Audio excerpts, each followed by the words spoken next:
Hello, this is a guy who likes fanfiction and is too lazy to read, so here is Flip the Coin in audio form. Check the description for the links to the author.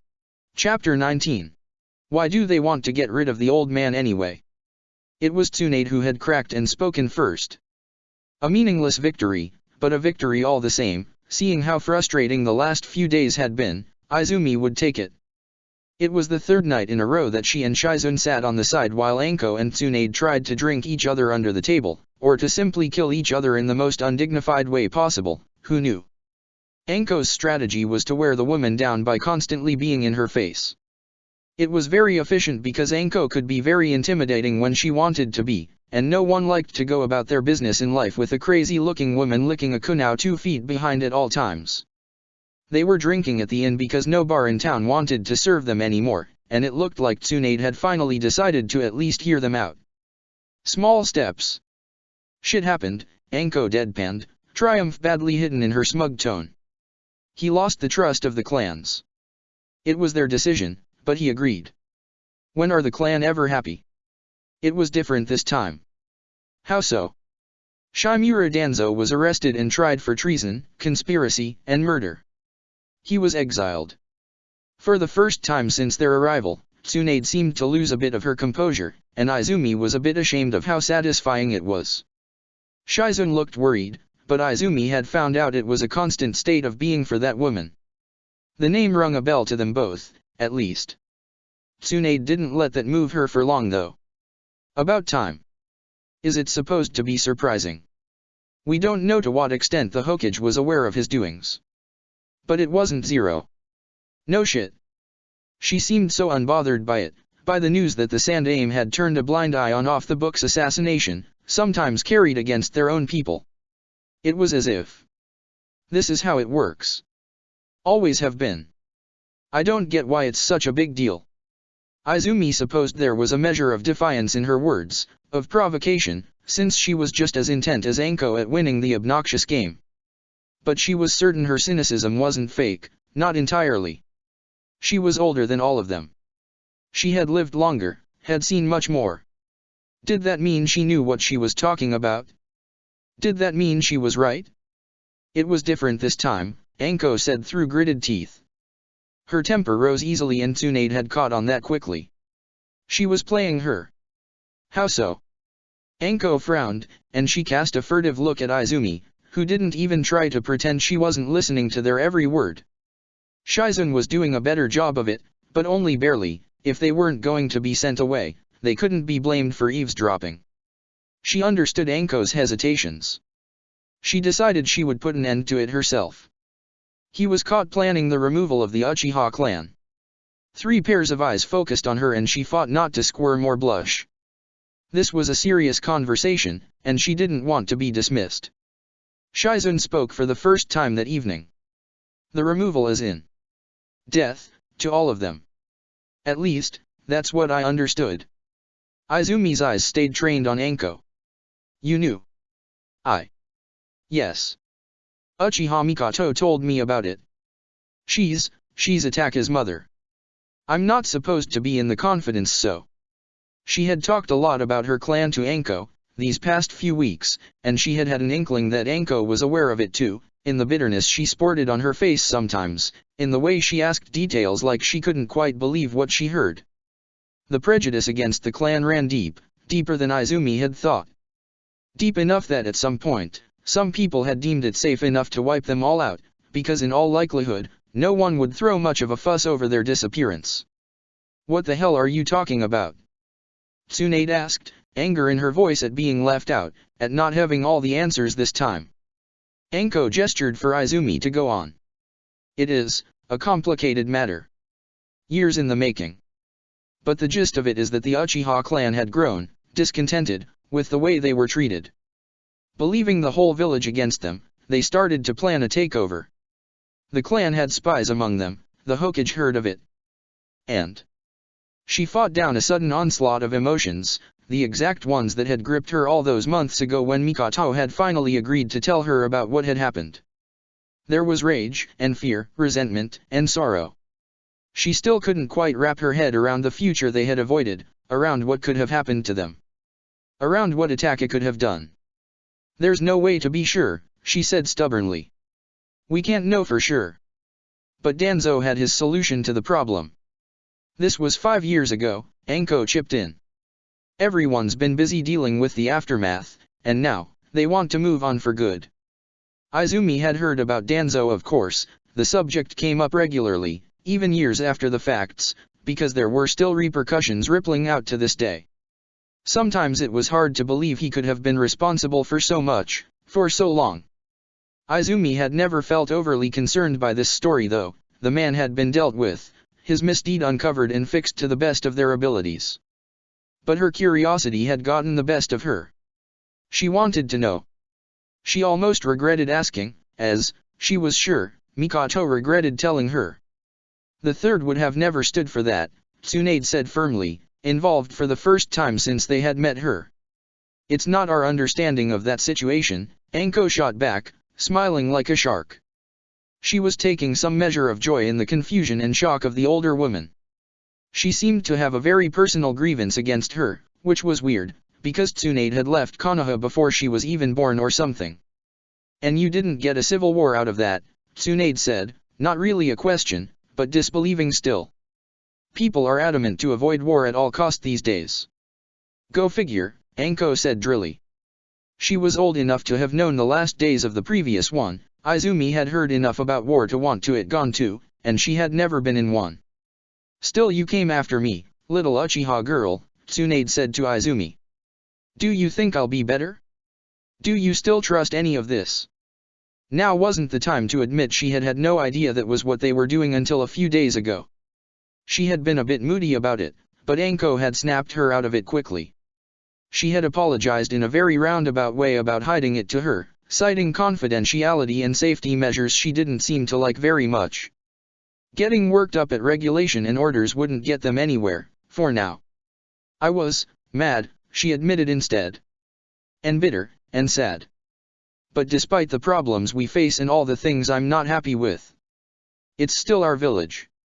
It's the only one we got. Everyone I know and care about lives there. So I want to trust it. I want to trust that things can get better. Maybe you'll do it, maybe you won't. If you won't, we'll try something else. If they all geared up toward change, surely it would have to come, eventually. Things had already shifted in the Uchiha clan, small things, but they were there. And if her prideful clan could reflect upon their way, then the rest of the village could too. They could make it so that they could trust each other, everyone, and trust that there wasn't a force within their own village working against them. What if they were all gone? What? These people you care about. What if they were no longer there? Izumi frowned, puzzled. Well, the village wouldn't be there anymore then. She had been told that she cared too much, too easily. She failed to see how it was such a bad thing. She had a lot of friends, and she loved her clan despite its flaws. The village, it was them. She would protect them all. How old are you, Uchiha girl? I'm 16. And my name is Izumi. Ma'am. A good thing Tsunade didn't seem to be overly attached to protocol and formalities. She stared at Izumi for a long, uncomfortable moment, before taking another swing from her bottle. She got up abruptly. I'm going to sleep. Night. And just like that, she was gone. Anko spluttered in indignation and almost went after her, but she stormed off instead, barking about going out for a walk. Izumi found herself alone with Shizune. I'm sorry about all the troubles we're causing you, the woman said after a short silence, with an embarrassed half-laugh. It's not an easy situation. Izumi was starting to see that. Excuse me, maybe it's too forward of me but, if I asked you why Tsunade left the village, would you tell me? The woman stared longingly at the corridor where her companion had disappeared into. Izumi couldn't quite get a read on their relationship. Shizune seemed all at once a helper, a caretaker, a friend, and an apprentice. The affection she had for the older woman was real, in any case. She used to be like you, I believe. Determined to fight for what she loved. But it was taken from her. All of it.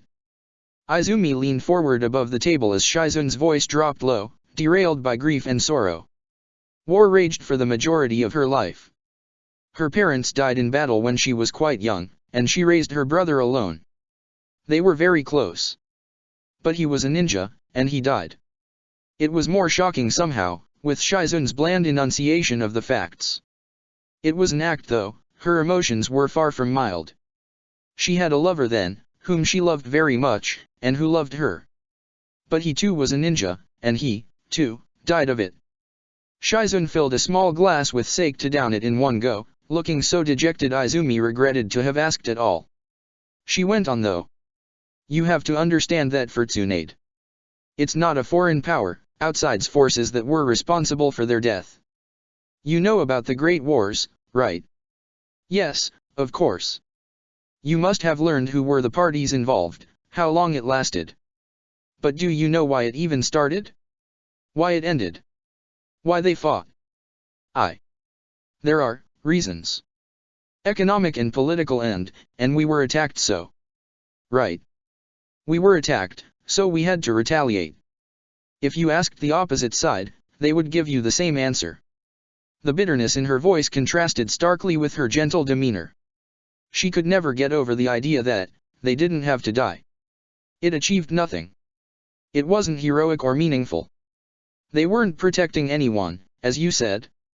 They were sent to war and war killed them. And that's everybody's fault. Everybody's responsibility. The wars could have ended sooner. There could have been another way. You talked about what happened to your clan. You were lucky that things turned out the way they did. They often don't. One day when they were very young, Itaki had come back from a trip outside the village with his father. He looked exhausted and haunted, and he hadn't spoken for 3 days.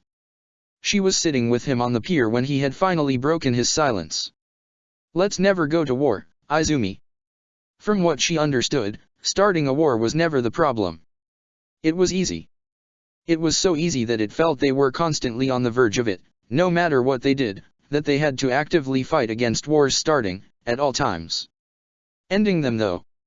Mikoto had been angry at the village, when she had told Izumi about that story, but she was angry at the clan too. Why would they want to bring war to us, she had lamented, to herself more than to Izumi. A coup would have certainly resulted in many deaths and chaos. I think she came to the conclusion that things would never change. That anyone she got attached to in the village was bound to disappear the same way her brother and lover did. That it was as meaningless as it was unavoidable. But it's not. Shizun startled at the outburst. It's not. Izumi went on. It doesn't have to be. We can find another way. We don't have to always fight. We can change things. You said you wanted to protect your people, right? Don't you think? That doesn't mean we have to fight. That doesn't mean we have to kill each other. We can. There are other ways. I don't believe. She choked up on frustrated tears. She refused to believe open conflict was the only way to solve things. No matter the tension with the other countries, if everyone was on the same page, if everyone wanted peace, then surely they could achieve it. Who wanted to go to war? It made no sense to her.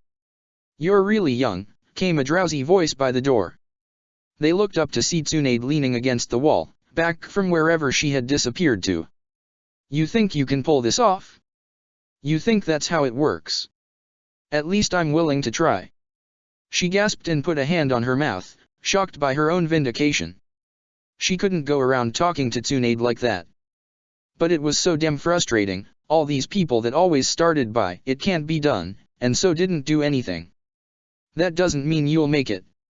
If we try, maybe we'll fail. But if we don't, we surely will. She would let no one tell her that things couldn't change. That they couldn't improve, that it couldn't be done. Not even legendary Sunin Tsunade. Is that so? The woman grabbed the bottle still sitting on the table, and disappeared again. I should probably go, Izumi sighed. She felt both drained and hyped up by the conversation. She wanted to sleep, but doubted she would be able to.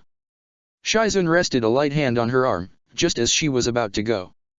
She caught her gaze and stared at her, and despite her soft face and soft voice, the determination and will that shone in her eyes just then proved she was far from passive. "Don't give up," she whispered, a plea, a wish maybe. I won't," Izumi promised clumsily, even if there wasn't much she could do in this case. She was just, after all, the 16-year-old Tagalongchan and being very rude to someone much more important and higher ranked than her. That bit, she wouldn't mention in her letters. Anko was already there when she went back to their own room. They had moved into the same inn to keep an eye on Tsunade.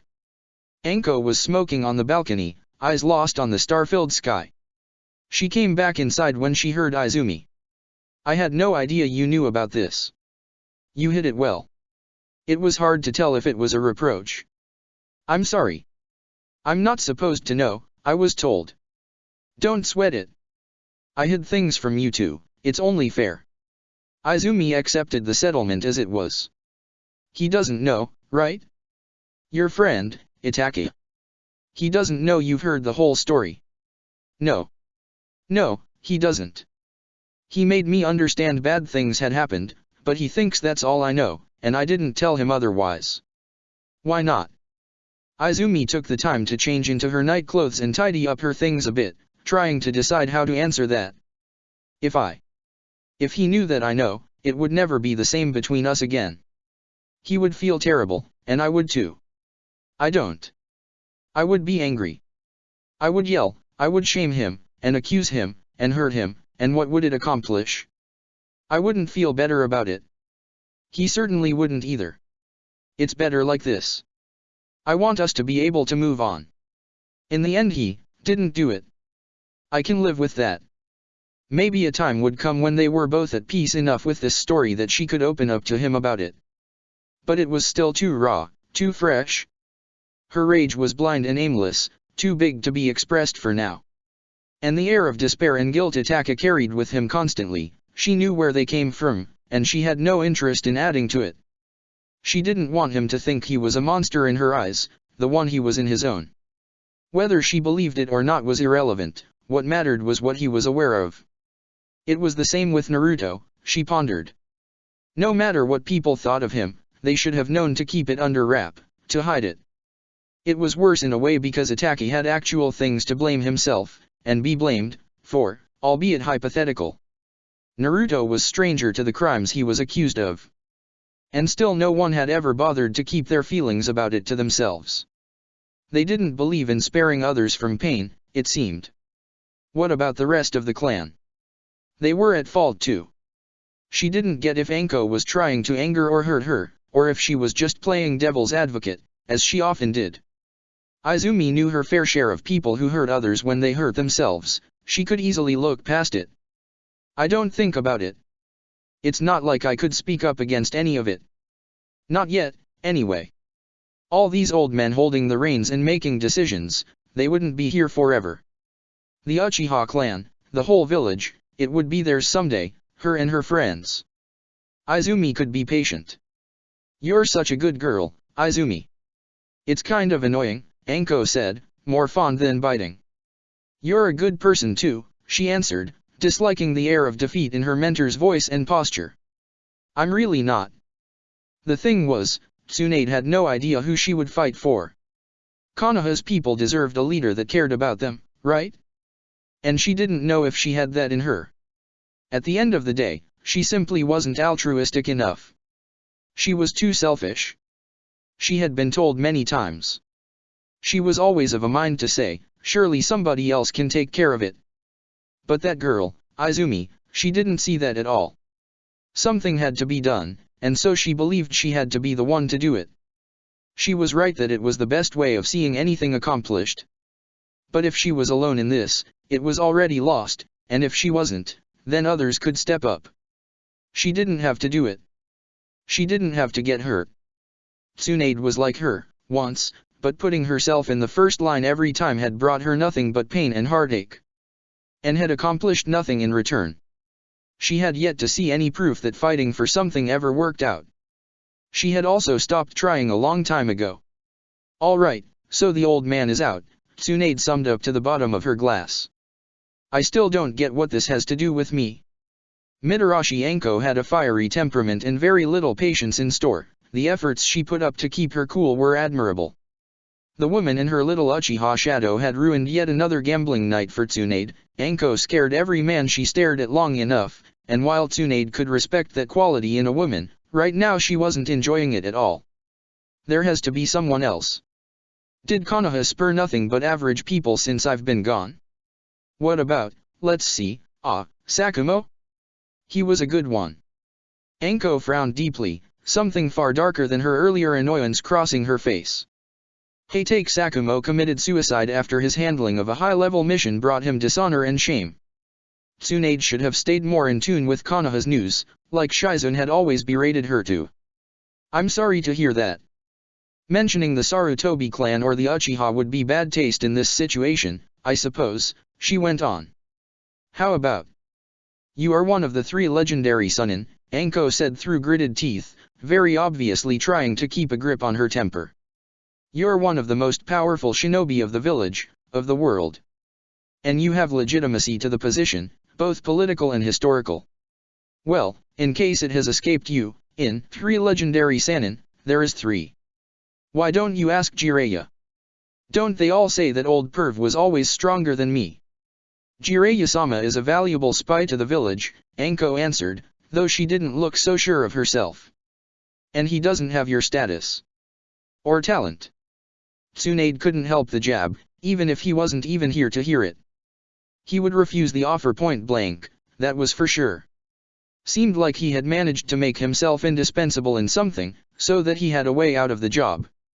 A better plan than just wandering around hoping to be forgotten, she had to give it to him. What about Orochimaru? This time, both Shizune and the Uchiha girl completely failed to foresee, and prevent, Anko from jumping her. In an instant she had leaped across the table, knocking Tsunade's chair back as she jipped the collar of her Haori. How dare you? How dare you suggest that? Have you followed nothing of what happened in the village? Did you? Did you care so little? Tsunade grabbed the girl's wrist, squeezing just enough to make her let go of her grip, but despite the pain, Anko didn't budge. For a loaded moment Tsunade thought she was truly going to try to fight her. It was Izumi, laying a hand on her shoulder and pleading with her to let go, that eventually did it. Anko got up and went back to her chair, methodically shoving her anger back inside her body, locked where it couldn't escape. Tsunade got up too, picked up her chair. What did he do now, she asked, knowing she had failed to sound as disinterested as she wanted to. Anko's temper flared again but she made an effort to rein it in, waving a hand at Izumi to dismiss her concern. Orochimaru has been a wanted missing nin for almost 10 years now. There was a sort of vindictive pleasure on her face at the shock that undoubtedly colored Tsunade's face. She really should have stayed more in tune with Konoha's news. What happened? She demanded with a growl, not interested in playing the girl anymore. Their roles were reversed now though. Anko had all the cards. I can't believe you didn't know, she said. He always looked so down when he talked about you. He missed you. And you didn't give a shit. What happened? The girl's frown deepened, but she wasn't in the mood for games anymore either. She looked bitter and sad, full of resentment. He took his experimentations too far. There were orphan children involved, pretty gruesome, lots of deaths. The Sandaime confronted him when he found out, but he failed to stop him. At her side, Shizune gasped, but Tsunade didn't react in any way. She didn't know how to.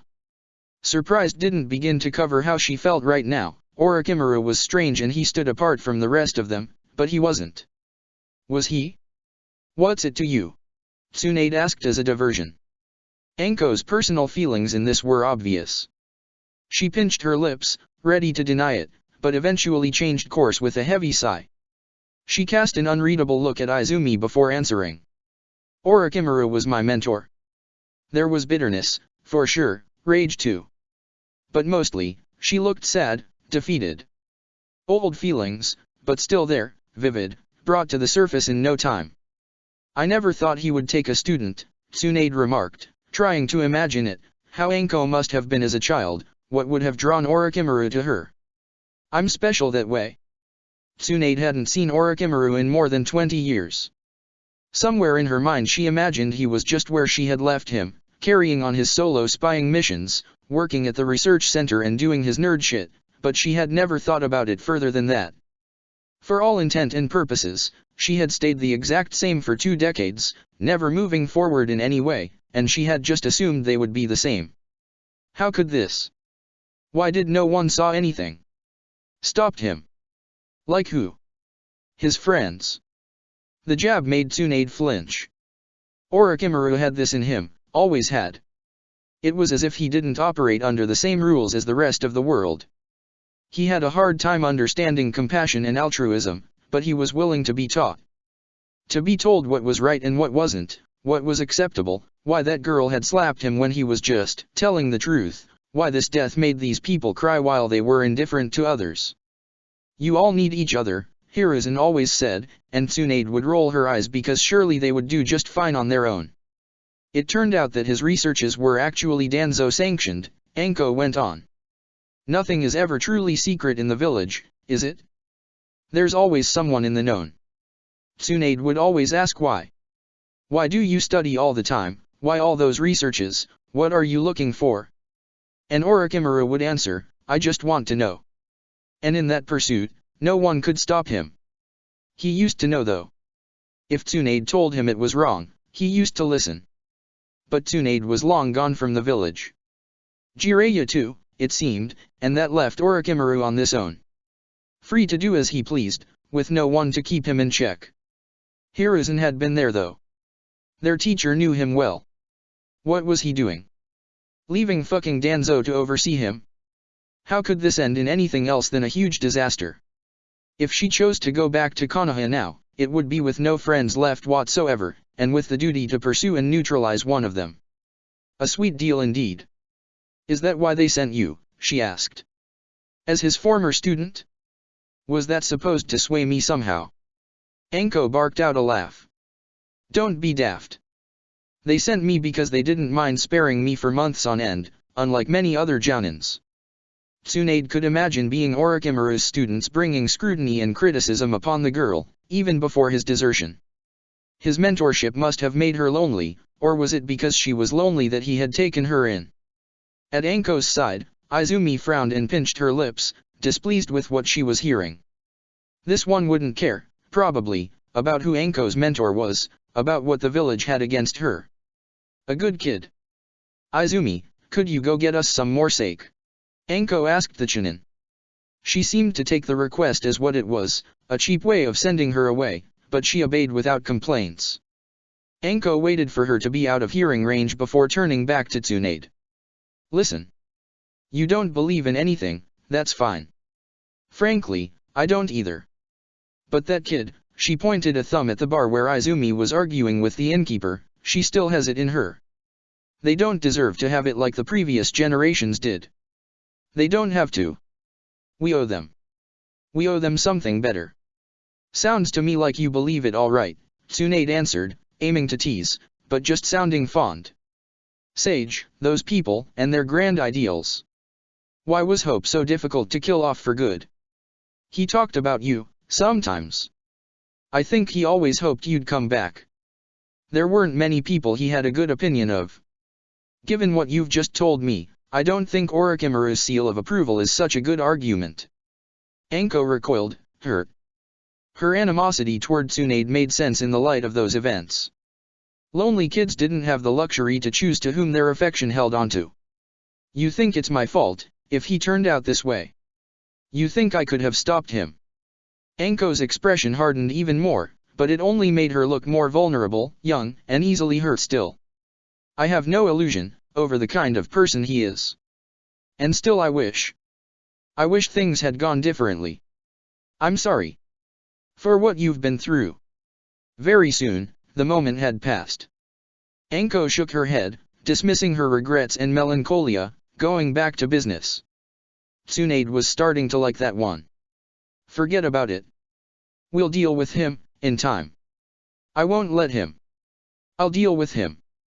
Was she angrier at being abandoned than at his terrible actions? Tsunade wondered. Konoha had a knack to raise kids with twisted morals. But still, Anko would do the right thing, she believed. Badly raised, and yet they still managed to turn out alright, somehow. Some of them at least. It's now that we can do something, Anko said, eyes shining with unshakable determination.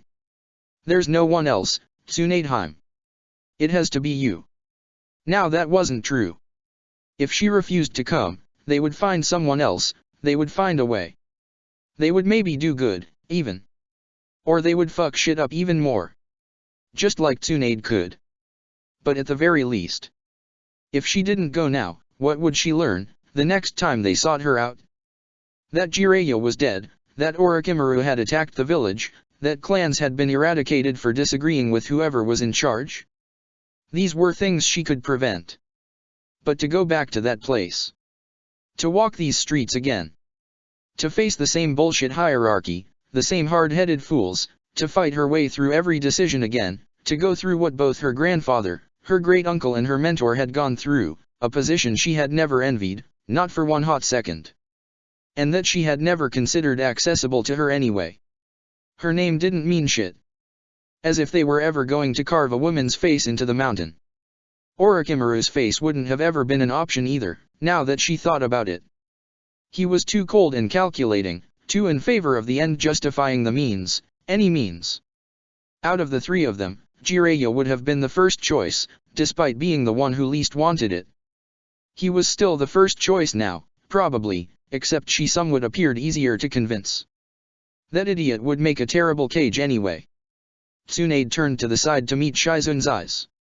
She didn't need to ask her opinion on this, Shizun missed Konoha, and she believed in Tsunade, for some unfathomable reason.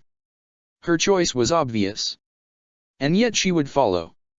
She would bend to Tsunade's will. Here's your drink, Izumi said as seriously as if she was delivering a diplomatic letter, putting the bottle on the table. Tsunade grabbed it and took a long swig of it. She couldn't believe she was seriously considering this. Damn it all to hell, she spat, slamming the bottle back on the table. Why did she still care? After all these years, she thought she was finally free of those pesky feelings, she thought she would be able to turn her back from it all for good, to finally stop caring. She looked at Uchiha Izumi, who could very well have been dead by now, killed by her own village. How had they come to this? What was going on there? Only one way to find out. But it was so daunting, so terribly scary. She wasn't the woman they thought she was, not anymore. Would she really help in any way, or would she only make things worse? Time to make a choice. You must be happy, Izumi. We're going back to Konoha, Anko said on the way back to the inn. Izumi hesitated. She was happy to go back home, to see her family and her friends again. But it felt wrong to say that when Anko was so obviously not. The first time Izumi had come home with the most exciting news of her life, that she had been selected by Mitarashi Anko herself to be a part of her special investigation squad, Izumi's mother had been far less happy than she should have been. Izumi remembered her disapproving frown, her wary tone. Really? You're going to work with that woman? Izumi had always dismissed it as unfounded prejudices. Anko was outspoken and brash, rubbing everyone the wrong way, unapologetic about who she was. Izumi knew it was more than enough for her to be disliked. But this was something else entirely. The very few times Izumi had heard the name Orochimaru, it had never been followed by anything nice. She remembered Anko's bitter face. I can't afford the luxury of being less than exemplary. The whispers that followed her around the village. That one girl from Izumi's year that had refused to be part of her team. She was trying to dig up all she had ever learned about the Sunin from her memory, but it wasn't much. Were they supposed to be very close? When did they all leave, and why? Well, she knew a bit more on that now. It made sense that the village didn't advertise the betrayal of one of their most powerful and renowned shinobi. But people had to know. Izumi was very familiar with Naruto's struggles. It wasn't that far-fetched to imagine his fate befalling some other people who were also guilty in the eyes of the crowd, no matter what they had actually done. And just like with Naruto, Izumi couldn't just ignore it. You are my favorite jounin, she blurted out. Anko stopped in her track, dumbfounded, and Izumi came to stand in front of her. She could barely make out her expression in the dim night light of the street. I'm proud you chose me for this, and I'm happy to be here, with you. She didn't say, I'm happy still, despite this, but she trusted Anko would know. You're really too good, Izumi, Anko chided, a little annoyed and a little odd. But you like me anyway. She didn't mean to phrase that as a question. She blushed as Anko grinned wildly, before she dropped an arm on Izumi's shoulder to mess with her hair. Of course I do. You're my favorite Chunin after all. Next step after climbing trees is walking on water, Kakashi declared when he arrived at the meeting point. It was a secluded part of the river, not as easily accessible as the most popular bathing spots, and surrounded by trees and rocks. Kakashi was an hour late, things were going back to normal, it seemed. As if. Kakashi had more or less let it transpire that Naruto skipping on team training or missions wasn't an option, and since the last thing he wanted was to have the village even more on his back than it already was, Naruto had no choice but to obey. Problem was, training had taken a nightmarish turn lately, but it's not like he could explain that to Kakashi. The principle is the same, but the precision needed isn't. Besides, the goal is to be able to carry on a fight while changing grounds and environment, so you have to learn to maintain it with every part of your body and no matter the conditions. Alright, let's begin. The three of them joined their hands, closed their eyes, and concentrated on their chakra flow before taking a tentative step on the flowing water. Or tried to, in Naruto's case, because a sudden flare of foreign chakra made him lose the feeble grasp he had on his own. He lost balance and crashed into the cold water. Oops. That damn fox wouldn't leave him in peace. It was determined to hinder any and all of his progress. When the seal was stable and firmly closed, there was only so much chakra that could filter through it, but with Naruto's poor control, it was enough to disrupt everything. Naruto had even been looking into the seal, into ways to tighten it, but it was way more advanced than anything he knew, and the scrolls he had were either useless on the matter or too complicated for him to decipher. And the fox kept laughing. You're alright, Naruto. Fine, he said through gritted teeth, ignoring the hand Sakura was thrusting his way. She huffed, displeased. He ignored her. She was already standing perfectly fine on the water, of course, and she walked away with no trouble at all to practice taijutsu moves right there in the middle of the river. Naruto cursed while he got back up. Sasuke already had the hang of it too, even if he looked far less steady on his feet than their third teammates. But he would manage it soon enough. He didn't have a fox mocking him and poking at his chakra system. Stay focused, Naruto, Kakashi advised from where he was sitting on the bank. He wasn't reading his book or napping, his eyes were trained on the genins, attentive. Keeping watch on Naruto, maybe. He was right though, getting worked up would only give the fox more leeway. He had had no choice but to take up meditation, admittedly the most boring occupation in the world. It helped though, it couldn't be denied. Shisui shared similar thoughts on the matter, dull but necessary, so they sat on the deck behind the house in the evening or early before breakfast, and they spent some times together in silence, trying to find calm and serenity, to balance things up. It never lasted long, but it still helped. And Shisui spending time with him was always nice. Even when they said nothing. Ignoring his soggy clothes and the cold sipping into his skin, he closed his eyes and tried to find it again, that peace and that level of control over himself that he so sorely needed. He fought to keep his grip firm over the chakra concentrating in his feet. The calmer he was, the easier it was to push the fox back down. He tried again, several times, crushing down firmly any feelings of irritation. After a couple of hours Sasuke and Sakura had moved on to spar on the surface of the water, while he exhaled a small sigh of relief as he managed to reach the middle of the river. You really have low standards. Shut the fuck up. His concentration was tenuous at best, and any distraction would send it flying out the window. Sakura jumped back to avoid an upcoming kick and tumbled into Naruto. He lost his grip immediately and sunk into the water. It wasn't deep, but it was cold, and the surprise and annoyance made his temper flare.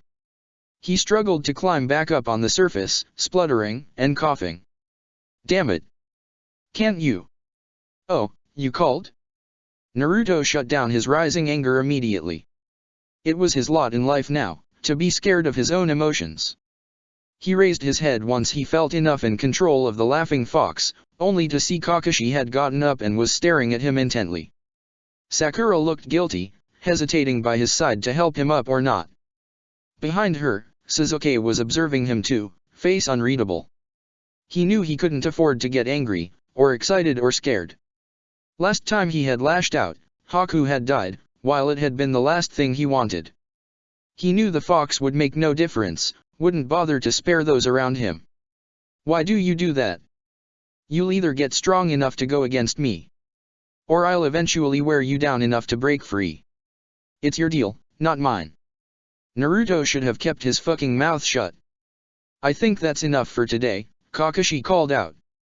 They walked back to solid ground, good mood forgotten. Naruto wanted to scream. Did the fox had to ruin everyone's day? Same time here tomorrow, kids. Let's get something to eat. Actually, Sakura cut in, hesitant, there's something I wanted to talk to you about, sensei. If it's okay with you. Oh? Yeah, go on. Well. She cast a pointed look at Naruto and Sasuke. We're gone, Naruto declared, when it appeared that Sasuke wasn't taking the hint. He was spacing out, and was confused enough that he didn't protest when Naruto dragged him away. They went back to the main districts together, and Naruto only realized that he had followed Sasuke to the takoyaki stand when they were already in line. It was such a habit, they always went for food after training, he hadn't even thought about parting ways. He considered doing it now, but Sasuke would probably be sad, or mad, and Naruto didn't want to make a scene. He could indulge, couldn't he? Not getting closer didn't have to mean completely pulling away. They were just having some food. No big deal. Or so he thought, until it was their turn. Of course he had noticed before, many times. It was impossible not to. It had always bothered him, but now that he knew why it was, it made him furious. It was so obvious, blatant, so damn rude. The man handling the takoyaki stand raised his head to greet them, and as soon as he spotted Naruto, his smile vanished, his face hardened. His son, who was watching the grilling goods next to him, elbowed him in the ribs without discretion, and they shared a hushed, heated conversation, waving their spatulas around. Meanwhile, Naruto and Sasuke just stood there like idiots, as the people in line behind them started grumbling in low voices. Forget it, Naruto said. He reached up. He slid the mask on his face. He was always wearing it, on the side, and he was always just a hair away from putting it on. To escape a conversation, to hide his face and emotions, to not be seen anymore. To defy, also, when he turned it to the passers-by, the inscription on the forehead clear and bold, for everyone to see. It was impossible to know what he thought then, what he felt. Sasuke hated it. Naruto walked away. The crowd parted to let him pass. From where Sasuke stood, watching his retreating back, it almost looked like it was out of respect. But Sasuke only had to see their faces. He hated that too. This anger, there was nothing he could do with it. He couldn't yell at the shopkeeper, at these people, he couldn't slam his fist in the wooden shack, he couldn't express it in any way. It drove him crazy. He wanted to rage and rant, to tell them that this was not okay, to ask them why. Instead he clenched his fists in his pockets and went home gritting his teeth. Itachi had told him it would be better to keep this to himself for the time being. Kakashi had sort of hinted at it too, in that way he had to say things while saying absolutely nothing at all. Sasuke had told his parents a very brief summary of their mission in Wave Country, unwilling to share the details of their failures and shortcomings. He had no doubt whatever had made it into Kakashi's report, his father had to know, but he hadn't asked, so Sasuke could only assume that particular detail wasn't mentioned. How ironic, to keep secret the fact that that secret wasn't so secret anymore. Everybody knew, or at least, a lot of people did. The game was to pretend like they didn't, while stating quite obviously that they did. It was insane. Sasuke carried his quiet outrage all the way through his training session with Itachi, who had the good taste not to ask, and into the evening. He sat quietly at the dinner table, pushing his vegetables around as his mother talked about her genin team and his father asked Itachi about what he planned on doing now, again. So normal, so mundane. Familiar, familial. Happy. Itaki had told him not to say anything, but he must have known Sasuke wouldn't listen. It was just too hard to pretend like everything was the same, when nothing was. Wherever he looked, whoever he talked to, whatever he did, it was all he could think about.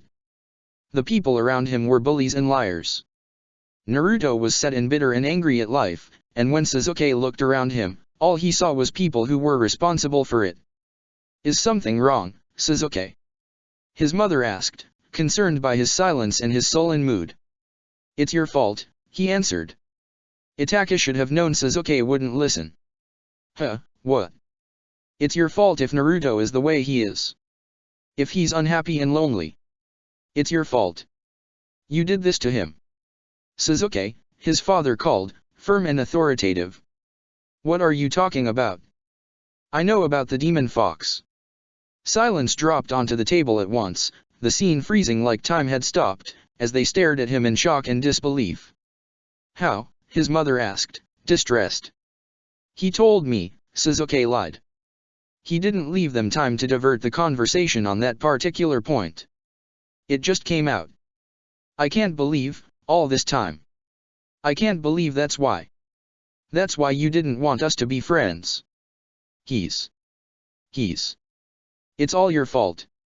Sasuke, his father growled, a warning, but Sasuke was on the roll now and he wasn't going to stop. No. No. After all you told me, after everything. How can you be fine with it? How is it honorable, and just and right, to be so unfair? To treat him this way? I always thought that there was something, some kind of reason, but it's more complicated than you think, Sasuke. Oh yeah? Tell me then, please. Absolutely no one has ever been kind to Naruto ever, and everyone thinks it's normal. Tell me why. His voice broke off on an aborted sob. He struggled against angry tears, not wanting to show such blatant weakness. It just felt like his emotions were spilling out of him, too big to be contained. He was overwhelmed. Naruto had been on the verge of bursting too, earlier on the river, but he had shoved it down hard. He always looked on edge now. Always looked scared. It wasn't fair. His father stared him down with a stony face and Sasuke knew he wasn't going to answer. He turned towards his mother, hoping she would say something, anything, to soothe his anguish, to justify all this. It is complicated, Sasuke. He jumped on his feet and stormed out of the dining room. He heard his father call out his name, angrily telling him to come back, but for the first time, he didn't listen. He marched on, until he could slam shut his bedroom door, and he didn't come out again. He's right, Mikoto said through gritted teeth as Fugaku fumed by her side. He's a child, he answered. Only when what he says bothers you, she shot back. For him of all people, to use that argument. Itachi excused himself with a slight bow, face sullen. I don't want to discuss this, Fugaku said, stubborn. She sighed as she piled up the plates, the clinking of the ceramics offensive in the heavy air. You won't always be able to escape it. Hey, wait up, wait. I need a favor. Aren't you guys tired of always owing me things? Don't act like you haven't been dying to benefit from Shisui's matchmaker skills. I know he got you that date. Irrelevant. What do you want? Kakashi stepped to the side dramatically and Sakura, who had been hiding behind him up until then, found herself suddenly face to face with a jounin a little younger than her instructor, who wore his ninja headband as a bandana and had worrying bags under his eyes. He eyed her blankly, waiting for an explanation that wasn't coming, because Kakashi loved to embarrass his genin. Hey, this is Haruno Sakura, one of the genin from my team. Sakura, Gekko hate. He's a friend of mine. Don't get too confident. The rebuttal was broken off by a wet cough that the man covered with his hand. His voice was low and raspy, without much inflection or emotion. He didn't look too good. It wasn't very reassuring. It's nice to meet you, sir. For some reasons, that made Kakashi laugh, as the man's eyes widened in surprise. You too. You can call me Hate. Could she? Doubtful. She nodded. Sakura here asked me to be trained in Kenjutsu. She blushed, caught off guard by Kakashi broaching the subject so bluntly. At least he was the one talking, it had been hard enough voicing it out to him, she would never have been able to ask a stranger. Is that so? But she just made genin, didn't she? She had excellent chakra control and she breathed through the basic techniques. I admit my hands may be a bit full with the rest of my team, and they don't have the same progress at all. Besides, you're the best the village has to offer in term of Kenjutsu teacher. I'm rubbish at it. Hayate arched an eyebrow, either at the blatant flattery, or the fact that Kakashi most certainly wasn't rubbish at anything. You get it, he said, waving off the other man's doubts with a dismissive hand. She also has a decent level in Taijutsu, and she's a dedicated student. She won't waste your time. Sakura was all but burning up in embarrassment now, at the praises and the scrutiny. She knew Kakashi was trying to convince the other man, but it was still nice to hear him being so flattering, she'd ever dare say a little proud. Even when he was trying to get rid of her. She understood that she couldn't get private teaching during their team training, that it was too specific a request and needed to be handled separately, but she wasn't clear on the reason why he couldn't do it, apart from the fact that maybe he just didn't want to. Sakura really wanted this though. She needed this. Why do you want to be trained in sword wielding then? She was a little out of it and she needed a second to register the question was for her. She stammered a bit around her words, blood still rising to her cheeks, but she answered nonetheless. I like it. We had a mission. I just had a chance and you can do something with a sword. You can't be helpless. You can protect others. It's not like the rest. I don't have a lot of chakra, and I'm not very strong, but I want to fight. And to end fights too. Kakashi was sending all three of them to do a mandatory psych exam, because of what had happened in Wave Country. She had killed 2 men, she would have to talk about it. He had asked how she was feeling, if she was affected, and she was, but she wasn't losing sleep over it either. She had talked about it with Ino, because she was the only one she felt comfortable having that discussion with, and they had agreed that it was just a part of their life. She hadn't attacked with the intention to kill the 2 mercenaries at Tajuna's house, but she had felt relieved, once they were dead. She hadn't needed to worry about them anymore after that. Plus, you can scare people with a sword, she added quickly, unwilling to linger on the matter. I don't think she'll settle for a Tonto, Kakashi laughed, that's why I brought her to you.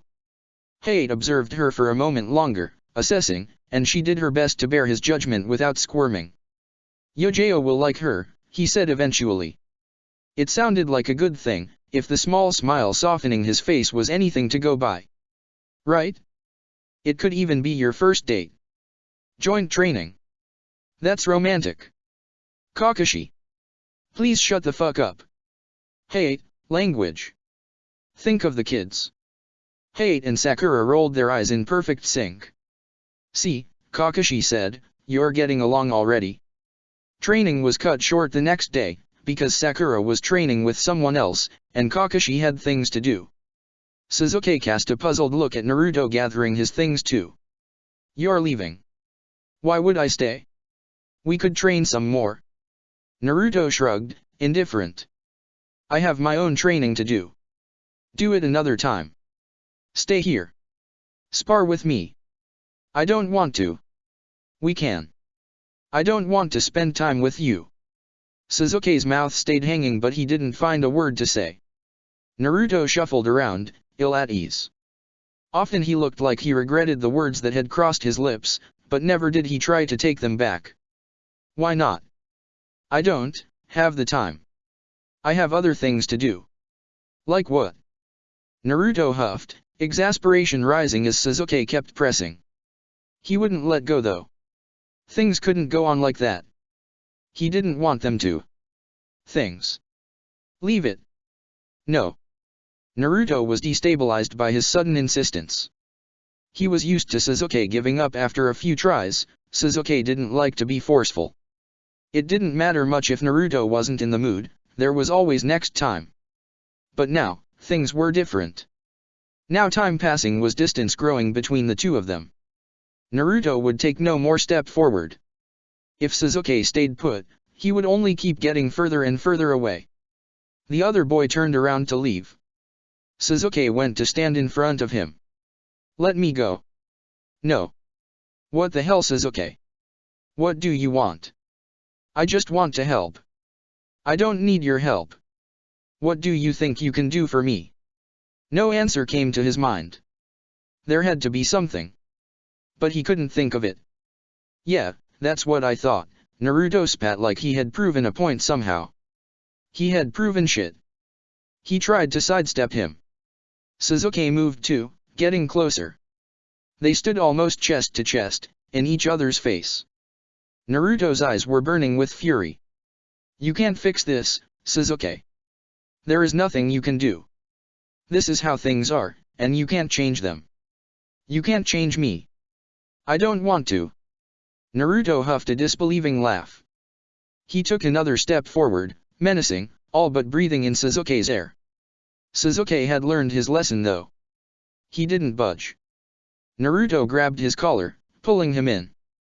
Leave me alone. No. Sasuke.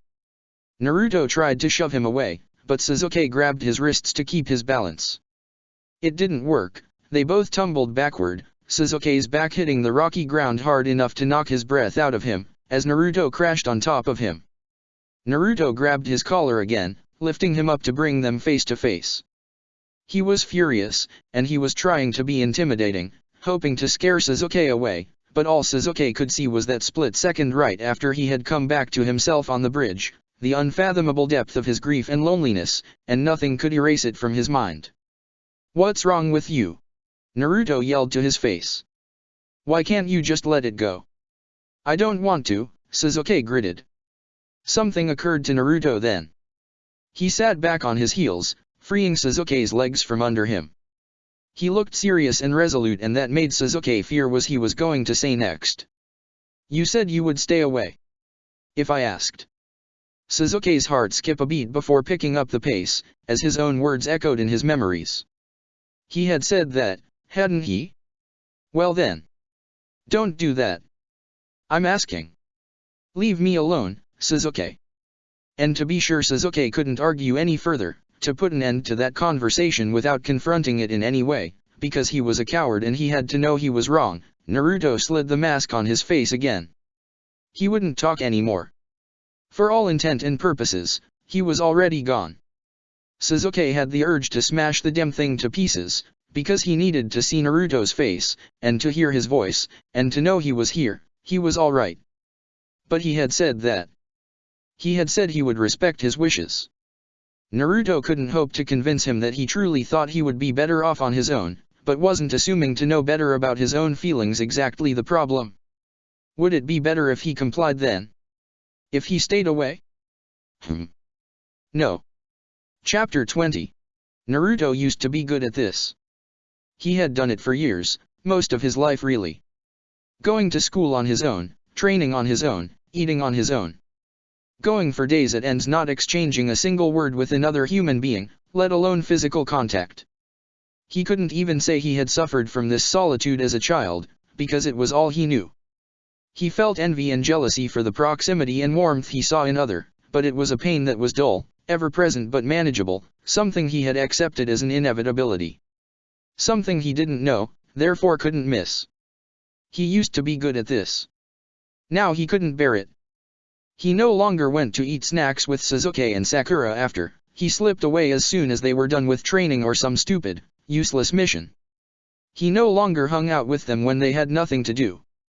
He barely talked to Shisui, let alone any of the other people that gravitated around his house. It shouldn't have been so hard, but it was. It was so absurd. To be missing his friends. Sasuke constantly looked on the verge of talking, of reaching out, but he didn't. Sakura didn't either, even if for her it was more out of anger, he believed. She didn't understand, and what she didn't understand made her mad. Naruto shouldn't have cared so much. He had far more important things to focus on, first and foremost find a way of taming the beast, of learning control. He couldn't afford to be so distracted. Knowing that didn't help. Nothing did. To make matters worse, The frustration it caused didn't work in his favor at all. The fox had taken up to mock him constantly, ridiculing his desperate attempts at keeping the distance between him and his friends. Naruto was almost starting to agree with it. It would have been easier to feel nothing at all. Shisui was worried about him, which was irksome too. He hadn't said that in so many words of course, but he didn't have to. Naruto knew him, and he knew what it meant when he did that face, when he constantly asked what Naruto wanted to eat and what were his plans for the day. Naruto had stopped seeing those as measures of control or surveillance. Shisui was just fretting. Naruto would never get used to it. He had decided to stay, in the end. He was still pondering over it, but living with Shisui definitely had its perks. Most notably, since Naruto was supposed to be under his supervision, understand surveillance, the number of shinobi tagging his ass anytime he took a step out of the village's residential areas had dropped to around 0.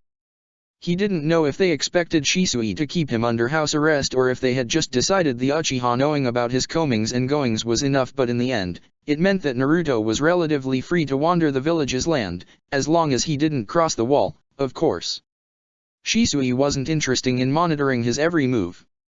Naruto didn't even lie anymore, didn't say he was going to train with Sasuke or study with Sakura or paint with Sai. He said, "I'm going to the forest," and Shisui knew not to expect him back until dinner time, or even breakfast the next day, when Naruto ended up sleeping under the trees and the starry sky. Naruto went to the woods to practice Fuinjutsu in peace, or just to be alone. He went to the most remote areas, where he had the least chances of crossing path with another living soul. A human one anyway. He had stopped being weirded out by the wildlife's inexplicable fondness for him. The deer randomly straying into the clearing he was practicing in to eat grass and hang out 5 meters away from him, the occasional birds landing onto his scrolls and picking at his snacks, or even nesting into his unruly hair while he was meditating. He had been woken up from a nap one day by a small red fox getting cozy on his chest. Dislodged by his living mattress sitting up abruptly, the thing had only leveled a haughty glare at him, outraged, it seemed, not to have been allowed to sleep in peace. "Is this your doing?" he had asked the other fox, the one that napped inside, not out. That bastard had only laughed. It was worse since he had become something of an unwilling protector of these creatures. The foxes could only be found deep in the woods, in the most secluded places, and Naruto had found out that it was because while other animals were generally left alone in the forest, it wasn't the case for the foxes. Villagers hunted down the occasional deer, rabbits, or wild boars for festivals and holidays, but the foxes. He had stumbled upon 2 men trying to catch one with a kunai one day. The small, scrawny thing was trapped by the trees and their fast throwing, they were dragging it out. When he had asked what they were doing, they had said that seeing a fox was a bad omen, but that killing it would bring them good fortune. They had both taken a paralysis seal to the nape of their neck. Since then, the foxes always came to him. They laid down on the dead leaves at the foot of the nearest tree and slept or judged silently Naruto's attempts at sealing. They came with friends, or family, how could Naruto know, and they generally ignored his presence, but if he moved, they followed. Naruto was past wondering at this point. They left him in peace at least, something none of the humans he knew were capable of doing, which put all the animals above them in his book. These creatures welcomed him here for some reasons, trusted him in a way they didn't trust other humans. He didn't know what that said about him and his own humanity, but he couldn't see it as a bad thing. So Naruto went to the woods. He had his favorite clearing, in which he was steadily building stacks of weapons, stolen, and snacks, also stolen. A sanctuary, of sorts. He was making good progress with his seals, which alleviated some of the frustration brought by his standstill over the demon fox problem. He had an inkling that maybe the seal had been weakened by the outbursts in Wave Country. Damaged somehow, enough that he had trouble shutting the fox down now, enough that it was always there, hovering at the border of his mind.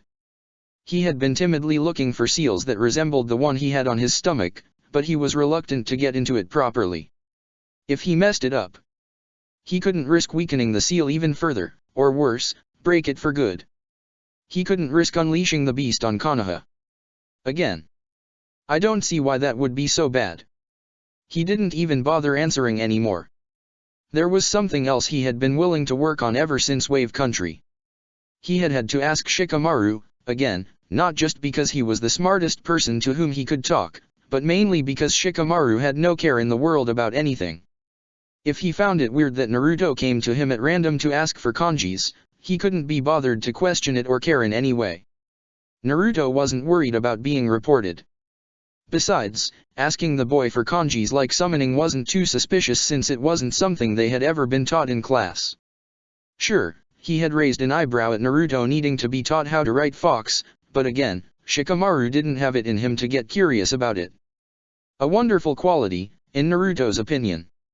With the right kanji in hand, it hadn't been hard to find the corresponding seal again in Kakashi's scroll, lifted from his pouch during training a few days before. Some ninja they were, all those easily robbed jounin. At least Shisui was starting to get better at spotting Naruto's wandering fingers. Naruto should have been teaching classes, honestly. He had copied down the seal on one of his own scrolls, making a few adjustments here and there, just so that it was a bit more pleasing to the eye. Most of the seals he had encountered were kind of ugly, except the ones in the scrolls marked with the red spiral, which were the best by far. He had replaced the dog kanji with the fox one everywhere he had recognized it. His practice of Fuinjutsu was pretty experimental, generally speaking. A good thing he had so much chakra to waste. He had gathered that blood was required for summons. The only thing he missed was the hand seals. At the time he hadn't been paying much attention to what Kakashi was doing, and he was paying it now. Was the boar first? Or the dog? He was pretty sure the last one was the ram. Did Kakashi have to make his hand signs so fast? He tried several combinations, with no success. There was no way to know if he was messing up the hand signs, the seal itself, or anything else. Fuinjutsu, he had found, was way more complex and intricate than most other ninja arts. It could work in a lot of different ways, and could fail in just as many, with no way to know for sure why. Summoning. Oh come on. The scroll remained stubbornly blank. The young fox that was grooming its fur a few feet away looked up mockingly, as if to underline the fact that it couldn't be bothered to travel that small distance to pop up on the seal. Naruto glared at it, to no effect. He formed the signs again, but before he could slam another attempt on the scroll, a noise behind him made the fox scramble away and himself jump on his feet, alert. It's Boar Dog Bird Monkey Ram, if you must know. But you'll get nowhere without a contract. It was a woman. Middle-aged, blonde, tall, and muscular, with an angry frown on her face, swaying slightly probably thanks to the bottle clutched in one of her hands. He had never seen her before. I didn't think I'd find someone here. I used to come to be alone, and train in peace, she said, making a gesture that English obeyed the small clearing. Find yourself another spot, he shot back, defensive. He wouldn't let go of this place without a fight. It was his favorite on account of him being the only one knowing it. Or so he thought. Oh, don't worry, I will, she deadpanned, not looking particularly pleased about it. She took a long swing from her bottle, before letting out an inelegant sigh and wiping her mouth with the sleeve of her green haori. She leaned against a tree trunk with a groan. Naruto didn't think she was that much impaired by her drunken state though. He didn't approach her. So yeah, a contract, she said, falling back on their previous topic of conversation. Otherwise anyone could summon any animal at all time. That would be a pain. What kind of contract? Something like a pact. So that they will come to your aid. You have to give them something in return. Can be anything, chakra, protection, your soul after you die. Be careful to read the contract first. Animals can be rightful bastards. With these words, she bit down on her thumb and signed so fast he couldn't even decipher it, her hands a blur as they went through the combination. She slammed her hands on the ground and there appeared a slug, he scoffed. It was quite big, about the size of one of his scrolls, but it was a dem slug, white and slimy. The woman barked out an ugly laugh. Yeah, a slug. Don't underestimate it. In fact, don't underestimate things in general, brat. Think about it, if I went through the trouble of contracting with them, it has to be for a reason.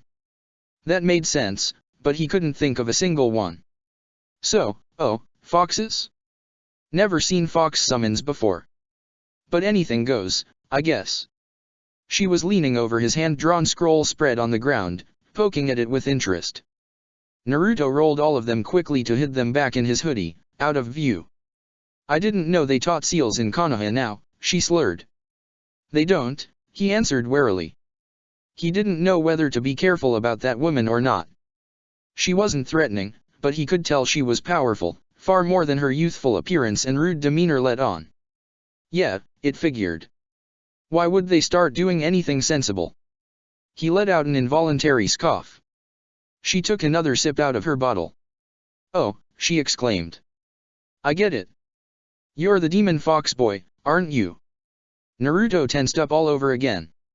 She wasn't wearing a headband, was she not a shinobi? It seemed unlikely. And she looked like she knew Konoha. But he had never seen her before.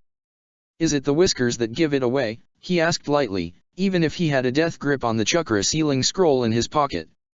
She barked a humorless laugh that caught him off guard. Ha, no. These have nothing to do with it. I've seen M before, you know. But Izumi talked a lot about you. In his surprise, Naruto forgot to be careful. You know her? Is she back? Completed her mission very well. Look. I'm here. He knew Izumi had been looking for someone. Was that this woman? 6 months on the road to bring back a drunken hag? They were interrupted by a distant voice breaking the whispers of the forest. Screaming. Tsunadeheim. Tsunadeheim, where are you? The stranger cursed.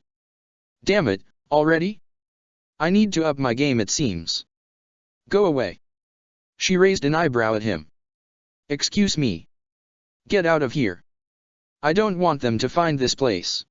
Naruto said, too panicked to sound as firm as he would have wanted to. She grinned. Only if you let me come back here. This is my spot. I was here first. If it was 100 years ago, it doesn't count. Her eyes twitched and she crossed her arms on her chest, not decided to move. Naruto listened worriedly at the voice getting closer. All right, fine, fine. We'll share. But only if you teach me summons. Deal, baby boy. They even shook on it, and she offered him her bottle. He grimaced, disgusted by the smell. She let out a booming laugh before drinking some and turning around, ready to meet whoever it was that was looking for her. Who the hell are you anyway? He thought maybe he had heard the name Tsunade before, but he couldn't remember where. She fixed her brown eyes on him, way too intense and focused for someone seemingly half drunk, and for a moment she looked both incredibly angry and impossibly sad, looked like she wanted nothing more than to lay down on the floor and never get up, or turn around running and never stop. For a moment, Naruto felt very close to her. It broke off when she grinned, without any trace of joy. My name's Tsunade, brat. And I'm the new boss of this dump. There was a light knock on his bedroom door, and despite Sasuke appreciating the effort of not barging in without warning, he was busy sulking over Naruto and wasn't in the mood for company. Go away, Itachi. He groaned as the door slid open anyway, but it wasn't Itachi standing behind it. Well, is that a way of welcoming a returning shinobi? Izumi. He was up and tumbling over her fast enough she barely had the time to brace herself, before he was slamming into her, crushing her into a brief hug before taking a step back to look at her.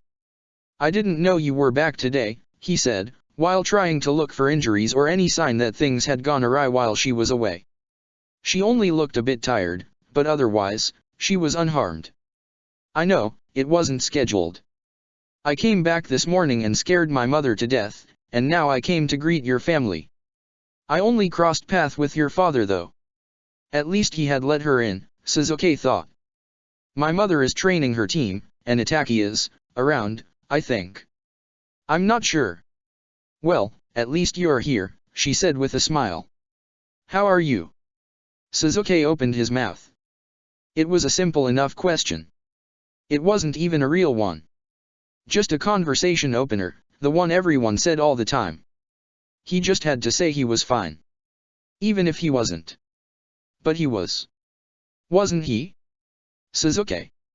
We went on a mission and it went really bad. She sat him down on his bedroom floor, and he told her everything. Everything he hadn't told his parents, Itake, Shisui, and the medic Nin that had assessed them a few days ago and deemed them all fine and good to go. He didn't even pause to wonder if she knew about Naruto, if it was a good idea to tell her. Surely she did, and even if she didn't, Izumi wouldn't judge. She would be good about this. She would know what to do. So he told her how scared he had been and how bad he felt now, how Naruto didn't talk to them anymore, how he hid behind that awful mask and grew more distant every day. And there's also, he activated his Sharingan, to show her. Did you gain it during your fight? I think so, yeah. I didn't really notice.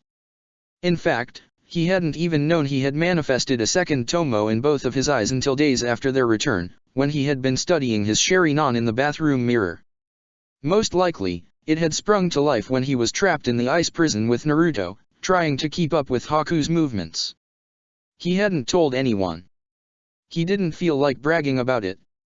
He would have rather have a first-level Sharingan still, if it meant they hadn't gone through this. You'll need specific training to get used to the additional strain on your chakra system, and to adjust to your new reaction time. Yeah, I know. But you haven't told anyone. He shrugged. Having to get into details about what had actually happened in Wave Country would be as bad as bearing his parents' enthusiasm about his developing Sharingan. He didn't want to deal with either. I don't like this. I don't like things to change. You can't help it. Change is inevitable. I know that, it's not. I want things to change. Some things. But I want it to be because I decided it. Because I made it happen. I can't control anything. I don't have any power. He could have learned about Naruto's condition in any number of ways. Someone should have chosen to tell him. He could have reached the next stage of his Sharingan through steady training, instead of during a fight for his life that had resulted in Naruto being deeply hurt, even if he had not been injured. There were still so many things his family didn't tell him, and so many things he didn't know. He hated that feeling, of being helpless, of only being carried away by the flow, unable to act, to do anything. Naruto had pulled the rug from under him, he was the one who could decide, Sasuke could only watch. He hated it. I can't do anything. Yes you can. You can, Sasuke. Naruto, he may look like he knows what he's doing and what he wants, more than you do, but he's not. He does need help, just like you do, just like anyone else. He doesn't want my help. Then you have to figure out what he needs. Sasuke blinked away his Sharingan before focusing back on Izumi and her gentle smile. She was rubbing his back, he hadn't even noticed. It was nice. You have to find something you can give to him, something he can't get on his own. What do you think he wants, right now? Apart from being left alone. Being left alone isn't his goal. Why does he want that? Because he's scared. Of what? Losing control. He looked numb, these days, Naruto. He was no longer angry at everything or excited about anything. He kept it all on lock, carefully hidden. He only looked scared. What you have to do, Izumi said, is make it so that he can't refuse your help. For all that he didn't want to make friends and approach people in general, Naruto had no qualm about asking others for what he needed. He had done so with Sasuke, years ago, to get stronger, and with Sakura too. He had done so with Sai and Ino, because they were the only ones who could get him what he wanted. Back then Sasuke was the best student in their class. That's why Naruto had approached him in the first place. Because Sasuke could help him. And it didn't matter if that's all it was at first, because Sasuke could do the rest of the way. He had managed to become his friend, despite his reluctance. He could break through Naruto, once more, he could make himself impossible to ignore. He had let Naruto down on the bridge. He had been unable to help, to be there when his friend needed him. So now Naruto thought he could do without him. And that wouldn't do. You're really good at this, Izumi, he said, grateful and a little awed. She beamed. I do my best. Lost in thought, Sasuke couldn't shake the feeling that he was forgetting something essential. He looked around him, trying to trace back the thread of his thoughts, before it dawned on him. I'm sorry, Izumi, I didn't even ask you. How did your mission go? What were you even doing? Her smile tightened a little. She let out a nervous chuckle. Well, you see. Tsunade-sama, please quit it on the disappearing act. At least for the first few days. Please. What could Tsunade do, faced with these pleading eyes? She was lucky Shizun was largely unaware of how efficient her whining was on her mentor. It was a weapon Tsunade wasn't eager to put in the young woman's hands. I just wanted to have a look around. This place has changed quite a bit. Everyone is waiting for you. Tsunade rolled her eyes but followed obediently Shizun sprinting to the Hokage Tower. Half a day they were here and Tsunade was done already. She wanted to go lie down in the woods and stay there until the local fauna was so used to her presence they would nest on her chest and eat her hair. Today or tomorrow, what does it change? I'm here now. Stuck for good. I'm not going anywhere. There would be plenty of meetings, she trusted. She would miss plenty and still attend plenty more, she wasn't so keen on taking a head start. You have to introduce yourself, Shizun berated, as she would a reluctant teenager, a habit Tsunade didn't call her out on because she found it endlessly amusing. Besides, the Sandaime asked to see you. That darkened her mood for good. Her mind was in shambles, she didn't know what to feel. She was happy and eager to see him, she had always been fond of him and he had taken good care of her and her brother when they had no one. But if she was back now, forced away from her self-imposed exile, it was to fix his mistakes, it was because he had failed. He was her mentor, her teacher. Seeing him so fallible. The only thing she could have maybe leaned on, gone. She was utterly alone in this. Tsunade-sama, please, hurry up. Well. Not quite. Despite the stress, despite her worries, Shizun was happy to be back, it was obvious. Strange, because she had even less attachment to the village than Tsunade had, she was so young when they had left, and she had never expressed any regret, anything she missed and wished to go back to. Homesickness was the strangest thing. And very badly named. Tsunade was the homesick one, she was home, and it made her sick. She was submerged by memories, of wandering these streets, of times long gone. They were different of course, barely recognizable at times, but there was no mistake possible. It was the same place.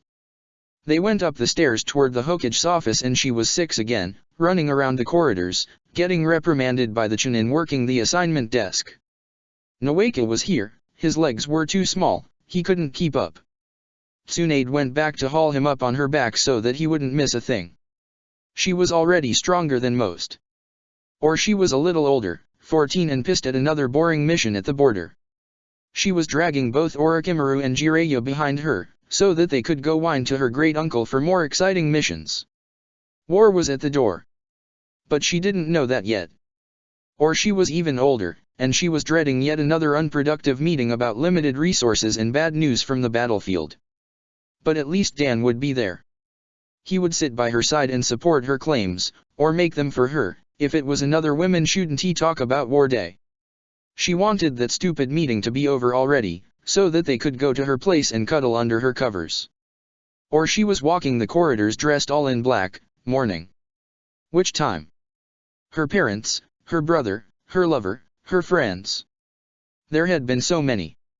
Sometimes there were joint funerals, 6 for the price of 1. Sometimes there was none at all. People went missing, and 8 months later someone raised their head from their paperwork and pondered aloud, I wondered what happened to. She was 29, and she was leaving this place for good, never to return. Tsunade-sama. She was 54. She was back. She was becoming Hokage. Sorry. I got lost in thought for a second. Tsunade felt guilty about the amount of worrying Shizun did over her. The girl was frowning as usual, forehead creased, wrinkled before its time. She would have liked to believe Shizun would get some peace, now that she no longer had to look after Tsunade, but that would have been a lie. Tsunade didn't want her to leave her side, but most importantly, Shizun wouldn't budge. Not yet. One day, maybe. Are you alright? Can I ask you a favor? Shizun squinted, confused, but she nodded. All those years you've called me Tsunade-sama, when there was really no use and no one else did. Now that it's all they'll be doing, would you finally take to calling me Tsunade? Please. In other circumstances, Shizun would have argued, they had had this discussion before, many times. Things were different now though. Things were changing. I'll try. Tsunade. Just another thing to get used to. Okay. Let's do this. They had arrived at the last floor. The corridor ended on the open doors of the Hokage office. Even from the other side she could see all heads turning toward the stairs, impatient, trying to get a look. Turning on her heels and marching right out wasn't an option, she knew. And yet, what a nice idea to entertain, even for just a second. The thing was, when you were running away, you could never stop. If you stopped, even just a second, it was over. She had been running for more than 20 years, but as soon as she had just considered slowing down, turning back, it was already over. She could no longer run. So she marched on and entered the office, careful to look much more confident and in control than what she felt. It was an instinct that came to her easily, being taken seriously was hard enough. If she looked like she doubted herself, it was a lost cause. Good afternoon everyone. Sorry for the delay. She didn't offer an explanation or further excuse, and they grumbled but didn't comment. Welcome back, Tsunade. Her old teacher was still sitting behind his desk. It seemed impossible to believe that she would soon have to think about it as her own. That this would soon be her office. Her mess. She nodded respectfully, but now wasn't the time for heartfelt reunions. Not with such an audience. She took her time to look at each of them. They were young, in her eyes at least. In their late 30s, most of them, looking serious and invested like this truly mattered. She recognized the Uchiha, the Hyuga, the Nara, and this one, he looked familiar too. Sakumo's son, maybe? Anko had mentioned him. She was here too, probably kept waiting after delivering her report. She didn't look too pleased about that. Akimichi, Yamanaka, Abarame, Inyazuka, the only woman among the clan head. Ah, well, one was better than none at all. There were even younger faces behind them, Jounin in their uniform, and further behind, the impassible Umbu masks fixed on her. They were young too, those under the masks, she didn't need to see their face to know that. The boy in the forest had a mask too, tied to the side of his head. For a moment she had thought it was from the Umbu, and she had been angry, but it wasn't. A meager comfort, that kanji on the forehead. She had the feeling she would keep making unpleasant discoveries for the weeks, maybe months to come. She was displeased to see old Homura and Koharu sitting in a corner, assessing her openly. After the fiasco with Danzo, she would have thought the old council in enough disgrace that she wouldn't have to deal with them at all. All wasn't lost though, from the configuration of the room, from where everyone was standing, from their withdrawn position on the chessboard, she could infer that they weren't the ones holding the cards right now. That was one good news, at least. There was a bit of a shuffle among the clan heads, when the Yamanaka seemingly pushed the Nara to speak up despite the man's reluctance. They were young indeed. Most of them were barely genin when she had left, their face vaguely rang a bell, but she would have been hard-pressed to put a name on any of them. Tsunade-sama, I trust that you know why we've asked of you to come back, the Nara said, cutting right down to it. She appreciated his lack of manners, unlike some of his colleagues, judging by their expression. She nodded. And? Do you accept? It didn't sound like a formality, they were genuinely wondering. They didn't know her, so they couldn't know that her being here was answer enough, that she wouldn't have made them the courtesy of coming back to refuse the offer. She still had a way out. She could still say no. Turn away. Forget about all this. She looked at Anko, her sulking face, the impatient rhythm she was tapping with her foot, anxious to get out of there. She looked at Sakumo's son and his absent father. She looked at each clan head, reluctantly hanging on to her every word, wishing for changes, for things to go their way for once. She thought about Izumi, cheerful and full of hope, about her family and friends she had kept blabbering about the whole way back to Konoha. She thought about the boy in the forest.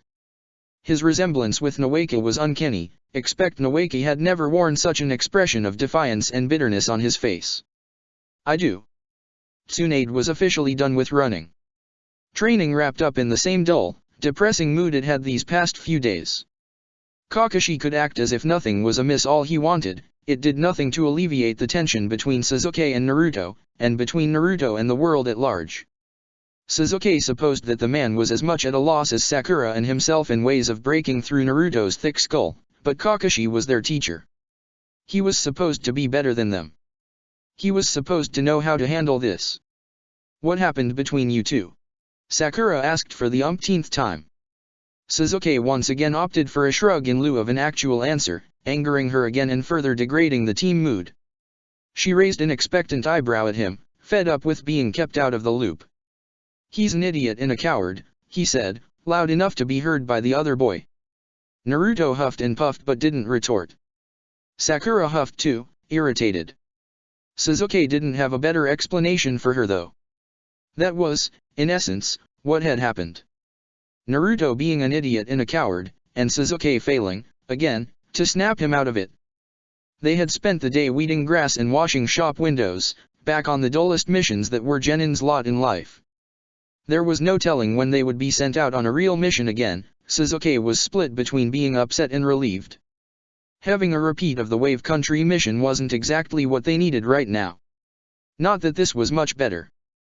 The days passed and nothing changed.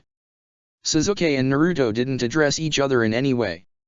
Sakura made meager attempts at engaging with them both before giving up in exasperation. Kakashi tried to lift their spirit to no avail.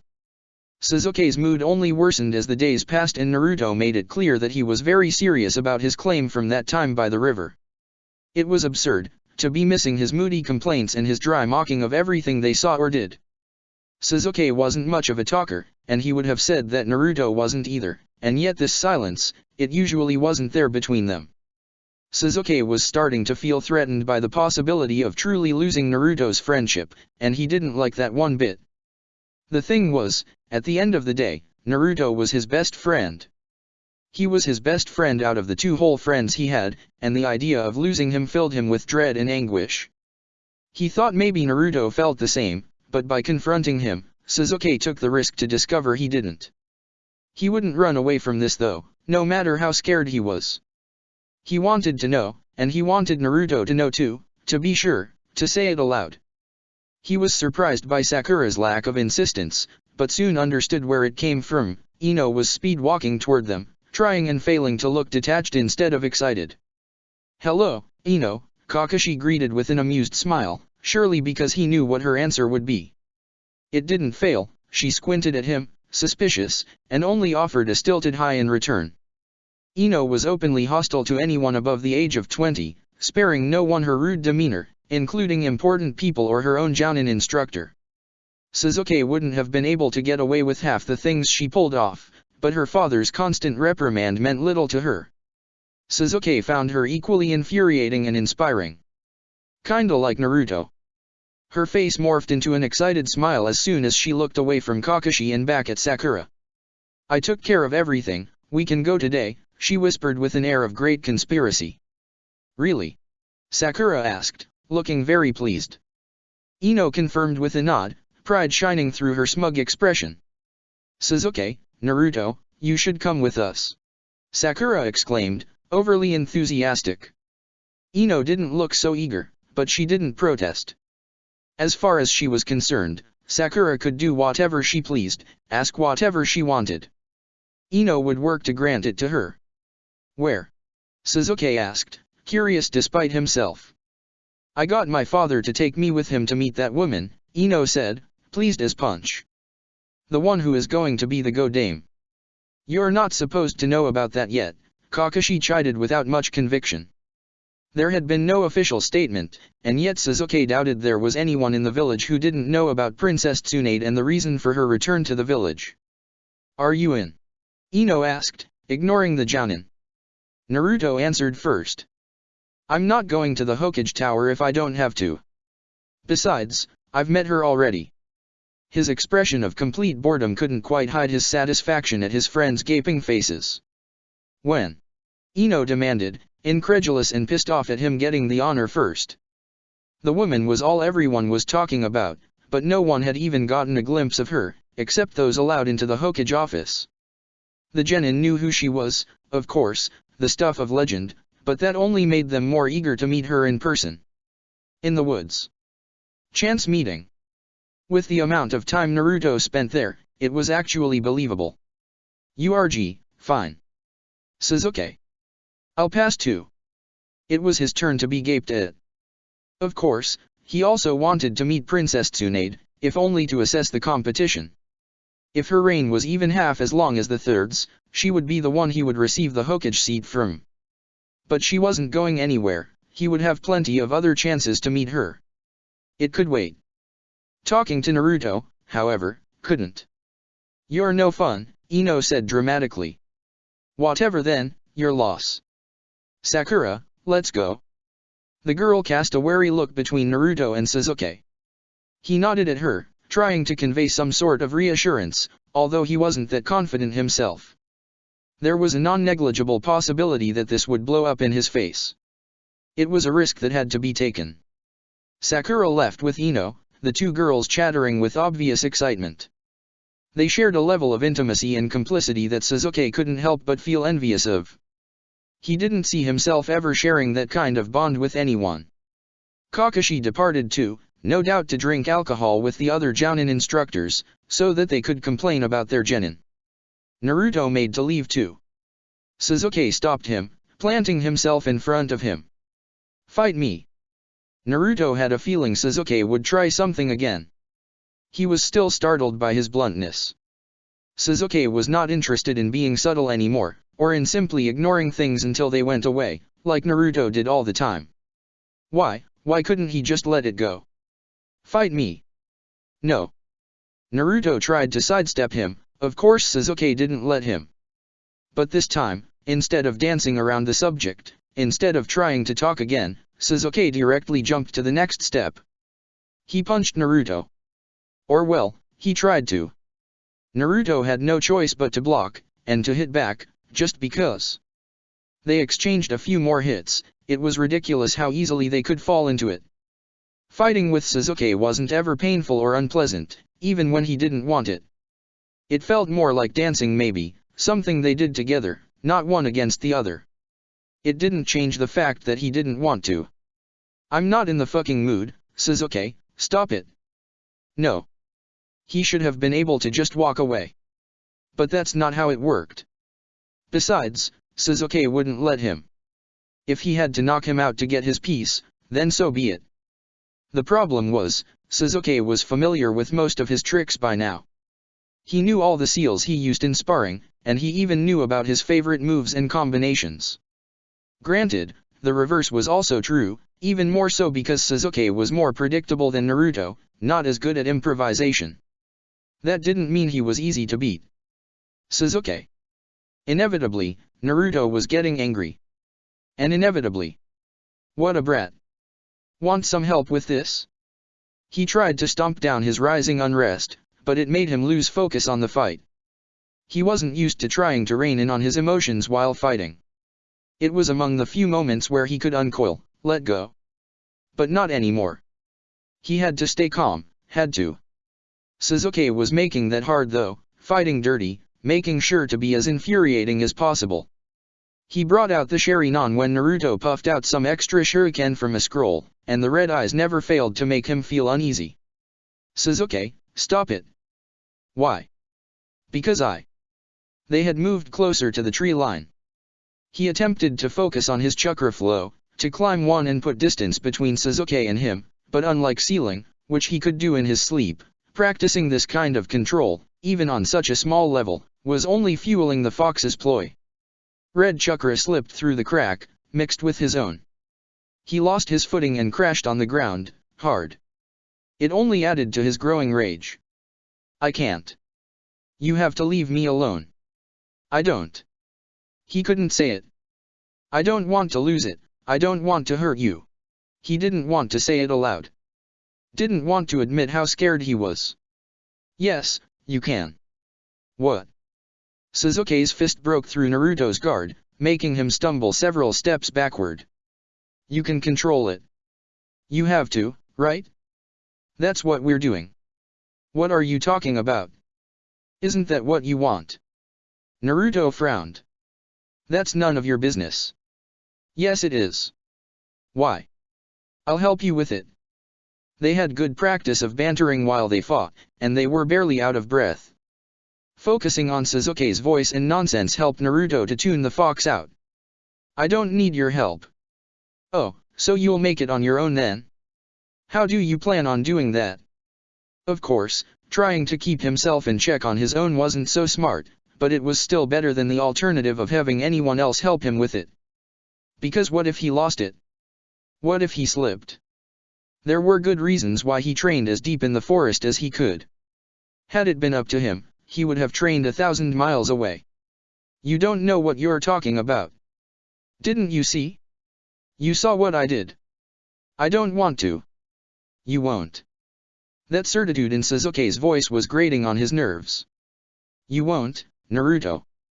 I won't let you. What? I'll stop you. Next time, I'll stop you. That gave Naruto a pause. They landed back on their feet and stared at each other for a moment. With the Sharingan, it felt like Sasuke could burrow into his very soul, get into his head.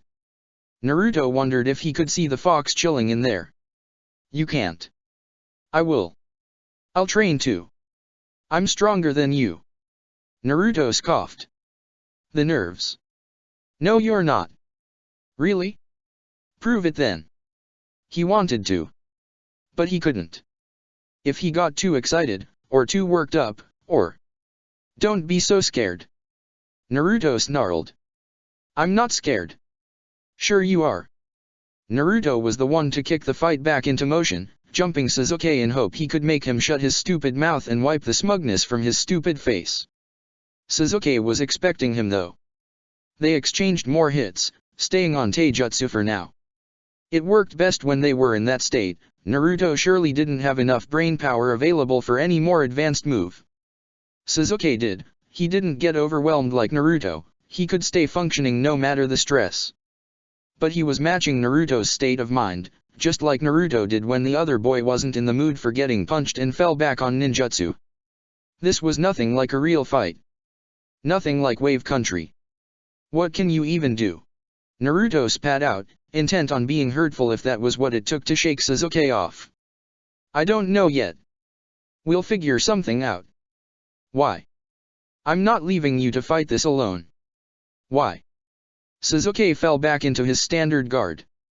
Naruto knew why he was keeping the fight going, it was the surest way of keeping them both into that conversation. Naruto wanted to walk away, but he couldn't just give up now. Besides, Sasuke would come after him. If he wanted to leave, he had to put an end to the fight. Either by beating Sasuke or by surrendering. We're friends. Why did they always say that like it meant anything? It was the same in the movies, because I'm your friend, because I love you. What did it even mean? Why was it so important? Sasuke's hands flew into the hand signs of his fireball technique. Naruto could only identify it because he had seen it countless times. Otherwise, Sasuke was signing too fast for the seals to be easily identifiable. He was getting better. Naruto jumped sideways, the fire followed him. He cracked out a scroll, determined to suck it in, but the fire changed course at the last moment. Up until recently, Sasuke could only change its general direction. Now he had such control over it that he could have made it into an art show. Katon. Fire Dragon Jutsu. The head of the fireball took the shape of a great dragon, its long, sinuous body curling into the air, chasing after Naruto. He didn't have any ninjutsu to counter it. But he had seals Sasuke had never seen before. Sasuke had the fire dragon chase after him because he believed Naruto was running the training ground at random. He wasn't though. He was drawing a very specific pattern, running up to specific points. Dropping a hand on the ground as if he needed the support to take the sharp turn that helped him escape the dragon. Dropping a hand on the peaks of a 5-point seal. He ran back to the middle of the pattern. Sasuke wasn't caught in it, which was preferable, since Naruto wasn't exactly sure what it could do to an actual person. He slammed the final seal on the ground. The dragon vanished, chakra sucked in the ground by the large seal. Gone in an instant. Sasuke didn't take the time to be surprised. He stepped forward to drop back into Naruto's space, but... Don't. Sasuke staggered as soon as he put a foot into the seal. Naruto sped toward him and shoved him backward, hard, so that he was no longer caught in its influence. So that's what it did to people. He would have to think back on its intensity if he didn't want to kill both his enemies and his teammates from chakra exhaustion. He went to check on Sasuke, but that bastard had already recovered, and he tackled Naruto to the ground. This time he was the one to pin him down, to keep him from getting back up. And unlike Naruto the previous time, he had no intention of running away. "You'll never be strong enough to fight that thing," Naruto said, a little angry and a little pleading, "maybe. Isn't that what you're trying to do? Why couldn't I do it, if you could? It's not the same. I have to. I have to or. If you can do it, I will too. I'm serious. I'll stop you, Naruto. And if you can't do it, I will still. I won't let you down. There's no way. I'm going to be the next Hokage. Do you think I can't handle your sorry ass?" Naruto pushed Sasuke back until he was sitting on his heels. He sat up to face his friend. Sasuke looked dead serious, determined, but angry too, frustrated. That made two of them. He wasn't entirely wrong though. What if Sasuke could stop him? When Naruto couldn't stop himself? Of course, Kakashi could too, and anyone with these paper seals. He ought to steal one and see what they were made of. Just in case. But if it was Sasuke, it was different. Because if it was Sasuke who had this power, if Sasuke could go against the fox taking over his mind, then it was okay. If it was Sasuke, Naruto wouldn't have to worry about waking up in a cage. How? How what? How can you trust that he won't do it? Why is he different? Naruto couldn't answer that. I just do. I trust him. It had never occurred to him how true that was. Naruto. Coming back to himself, he saw Sasuke was staring at him, brows furrowed, looking worried. He didn't know what it looked like from the outside, when he got lost into talking with the demon. It was probably very weird. "It's not what you think," he said, because if they tried this, Sasuke had to know. Naruto had to tell him. It would be a good test. It would tell him everything he needed to know about how Sasuke truly felt about it. What? It's not. I am scared of losing control, it's true. But more than that. I'm scared of giving in. Sasuke's confusion only increased. Naruto looked away, itching to slide the mask on, to hide his face. He knew they hated it. He knew they would have smashed it to pieces had it been an option, and he knew they didn't understand why he felt the need to hide behind it. They couldn't understand. It wasn't about hiding, not really. Not from them anyway. But when he had the mask on, it felt like he wasn't exactly there anymore. He wasn't exactly himself either. What he could hide from were his own thoughts and emotions.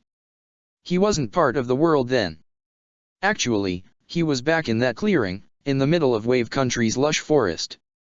It was peaceful and calm, and Haku was there, smiling softly, quiet but supportive all the same. He could even hide from the fox, that way. He could turn his back on it, keep its voice out, keep everything out. Now wasn't the time for hiding though. As scary as it was, he had to stay in plain sight. He had to face Sasuke. I didn't lose to him, back then. The Kyuubi, it didn't take over. Then what? I asked him to come. They probably looked a little silly, sitting in the middle of the training ground, disheveled and out of breath. Sasuke was very still, his eyes riveted to Naruto's, intense and unwavering. The red had faded away, but he didn't look any less focused. The black was just as deep, just as mesmerizing. I wanted to get out of the ice, and you. I needed to get us out. So I let him come. That one, terrifying second when he had thought that maybe that was it, maybe Sasuke was dead, it had been all it took for him to surrender, to let the demon take the lead. Naruto would have done anything then, to get revenge, to inflict the pain he was feeling. Even letting the Nine Tails out. Even killing them all. That was what truly scared him. People would die, it was inevitable. People would get injured and killed in front of him. He didn't trust himself to fight it then, to resist.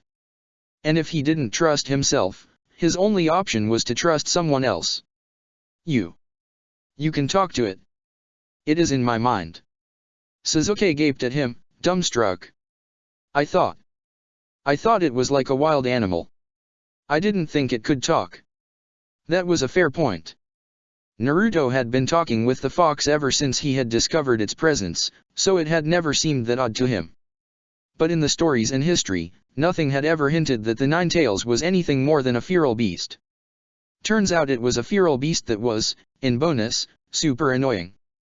You're the annoying one. It's my fault, Naruto said, because Sasuke looked confused but not angry or scared as he should have. He didn't seem to get it, didn't understand.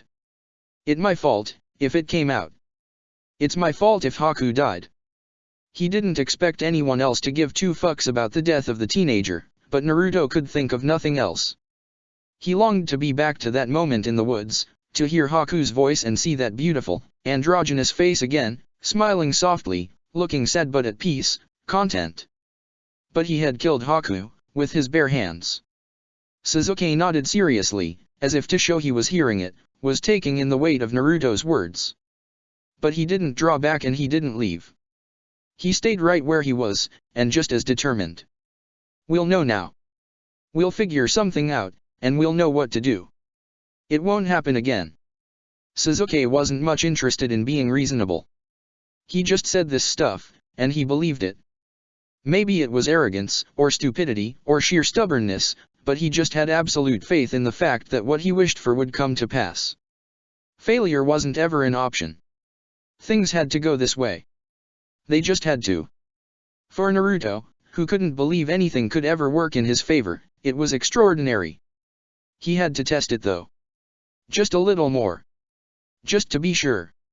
Didn't I told you to leave me alone? And he had almost meant it too.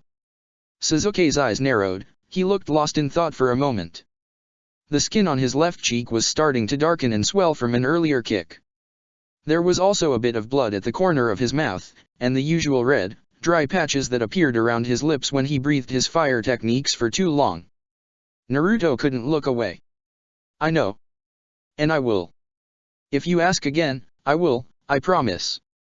But that doesn't mean I'll give up on you. I don't understand. I'll still be there. I'll still watch your back, and I'll still work so that you don't have to be scared anymore. I told you I wasn't going anywhere, even if you are. If you turn back, you'll see me. I'll be there, I will. Naruto was convinced he could bring Sasuke to abandon him for good.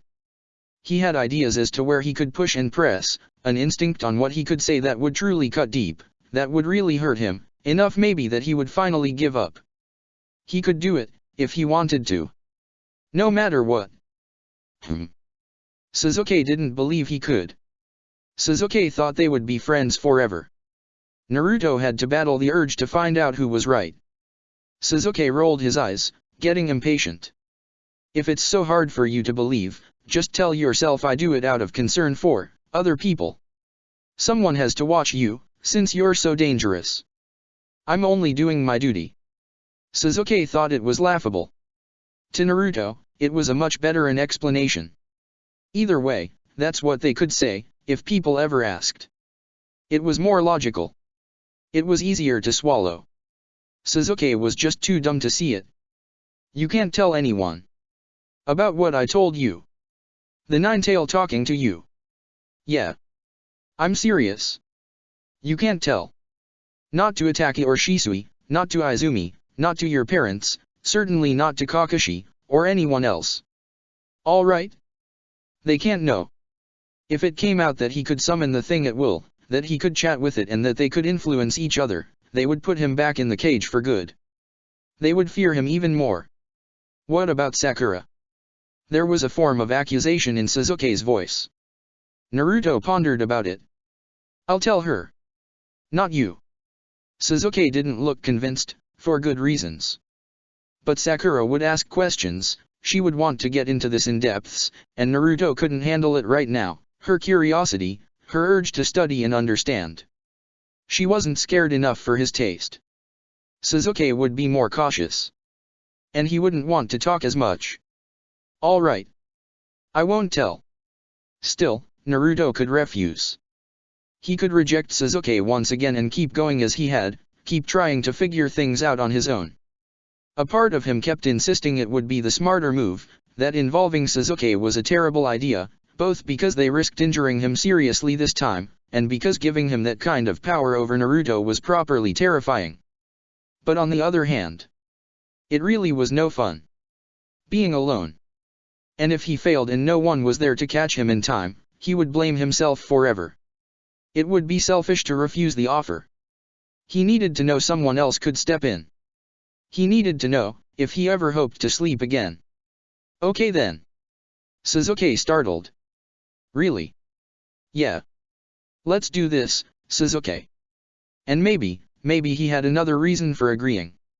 The crease of worry splitting Sasuke's forehead in half smoothed over, he relaxed at last with an audible sigh, and he even smiled a little, relieved, content, determination shining in his dark eyes as he held Naruto's gaze, promising that they would, indeed, do it. And Naruto couldn't regret his choice then. Because he had another, simpler reason. Maybe, for once, Naruto just wanted to please his friend. The single thing that was fortunate in this situation, and the only thing standing between Tsunade and the sweet release of being on the run, was that most of the clan heads and jounin she had to deal with seemed to, amazingly enough, maintain a vague semblance of social and family life. Oh, she had no doubt they would spend the night in the Hokage office if they could. But between husbands and wives, kids and colleagues, friends and relatives, it was rare for any of them to linger past dinner time. They obviously weren't very pleased about it, but seemed to mutually hold each other to it. If the Nara wanted to stay, there was always the Akimichi or the Yamanaka to push him out the door. Yamanaka Inoichi had even ushered in his own brat earlier, paired with another girl with bright pink hair, who were just dying to meet Princess Tsunade. Both of them were thoroughly enthralled by Tsunade's mere presence. Cute kids.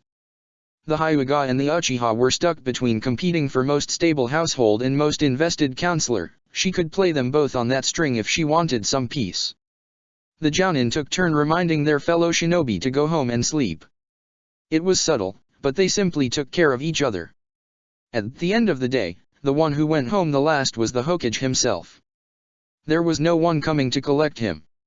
She had gathered that his wife had died on the night of the Nine-Tails attack, and his relationships with both his kids were rather tensed. He even had a grandson, an angry little thing that wreaked havoc in the village and had jounin chasing after him at all times. Whether to make his absent grandfather's life harder, to gain his attention or to shake the weight of his name off of him was anyone's guess. She knew from experience it would most likely get worse before it got better. So Hiruzen didn't go home, and she didn't either. She couldn't fall asleep before midnight and she tried to walk the streets only when they were empty, wary of meeting people, known or not.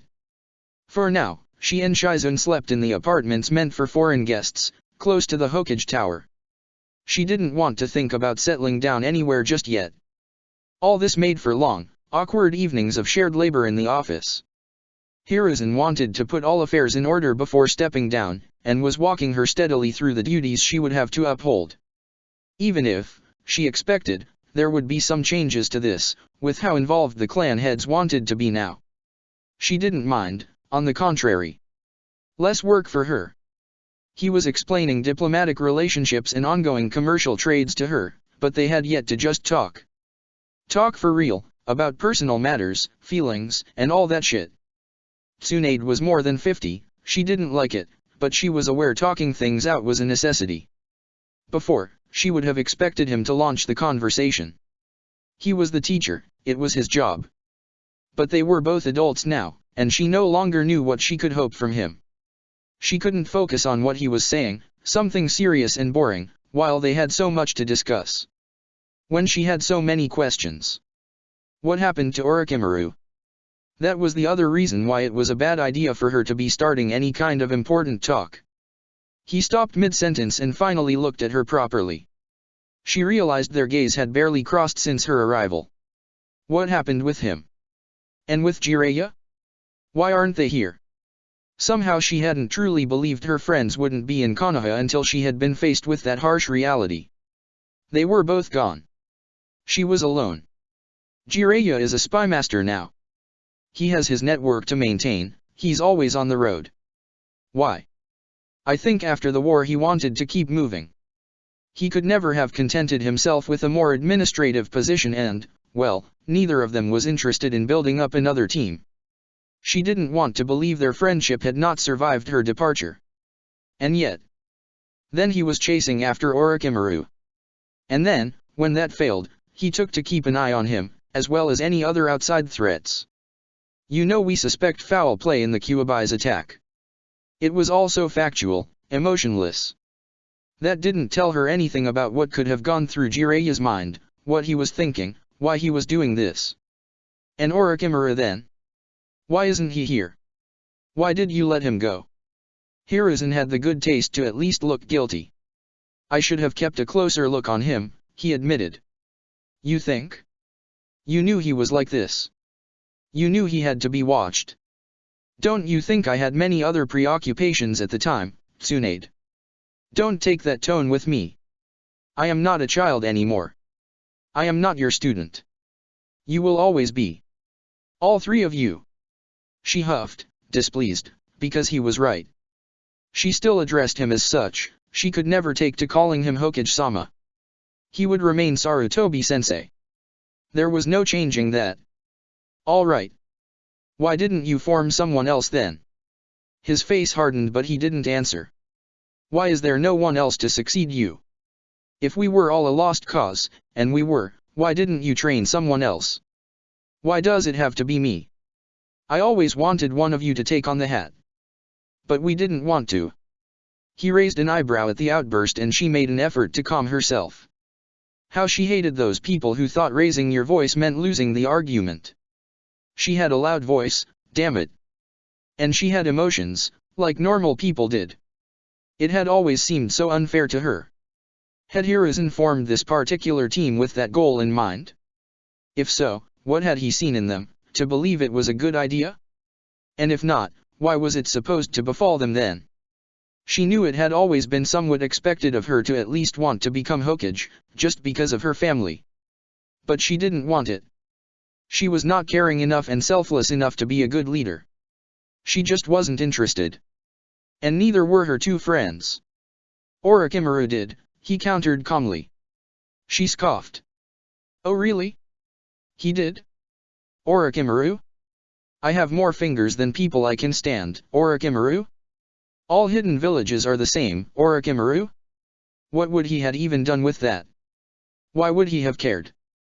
I'm not the one you ought to ask that. I don't need to ask. I know. Orochimaru wasn't after your seat. He may have hungered for power, but he had no interest in ruling. Being Hokage would have allowed him to act as he pleased. From what I heard, it was already the case. Had the old man not lost two thoughts about it? Being Hokage would have driven Orochimaru mad as much as Jiraiya. It was one of the most ridiculous claims she had heard. He just wanted to know he could do it. Just like with everything else. He wanted to be considered for the job at least, nothing more. You don't know that. You weren't there, Tsunade. I know him. Maybe they had only been a trio of idiot kids in his eyes, but her two teammates were among the people who counted the most in her life. Always together, the three of them, always one against the world. And she knew them. She knew them, as she knew herself.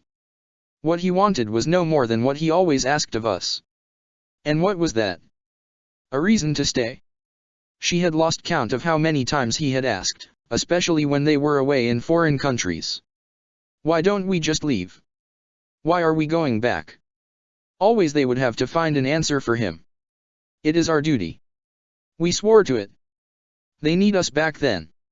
Eventually though, the one that worked was always the same. We need you. He had never felt like he belonged in Konoha. By many aspects, he didn't. But he belonged with them. It was enough.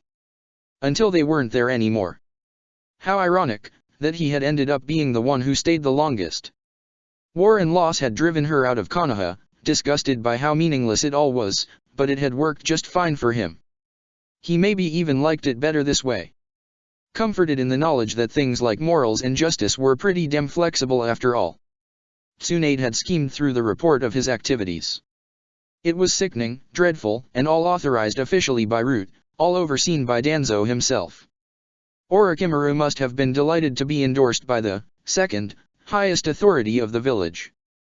After all, "We're just following orders" had been a favorite of his. When orders went his way, he would have said he was just obeying. And to shinobi in general, but to him especially, whose sense of compassion and morality was all but non-existent, it was absolution. She was convinced he didn't even think he was doing anything wrong. It was authorized, so it was fine. That's how he operated. Then, of course, Danzo had jumped ship, denied it all, as soon as they had been found out. Orochimaru had been told that no, after all, it wasn't good at all. And no way was he going to stay and face consequences he had thought himself safe from. Dumb fucking idiots. And that shit with the Uchiha then? What the hell, sensei? He frowned at her language but mercifully didn't reprimand her. Things got out of hand, he said lamely, looking back at his papers, as if she was going to let him escape that particular topic. Yeah, no shit. Don't think for a second that you're above this, Tsunade. You will have similar choices to make, sooner than you think. I won't choose this. He grimaced, pained. It wouldn't have come to pass. Are you sure about this? The others seemed pretty convinced Danzo would have seen his plan to completion. Hiruzen was the only one who still believed it was some kind of misunderstanding. How was it possible to have a blind spot this big? She wondered then how big hers was, when her old teammates were concerned. Were they all doomed to make similar mistakes? A world of good did teamwork do to them? Maybe they ought to reflect on that. He smiled at her, and she knew the conversation was over. He wouldn't discuss that with her. Maybe it was for the best. What more was there to say? There was no changing the past.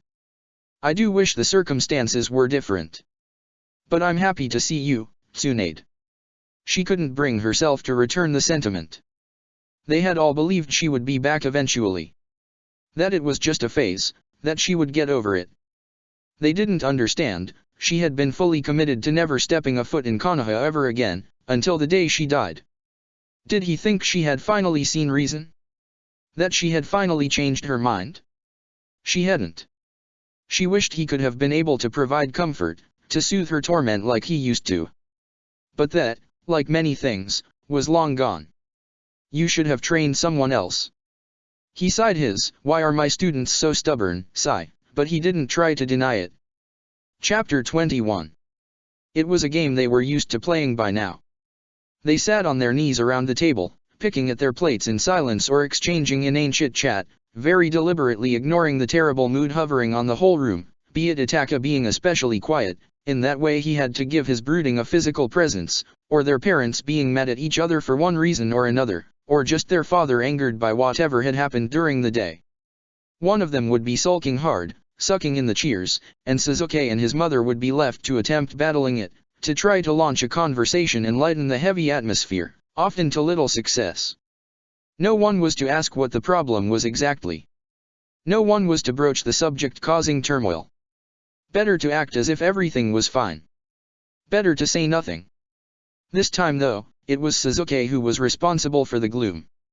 He had always wondered why the others couldn't just make an effort, just for the duration of dinner, so that they didn't impose their brooding on the whole family. But he was finding that hard to do it himself now. He just didn't want to pretend. He was upset, and he didn't know how to fight it. And it seemed that the game rules didn't apply to him, because soon enough his mother laid a hand on his shoulder and asked a concerned, "Sasuke, what's wrong?" His thoughts kept circling back to his last conversation with Naruto. "There is something we have to try," he had said that afternoon at the training ground, reluctant but determined. With the Sharingan. According to Naruto, who had heard it from Shisui, the Sharingan could grant power over the Nine Tails. That was the reason why Naruto had gone to live with Sasuke's cousin in the first place. That was probably the reason why Naruto was so miffed by the Uchiha's dojutsu. You didn't know that? Naruto had asked. No, Sasuke had not known that. It wasn't so long ago that Sasuke just went to his mother when he was upset. There was nothing back then that he felt he couldn't tell her. He didn't used to think she wouldn't answer his interrogations, or worse, answer with a lie. Now though. You know, when I was little, I hated leaving the Uchiha district. He raised his eyes from his bowl to look at his mother, knowing he also had his father and brother's attention now. They weren't the ones he was hoping any straightforward answers from though. What do you mean? I just didn't like it. With the others we would go to the fields behind the district instead of the playgrounds near the academy, because it always felt like we weren't really welcome there. People looked at us weird. The other kids weren't allowed to play with us. Another unspoken thing that had never been mentioned in any way. The few times he and the other Uchiha his age had tried to inquire about it, they had just been told that it was nothing, that they needn't concern themselves with it, or even that they were just exaggerating. It stopped. After a while, he added. He tried to decipher his mother's expression, to understand what she was thinking, but she was no more expressive than any other member of their clan, and he couldn't tell. Really, she said, missing casual by about a mile. He waited, just to see if she was going to add something. She didn't. I always wondered why it was, why we were in such bad terms with the rest of the village, and the other clans. The thing was, kids talked. Among themselves, they exchanged and debated, so no Uchiha kid was stranger to that state of fact, nor were the ones outside the clan. Those rules were supposed to be unspoken, but they had spilled all the same. He had never witnessed it being truly antagonizing, but that was mostly because they did abide by the rule. The Uchiha stayed clear of the other kids and their hanging spots. It was just how it was. Until it wasn't. Sasuke had always wondered about it, as he had wondered why all the parents, Uchiha or not, but Uchiha especially, were so adamant on them never approaching Naruto. The Sharingan grants control over the Nine Tails. Sasuke had asked though, he's asked his parents only a few days ago about them being told to avoid Naruto. Had they lied then? Again? There was a lot of political tension at the time. It's true we were badly viewed for a long time. But we worked those things out. It didn't look like she was going to add anything. He understood that something like this would be a delicate matter, that they couldn't just spill it to anyone. He did.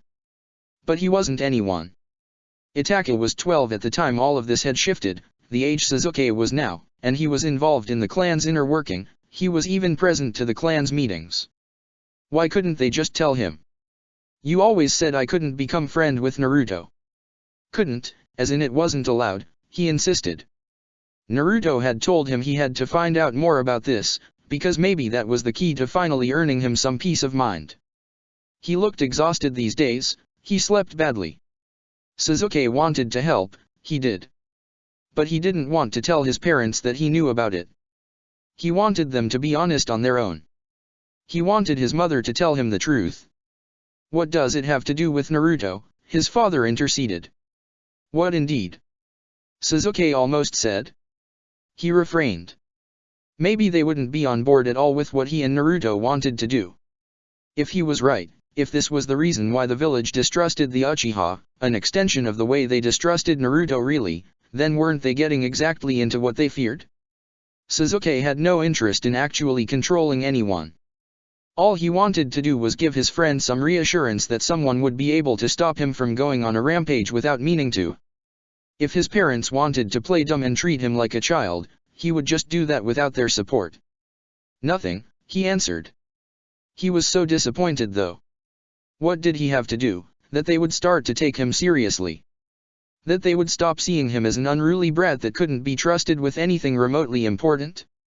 They had never shied away from including Itachi in everything.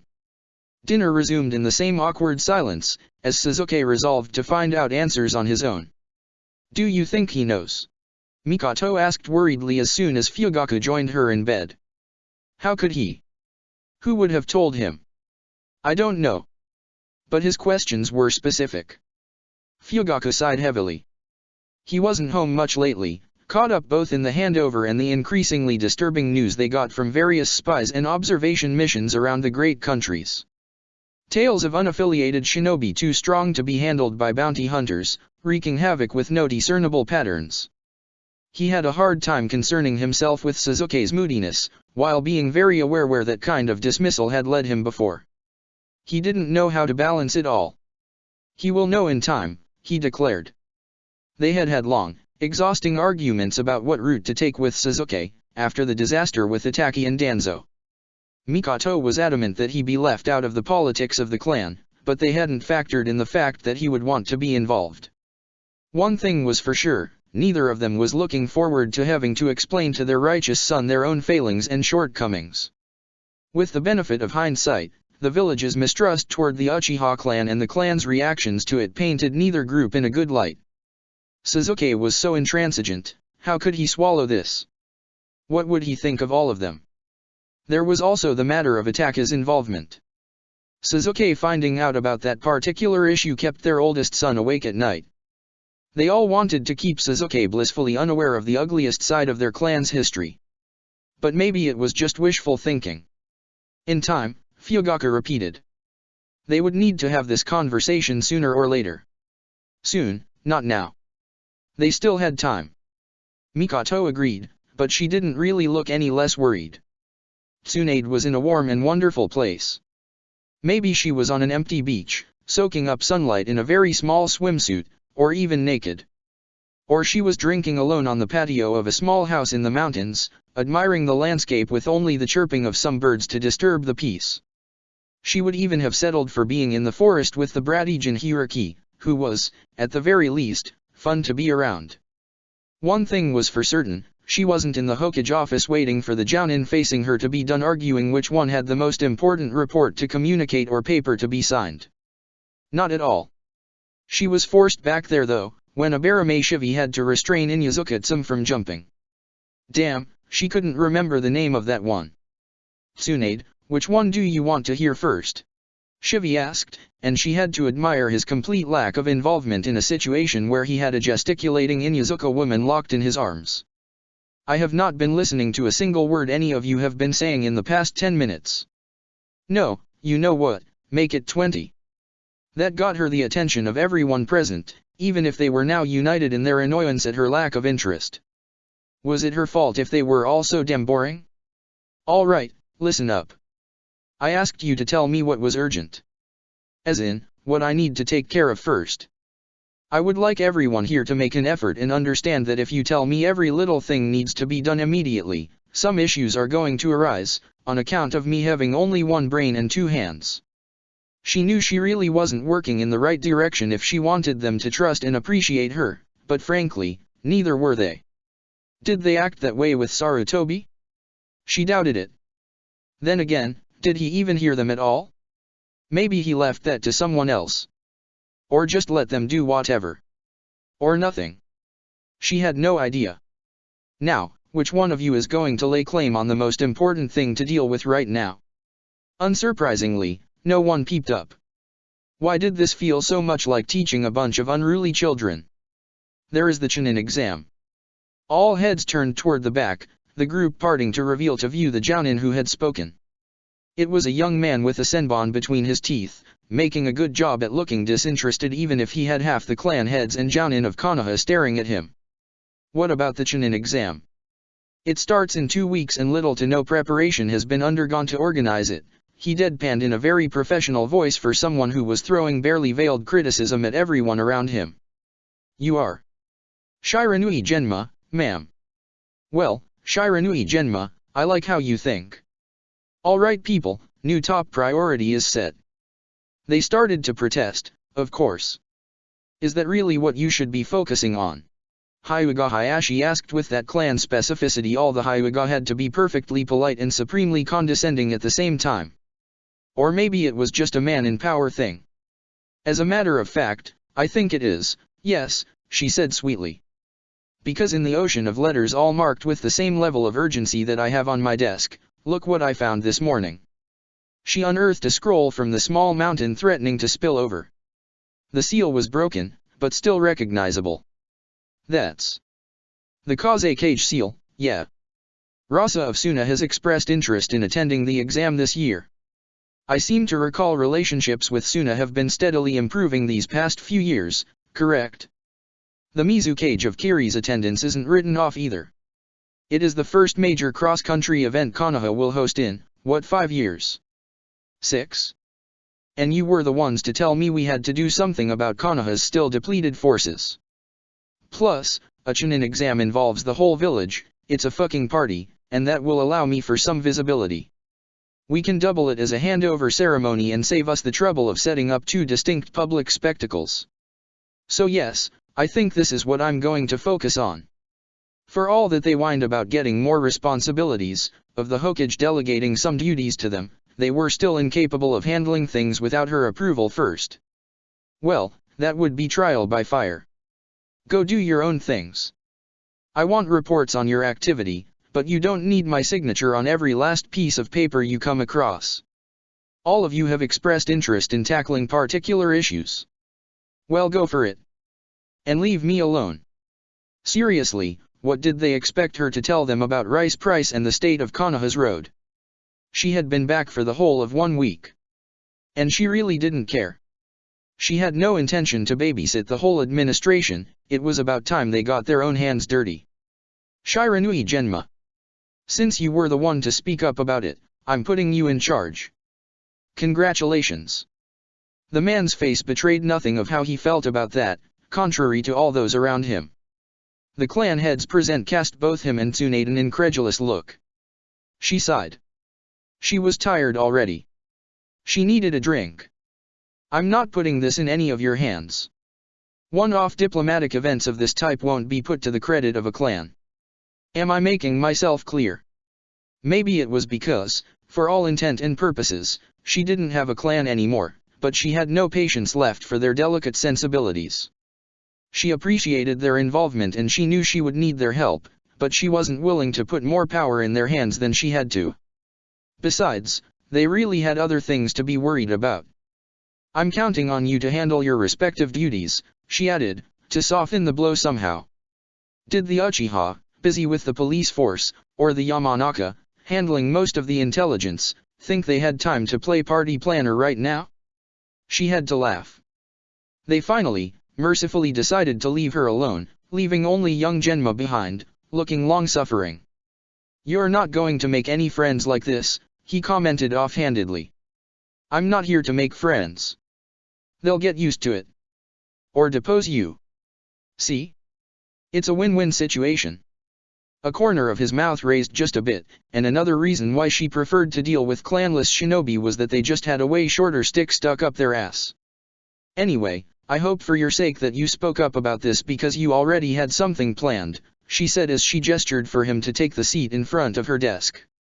As a matter of fact, Tsunade-sama, he answered, popping open a storage scroll that immediately burst with a stack of annotated paper high enough to rival her own annotated paper stack. I have. Maybe she was the one who would regret this. All right. Again.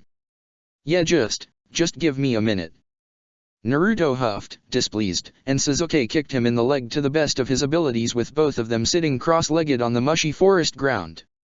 The Sharingan consumes a lot of chakra, okay, he said, irritated. Some ultimate technique you guys have that it leaves you dead tired after barely an hour. Now really wasn't the time to fight, Sasuke told himself as he kicked Naruto again. That would be a waste of energy. Besides, he knew that Naruto was just trying to set him off. The fact that it was working only made it worse. It was a vicious cycle. You literally have nothing to do here but to sit on your ass while I do all the work, so shut the fuck up. I have to endure looking at your ugly ass dojutsu. That's work enough. That earned Naruto another kick, albeit a softer one. Truth be told, it was hard for him to sustain the scrutiny of the Sharingan. It was obvious how he wanted to avert his gaze, look away, but he didn't. He stayed stubbornly motionless as Sasuke stared inside of his eyes, trying to break through to his mind, as he had been taught. It was easier said than done though. And he didn't want to raise suspicion around him by showing a sudden eagerness into learning about the eye of hypnotism. He had just been able to dig up some scrolls in his father's library, pertaining to the functioning of the Uchiha clan's dojutsu. They would have to make do with it. Okay, I'm good. Let's go again. He was honestly feeling a bit dizzy, but he didn't want Naruto to call him a weakling again. Besides, he was close to getting it, he could feel it. Just a little more. Usually, this was a skill best trained with another Sharingan user, their eyes were more open, more easily breached. Ironically, the Sharingan biggest weakness was probably another Sharingan. Sasuke focused all his attention on Naruto's eyes, letting them grow bigger and bigger, until they filled his entire field of vision, and then it was like plunging into a pit. He felt himself falling into darkness, even though he was aware that his body wasn't actually moving. He found himself standing in a vast, dimly lit room, overcome by the sound of water dripping from a pipe somewhere. It felt claustrophobic despite its size, like the walls were closing in around him. Naruto stood right in front of him. He had the dumbest expression on his face, completely awestruck. His eyes flickered toward something in Sasuke's back. Sasuke only had time for a glance above his shoulder. He saw bars, darkness cut in shreds by a number of bright white teeth, and two gigantic eyes filled with fury. Get out! He fell back from his sitting position and found himself staring at the forest canopy, flat on his back and ready to faint. Are you okay? Oi, are you okay? Sasuke, come on, are you dead? Am not dead, he sighed. He sat back up with some difficulties. There were black spots crowding his vision and he had a doubt where up actually was for a second. You said you'd be fine. I did not say that. Don't fucking faint on me, you bastard. Naruto looked fairly distressed, face folded up with worry as his hands hovered above Sasuke's shoulders. I'm fine, he assured, although he wouldn't be standing up anytime soon. So, was that? Yeah. It wasn't very happy to see you. The Kyuubi had knocked Sasuke right back out of Naruto's mind. They were going to need a lot more practice. Another day. I think we're done for today, he said, sheepish. No shit. As predicted, getting up turned out to be a bad idea, and he was only saved from a painful face floor encounter by Naruto grabbing his arm and swiftly putting it around his shoulders. I can walk on my own. Yeah, shut up. They took the way back to the Uchiha district. It never got easier for Naruto to walk the Konoha streets. The stares and the whispers were the same, no matter what he did, no matter where he went, and with whom. Most people just ignored him as one ignores those around them, but as soon as they spotted and recognized him, there was always something passing on their face, shining in their eyes. He knew none of them. But they knew him. He made the effort not to wear the mask when he was with his friends, for their sake. How he wished he could though. He had the vague hope he could abandon Sasuke at the entrance of his district, but the other boy still wasn't steady on his legs, and Naruto had no choice but to take him all the way to his front porch. Uchiha Mikoto smiled when she saw him, although it rapidly morphed into concern when she saw the state of her son. He overdid it in training, Naruto summed up quickly. It was the truth, strictly speaking. Get some rest, SAS, he ordered, knowing that dumbass could very well go back to throwing shuriken at a tree as soon as he wasn't seeing double anymore. Sasuke was feverish and weak, even paler than usual, which Naruto didn't think was possible, and guilt swelled up in his guts. He had been the one to push them for more, even if he knew Sasuke's stamina was shit compared to his. He took a step forward to knock his front head on Sasuke's, locking their gaze. You're not allowed to get hurt on my behalf, Sasuke, he said through gritted teeth, low so that Mikoto wouldn't hear. Sasuke frowned and wrinkled his nose, ready to protest surely. Naruto stepped back before he could, putting some distance between them, already on his way. Do you want to come in for a bit, Naruto? I'll make some tea, Mikoto called as he kept moving backward. Sorry, I have to go. He spun around so that he didn't have to bear her disappointed look. He didn't get why she was so intent on interacting with him. He supposed it was for Sasuke's sake, but he had enough well-meaning Uchiha to deal with in his life. Naruto, hi. Speaking of which. Hi, Izumi. Are you going back home? I'll walk with you. I need to see Shisui. Maybe it was even true. But it was also true that the Uchiha clan had a general air of fear and wariness around him that seemed to be of a different brand than the rest of the villages. Sasuke had made the connection right away, when Naruto had told him about the power the Sharingan apparently granted over him.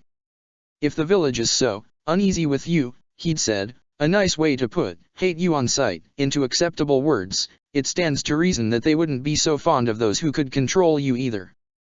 Naruto had vague memories of the other kids badmouthing the Uchiha when they were younger, of them never going out of their district much, except for police duty. So yet another thing he was responsible for. Well, the clan had a better reputation now, for one reason or another.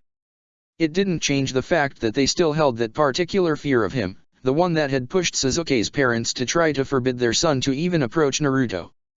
In hindsight, his disobedience was even bolder than they had thought at the time. Sasuke had seen that right away, because he reasoned like a member of a clan. Clans had always appealed to Naruto at least as much as the concept of family did, if not more. To his young eyes, clans were like an extra-large family with bonus secret techniques and common goals. A place of belonging and a source of meaning, two things he craved.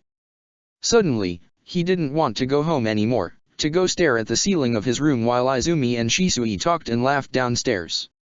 He was incapable of joining them in those moments. He could interact with them apart, more or less, but both at once, it was an impossibility. He always felt like their relationship took so much more space, there was no room for him anywhere, not between them or anyone else. He didn't know how to interact in a group. Sasuke and Sakura were the exception, and even that didn't go so great lately. "You're not coming," Izumi said when they reached the house. "I have something else to do." She narrowed her eyes suspiciously before deciding to let it go. It was even true, he had something to do, kind of. He was going to go bother Tsunade. "Why did no one told me it would be so damn boring?" "Because you wouldn't have accepted the job otherwise." Tsunade glared at the young man, but he seemed to be already immune to it, and just gave her a lazy smile before going back to the list of genin he was reviewing for the exam. Shiranui Genma was rapidly becoming her favorite jounin, mostly by the force of proximity. He was always hanging around her office these days, but also because he had a no-nonsense attitude that she appreciated. He was structurally incapable of playing nice, which she could imagine had gotten him into trouble with his hierarchy before. Now that he was sure he would have no such issue with her, he didn't hold himself back at all. He was infuriating, but at least it was entertaining too. Sage knew she needed every bit of fun she could get. She was busy staring off into the void and the door to the office, praying for someone to cross it and offer some distraction. And for the first time in her life, her prayers were actually answered, in the form of a small blonde kid with a nonchalant air that betrayed a slight anticipation, as if he expected to be turned away. "Well, if it isn't my favorite brat in the whole village." For a boy with such a tough act going on, he was ridiculously easy to fluster. "Bet you say that to all brats," he mumbled with an angry frown, shoulders hunched and hands hidden in his short pockets. "No, I don't." "Genma, tell him I don't." "No, she doesn't," the man obliged with a faint smile. Naruto shrugged, embarrassed. "Really, too easy. Are you busy now, old ma'am?" Genma raised an eyebrow, looking either scandalized or impressed. Tsunade grinned. "You know what? I think my schedule just cleared up." "It certainly didn't," Genma deadpanned, sounding defeated already. She got up from her chair just as one of the Umbu patrolling the area dropped through the window, called by the telltale sound of Tsunade getting fed up with her work. "Hokage-sama, you promised Shizune you would stay put for a few more hours," the young man in the mask said, long-suffering. "Something came up. Naruto here is in dire need of my help, it just can't wait." "Hokage-sama, please don't force me to chase after you." "Naruto, I heard a rumor that you were pretty good at losing people on your tail," she told the boy, ignoring the poor Umbu. "What of it? Race you to you know where? It's supposed to stay a secret. Then make sure no one follows you." And without getting an answer, Tsunade jumped out of the window and took off through the roofs of Konoha. The Umbu were good, of course, but she had spent most of her childhood pulling that exact stunt, and the village had changed, sure, but it hadn't changed that much. She always had to attend extra lessons as a child, because she was destined to great things, and her grandfather and great-uncle saw her marching in their footsteps one day. There was nothing she wanted less though. What she liked back then was trekking in the forest, covering herself in mud, and study the behavior of the animals she managed to catch sight of, or try to brew poisons with plants she found lying around. Noeka was the one destined to great things. He went to the lessons and ate that shit up, always so eager to study or train or learn just about anything. He would have made Hokage all right. She was already chilling in the clearing when Naruto came stumbling in. "You're here," he exclaimed, as if he was surprised she could pull it off. "I am the Hokage, brat. Did you think you could best me?" He made a face that said he did. Kids these days. She dug up a sake bottle from between tree roots and laid down on the grass in a patch of warm sunlight, ready to take a well-earned nap. That was without counting on Naruto though, who stepped between the sun and her, making her groan. "What do you want? You said you would teach me summons. And it has to be right now. Are you saying you won't do it?" She caught something in his voice that made her bit back a mocking reply. Resignation maybe, disappointment. Like he knew she was going to change her mind, expected it, and had accepted it already as an inevitability. Tsunade didn't make it a habit of disappointing children. "All right," she said, sitting up. "Let's do this." The surprise on his face would have been comical if it wasn't a little worrying. Why was he so convinced she would let him down? Doubt rapidly left room for determination on his face. His resemblance with Noeka was uncanny, especially with this expression. But then again, there was a chance, if he was an Uzumaki. An impression further reinforced by his effortless grasp on seals. She had gotten only a glimpse last time, but now she could freely observe how he copied intricate seals without thinking, fixing tiny mistakes and wobbliness as he went. She had him practice on written invocation seals first, so that he could summon someone of a higher rank than the common fox. It was better to try and meet right away one important enough to sign a contract with, instead of just trying at random.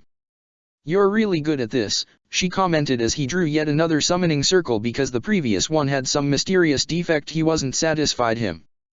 "You're a credit to your clan, Naruto." His brush froze above his paper. What?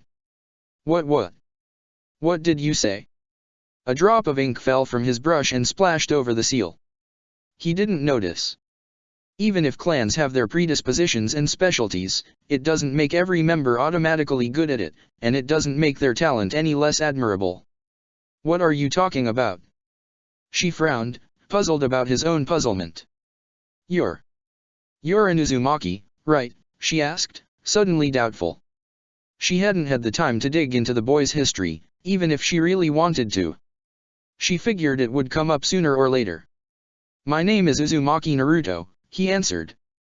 "Yeah, so what? There is no Uzumaki clan." Now how was she supposed to react to that? "I beg you pardon. I never met anyone else called Uzumaki," he defended, probably sensing she was losing her goddamn mind. "I don't understand. Who are your parents?" It was his time to stare at her, harsh and closed off. "I don't have any." "Who were they then?" she insisted, impatient. "I don't know." It felt like she had stumbled into a lucid dream or something. "What do you mean you don't know? Is it your old age that makes you this slow? Why do you think I live at Uchiha Shisui's place?" She recognized the peak as the defense mechanism it was and decided to let it slide. There were far more important things to be focusing on right now. She had wondered why the boy lived with a young Uchiha Jounin. There could have been a number of reasons for that though, and none of them were directly related to the fact that he apparently didn't know who his freaking parents were. There had never been much Uzumaki in Konoha, but she had assumed. Were his parents the only ones left? But why didn't he know anything about the clan he was bearing the name of? "Are you telling me there's not a single Uzumaki in Konoha beside you?" He looked away pensively, debating with himself. "Can you keep a secret?" She nodded, solemn. What she was seeing of his behavior and what she had just learned were starting to draw a pretty ugly picture of the boy's life in the village, and she wasn't about to add to it.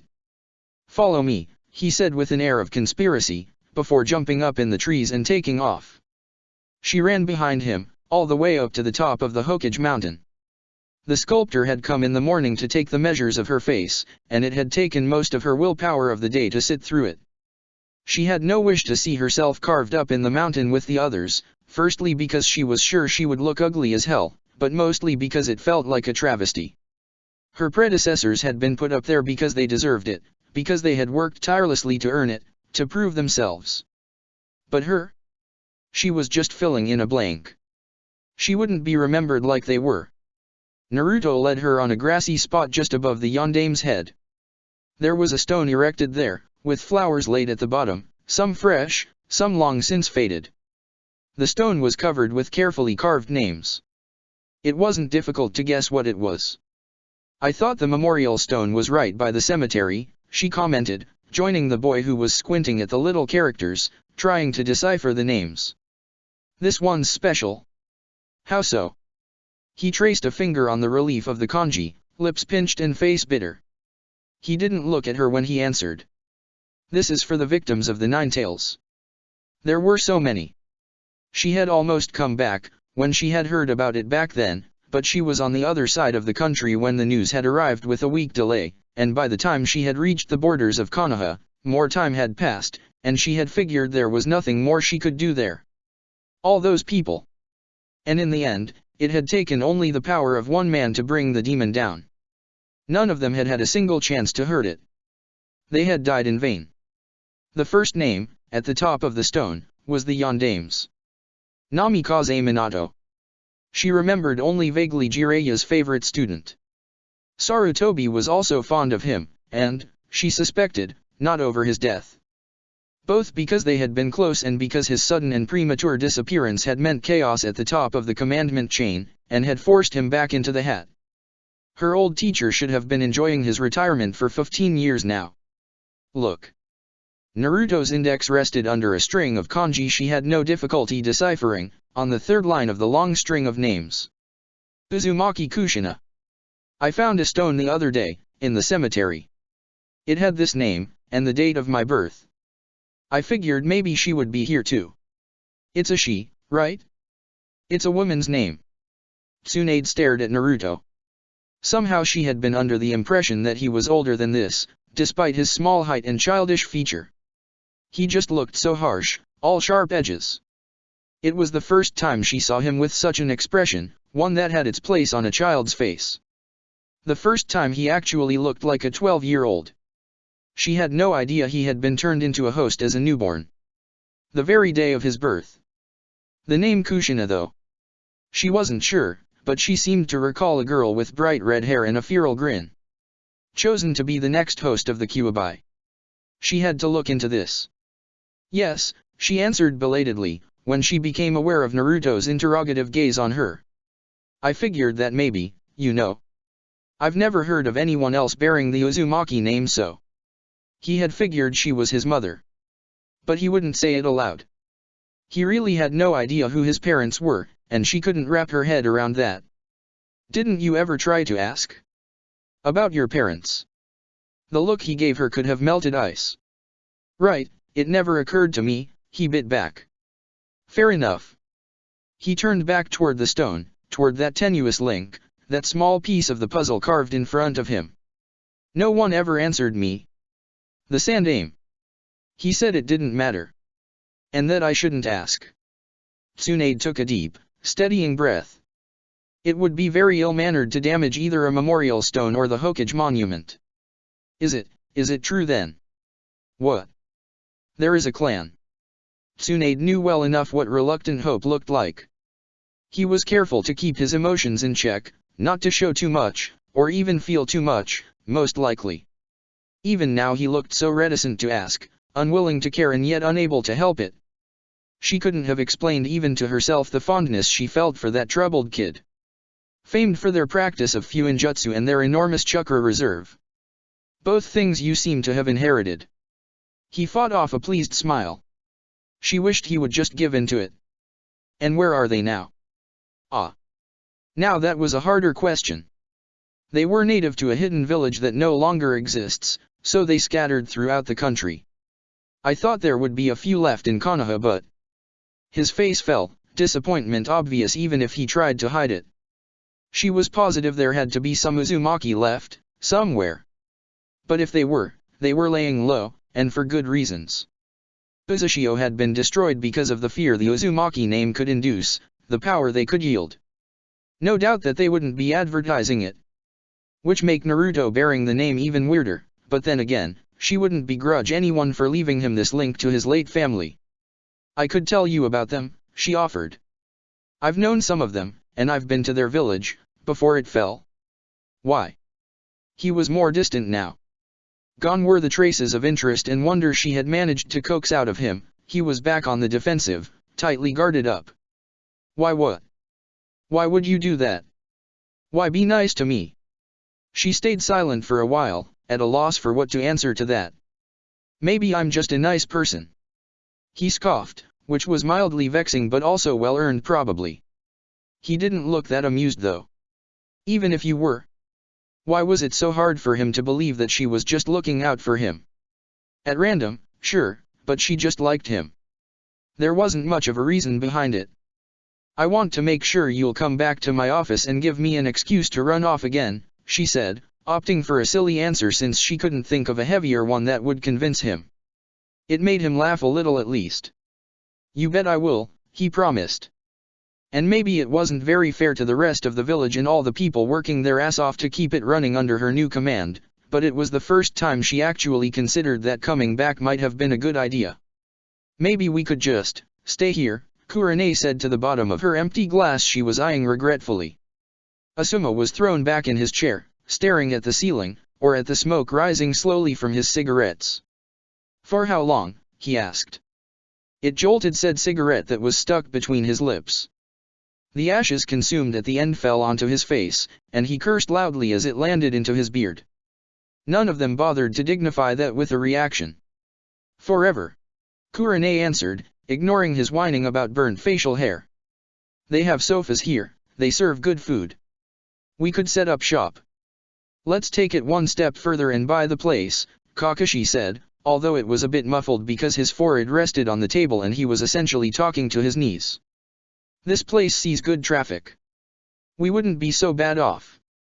You guys are so fucking pathetic it's hilarious. I want to punch all your teeth off. Kakashi made the effort to sit up to look at Anko. She was grinning widely, the greeting was affectionate, coming from her. What are you doing here? I followed Guy. He told me you would all be sulking here. And where is he now? Friends. Her grin only widened, but of course it couldn't rival Guy's smile, who materialized by her side. We must move now. We wouldn't want to keep the kids waiting. Kakashi shrugged at that, while Asuma and Kurane wore similar expressions of disagreement. They could very well do that. There was no denying Guy anything though, unless they wanted to get banned from their favorite restaurant for good, so they paid for their drinks and followed him outside. If it wasn't for you, we wouldn't ever get anything done, Guy, Asuma said as he upturned mournfully his empty cigarette pack. Why thank you, Asuma. They chose not to point out it wasn't exactly meant as a compliment. Come on, move, Anko said before parting ways. Or Genma will have your asses. I still can't get behind the process for choosing the proctors this year, Kakashi pointed out. She flipped him off as she walked away. Let's go then, Kurane said firmly, having found some of her motivation back. They were probably being overdramatic and ridiculous, but Kakashi honestly didn't look forward to the conversation they were about to have. They found all their kids gathered as agreed in the academy courtyard, the 4 groups of 3 huddled together and casting nasty looks at the other teams and at Genma, waiting in a corner. They perked up at their instructor's arrival, eager to see what this was all about. Let's get this over with, Asuma said to the Jounin. The kids all turned to him, curious. Apart from his own team, Kakashi knew most of the kids only in passing, and by the dramatic recollection of his fellow team captains. They looked innocuous enough like this, and it was hard to believe that Lee and Niji regularly rolled in the dirt fighting it out, or that Ino could shout very, very loud and never hesitated to make it known to her team. What fun they were all going to have. Small mercy, Anko hadn't followed them. Kakashi wasn't sure he could have dealt with watching her being entertained by their messy teams. No doubt would she remind them again how smarter than them she was for never agreeing to train a genin team, to which Asuma wouldn't miss retorting that it only was so because no one was dumb enough to trust kids into her hands.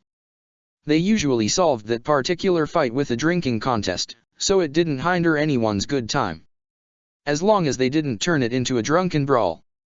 Genma wore the same bored, uninvolved expression he always did, but they all knew he was actually the driving force of this whole operation, bullying everyone into doing their part while managing to look like he didn't care either way. A feat. Hello everyone, I'm Shiranui Genma, and I'm the head examiner of the upcoming Chunin exam.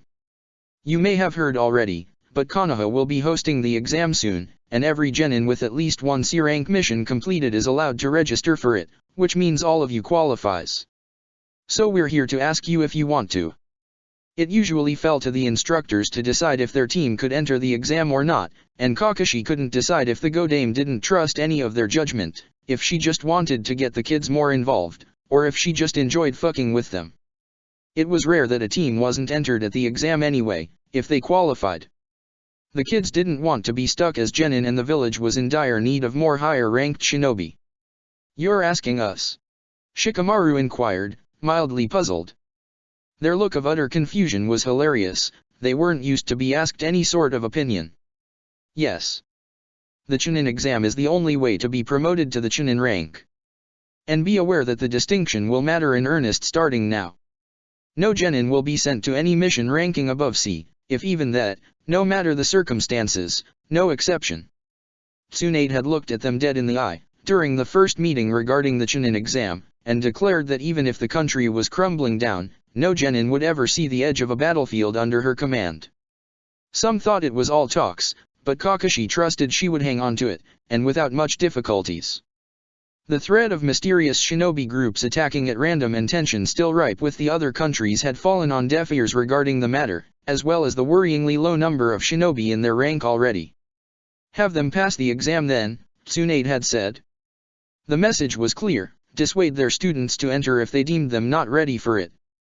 She had to be aware though, that it wasn't up to them, not really.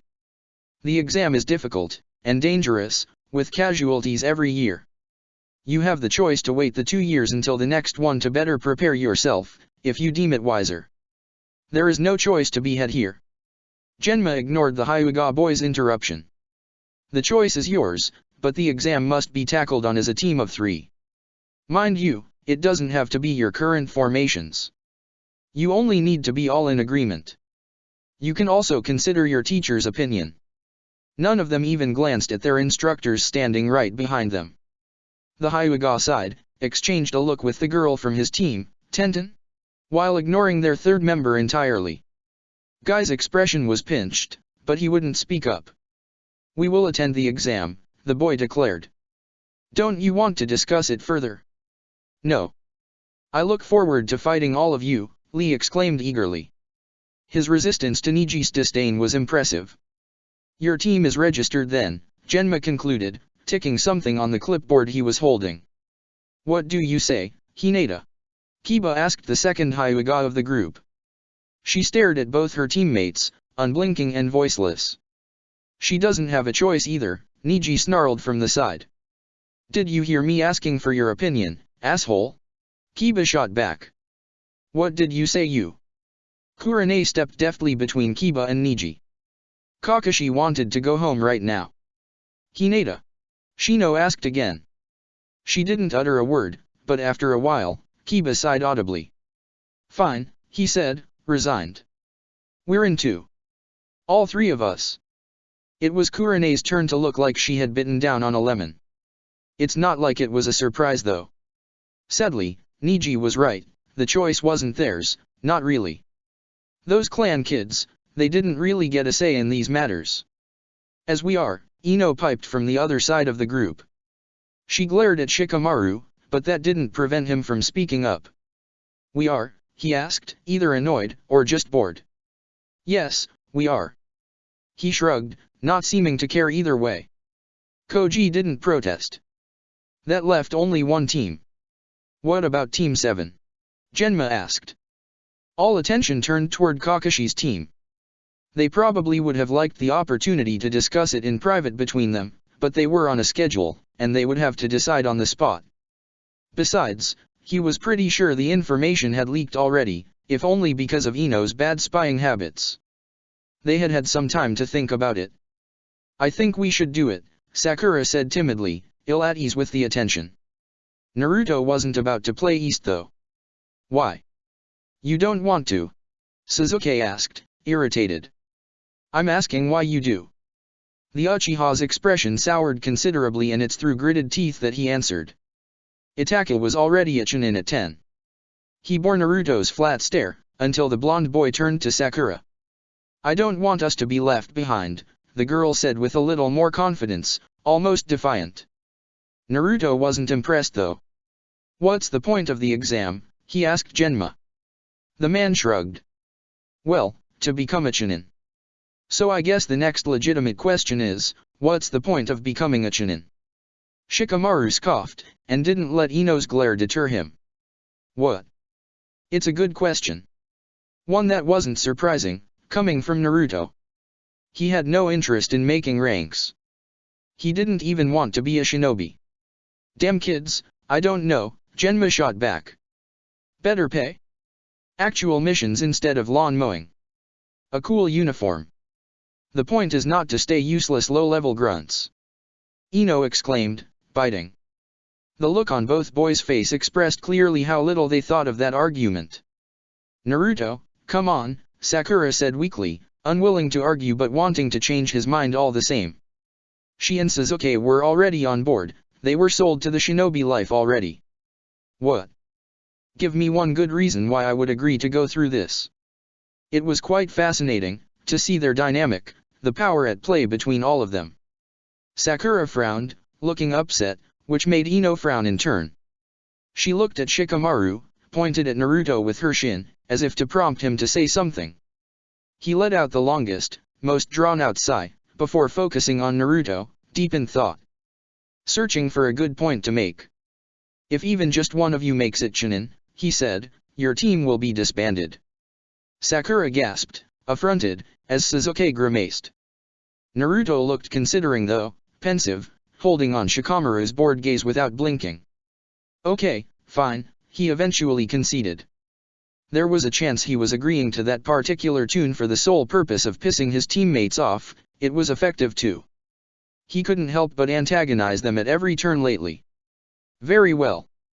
Thank you all, that will be it. You'll get further information soon," Genma concluded before taking his leave, not without a last look of encouragement toward the other Jounin. His job here was done, theirs was just beginning. All the kids were now to be prepared for the exam. Team 7 had the skill level, but Kakashi wasn't sure they were ready to face the emotional toll of the trials. For once, he and his colleagues would have appreciated the opportunity to bear their team from entering the exam. Oh, well, it was only wishful thinking. He could have managed to convince Sakura, probably, but there was no way he would have persuaded Sasuke to give up on trying for the promotion this year. Sasuke had ambition, he was impatient, and there was nothing he believed couldn't be done, if he set his mind to it. Plus, they were dumb kids. They didn't know what they were stepping into. And if by some miracle Sasuke had given up on it, Fugaku certainly wouldn't have. This choice wasn't the kids, any more than it was their teachers. It was a frustration they all had to compose with. It was late into the night when Tsunade finally found herself on her own. The sun had set while she was getting a headache over all the official guests that would have to be dealt with during the exam with Narashikaku and Yamanaka Inoichi, and now her office had to be the only room still lit up in the administration tower. She needed to have a conversation with her mentor, she didn't want to ask anyone else about Naruto and the Kyuubi. It was too complicated to try to guess who knew what, and what they thought of it. She didn't like to be suspicious of everyone around her like this, and it exhausted her in advance to know it wouldn't abide any time soon. And what she was about to do would move things both in the right and the wrong direction. Links. The Umbu jumped swiftly through the open window to come kneel in front of the desk. Tsunade wondered what they made of this during the winter. "Take off your mask. Those things creep me out, and it's only us." The woman hesitated, but she slid off her mask obediently. Yojao was the Umbu most often attached to the Hokage safety, but Tsunade had never had a proper talk with her before. They were in for quite the introduction. "Is there something I can do for you, Hokage-sama?" "There is. Get up." Yojao was rather small and lean, compared to her peers. Tsunade had no doubt about her capacity though. "Yojao, do you consider yourself to be loyal to this village?" A credit to her training and position, Yojao didn't flinch, didn't show any sign of surprise or confusion. "Yes," she said firmly. "And to me. You are the Hokage." Which meant she was loyal to the hat, if not to the one wearing it. It made sense. Tsunade was the newcomer dethroning the old king in this situation. She would have found it alarming that the elite forces weren't a bit wary of her. "And what does this loyalty mean to you?" Yojao frowned. "I'm not sure I understand. Do you think loyalty is obeying orders without question, or do you believe your commitment to its values is showing resistance if need be?" The poor girl looked a little mystified. "I'm sorry, I know this is rather abrupt. Please don't think too hard about what you think I want to hear, there is no right answer. Speak freely."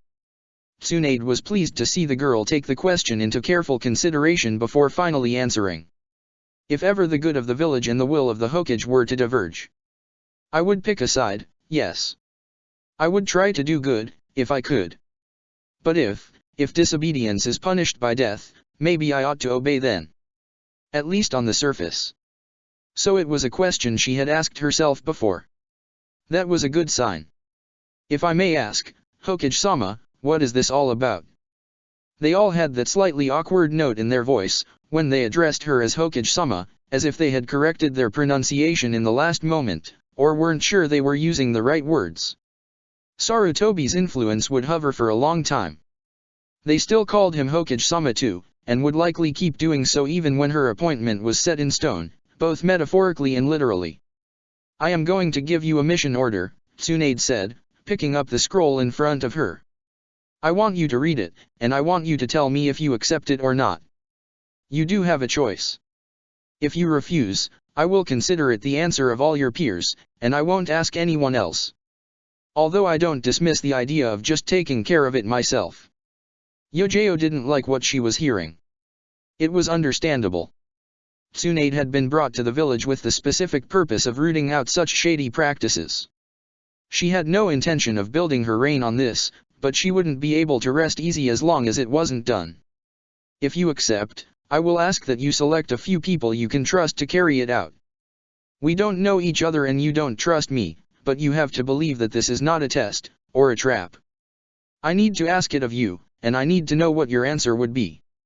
I need to know what has become of this place." "You've been gone a long time," Yugo commented as an answer. It wasn't accusatory, merely analytical, as she tried to parse out Tsunade's reasoning. Tsunade nodded. Yojao took the scroll. She really had an exceptional poker face. She let nothing filter through of what she felt upon reading the mission order, and it was an equally blank expression she turned toward Tsunade when she was done. "Can I think about it?" "Yes."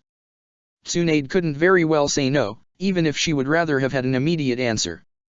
Yojao rolled back the scroll and Tsunade started shuffling papers around again, not in the mood to take care of it but not ready to leave just yet. She thought the young woman would take her leave, but she stayed right where she was, motionless, lost in thought. "I accept." Tsunade's head snapped back up. "What?" "I accept." "Are you sure you don't want to take more time?" "I don't need to. I know what I have to do." She looked fierce all of the sudden, determined. "Can I ask why?" For a second the young shinobi was lost in memories, bitterness, and regret souring the softness of her face. "I picked the wrong side before. I obeyed, when I knew I shouldn't have. It seemed to be everyone's story around here. I know who will help willingly. It will be done, according to your wishes." Tsunade had a feeling that it would be as much her wishes as theirs. She would have to dig in some more into those sordid affairs, but for now she was glad that little Bet hadn't blown up in her face. "I don't intend to keep it a secret," she assured. "Not for long anyway. And this will be my entire responsibility. You won't be involved." The way Yojao stared at her was indecipherable, and Tsunade felt uncomfortably scrutinized. She wondered what Yojao was most suspicious of, where she thought laid the lie. Time would show her there were none. If Tsunade accomplished only one thing as a Hokage of Konoha, it would be this. I will keep you informed. Good night, Hokage-sama. The woman disappeared in a puff of smoke, leaving the tired Godame alone in her vast office. Arrangements have already been made for accommodation, and Baki will be here to take care of all your expenses. You're not expected to mingle, but it's a good opportunity to observe the other villages' techniques and resources. Don't wander Konoha alone though. If we're no longer active enemies, we're still far from allies. Understood? Yes, Kazekage-sama. She had never liked the Kazekage's office. The room was too big for its purpose, the ceiling too high. Weirdly enough, it gave her a feeling of claustrophobia. Maybe because it was so empty despite its size, it narrowed all the focus down to its center, to the vast desk and the space in front of it where she had to stand like she was standing trial. Or maybe Temari just hated a room so strongly associated to her father. Will that be all? She asked after an uncomfortable pause. No. He leaned forward in his chair to rest his elbows on his desk. A change of posture usually meant a change of roles. Konoha has expressed the wish to limit the number of deaths during the exam this year, he said without hiding how little he thought of that idea. So I count on you and Kankuro to rein your brother in. Yes, father. She used to be confused by this juggling between her military leader and her father, but she was used to it now, and could easily tell the difference. Not that it mattered all that much, the orders were pretty much the same. I'll join you in Konoha for the last task. You're dismissed. Yes, Kazekage-sama. She breathed out a sigh of relief when she was finally out the door. Kankuro was waiting for her in the dark corridor. How does he suppose we should do that? He snarled. Shut up. Go pack your bags. And leave Gaara to me. He frowned but didn't protest, he wouldn't risk arguing with her in front of their father's door. It was pointless anyway. They had to abide by his will, one way or another. She wished she could have been excited about the Chunin exam. Going out of Suna, visiting Konoha, meeting new people from all around, going out of Suna. But Temari couldn't really be excited about anything anymore. As long as it involved her younger brother, there would be an undercurrent of fear and guilt preventing her from enjoying anything. And this promised to be especially stressful. Her brother lives in an unknown place full of strangers he was here to fight. In short, a recipe for disaster. And as usual, a mess she would have to handle on her own. Chapter 22. There were only a few precious hours during the day where the sun shone through the canopy into Naruto's clearing. He had become very good at sun-based time estimations so that he could be there when warmth and light spilled onto the forest ground, so that he could lie down and bask in it, let it warm him to his very core. It was the closest he ever came to actual calm and felicity, emotions and troubles falling away to nothingness, letting him taste the simple pleasure of napping in the sun. He listened to the forest sounds, felt the light breeze brush over his skin, ruffle his unruly hair, and he felt part of that world, like he belonged in this tiny spot of peace and sunlight. He rarely fell properly asleep but could drift off, mind wandering into shapeless daydreaming. It was probably the most unguarded he ever was. We heard you were looking for us. Naruto shrieked. In a second he was on his feet, kunao in hand and head swimming, nauseous from the sudden change of mindset. He looked around him, trying to spot the threat, wondering how he could have missed someone sneaking up on him like this. Over there, human. His eyes snapped to the side, to the big rock that hid the clearing from the nearest forest trails. He blinked stupidly, as if it was going to alter this strange spectacle. It didn't. There on the rock were sitting two foxes. Not sitting as foxes sit though, but as a human would, legs dangling over the edge. One was smaller and of a lighter shade of orange, younger maybe, kicking its legs without paying much attention to what was happening. The other was almost red and was staring intently at Naruto. They were both wearing colorful kimono. Hi. The oldest, presumably, jumped off the rock to stand just above Naruto still sitting on the grass. The fox would have reached to about his waist had he been standing, but like this they were almost on eye level. What can you give? The fox asked without preamble. What? What can you give? In exchange for a contract. It appeared to Naruto that he would have to get his shit together very fast if he didn't want to blow that encounter. He would freak out about it later. I don't know. I can bake. The older fox didn't miss the confusion in his voice, but the younger one did. It ran to them with an excited shriek and practically shoved his companion out of the way. Really? Bake what? Can you make mochi? Akito. The young fox pouted at the reprimand as the other snarled, displeased. I took you with me because you promised to stay put. But he can bake. It's a good deal. No, it's not. Yes, it is. Naruto briefly considered just going back to sleep and letting this weird dream run its course. Instead, he chose to jump in. I can make mochi. As expected, it made the younger fox squeal in delight and the older grimace. That won't be necessary, really. Who are you? They all realized at the same time that it was kind of the important question they should have lead with. Sorry, we're doing this the wrong way. It's your fault, Akito. You distracted me. Heh? It's not my fault. I'll tell Mom you said that. And I'll tell her you disobeyed. Naruto barking a laugh interrupted the exchange. He couldn't help it, this was just so absurd and so mundane at the same time, there was nothing to do but laugh. Anyway, the one in charge picked up with an embarrassed cough.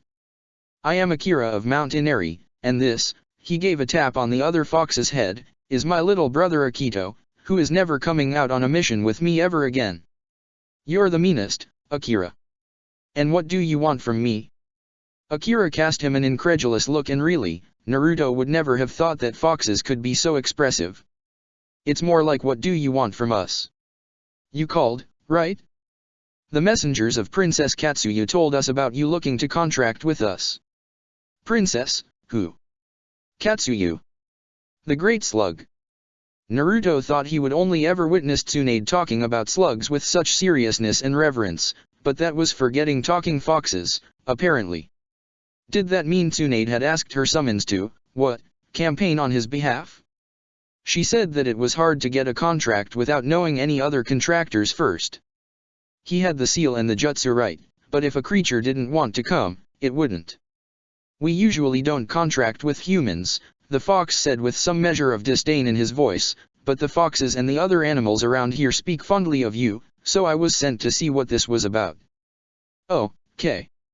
This was without a doubt the weirdest thing that had ever happened to him. Akira looked a little nervous under his air of superiority, which put Naruto a bit more at ease. Maybe it wasn't only awkward for him. So, what can you give? Naruto wasn't any closer to having an answer to that question. I have no idea. What can I give? I don't know. It's the first time I'm negotiating a contract myself. I thought you didn't do contracts. I said we didn't with humans. There's plenty of other creatures who require our services. Great. I don't know then, what do you want? It completely threw the fox off his game for some reasons. Akito laughed, nudging his brother with an elbow, who fake coughed to find back some composure. What do I want? Yeah? It's for you, right? You want to contract with me? Isn't that what you're here for? Naruto had a feeling that they weren't talking about the same thing at all. Then again, as far as he was concerned, he didn't know what they were talking about at all. He had no idea how this was supposed to work. Don't you want someone? Why do you want to summon us anyway? Akira asked, irritated by his own confusion. Naruto shrugged. I don't know. Seems cool. Oh, I know, he exclaimed, remembering something Tsunade had said. I could give you chakra. Akira scoffed. I doubt a human could have any amount of chakra that could content us. Well, I have non-human chakra too. The fox frowned. We're not interested in the Nine-Tails poison. Isn't he like one of you? The tailed beasts are not animals. He may look like a fox, but he's not like us. All right. My own chakra then. Try me. His stupid amount of chakra that had caused him so much trouble at school had to be worth something.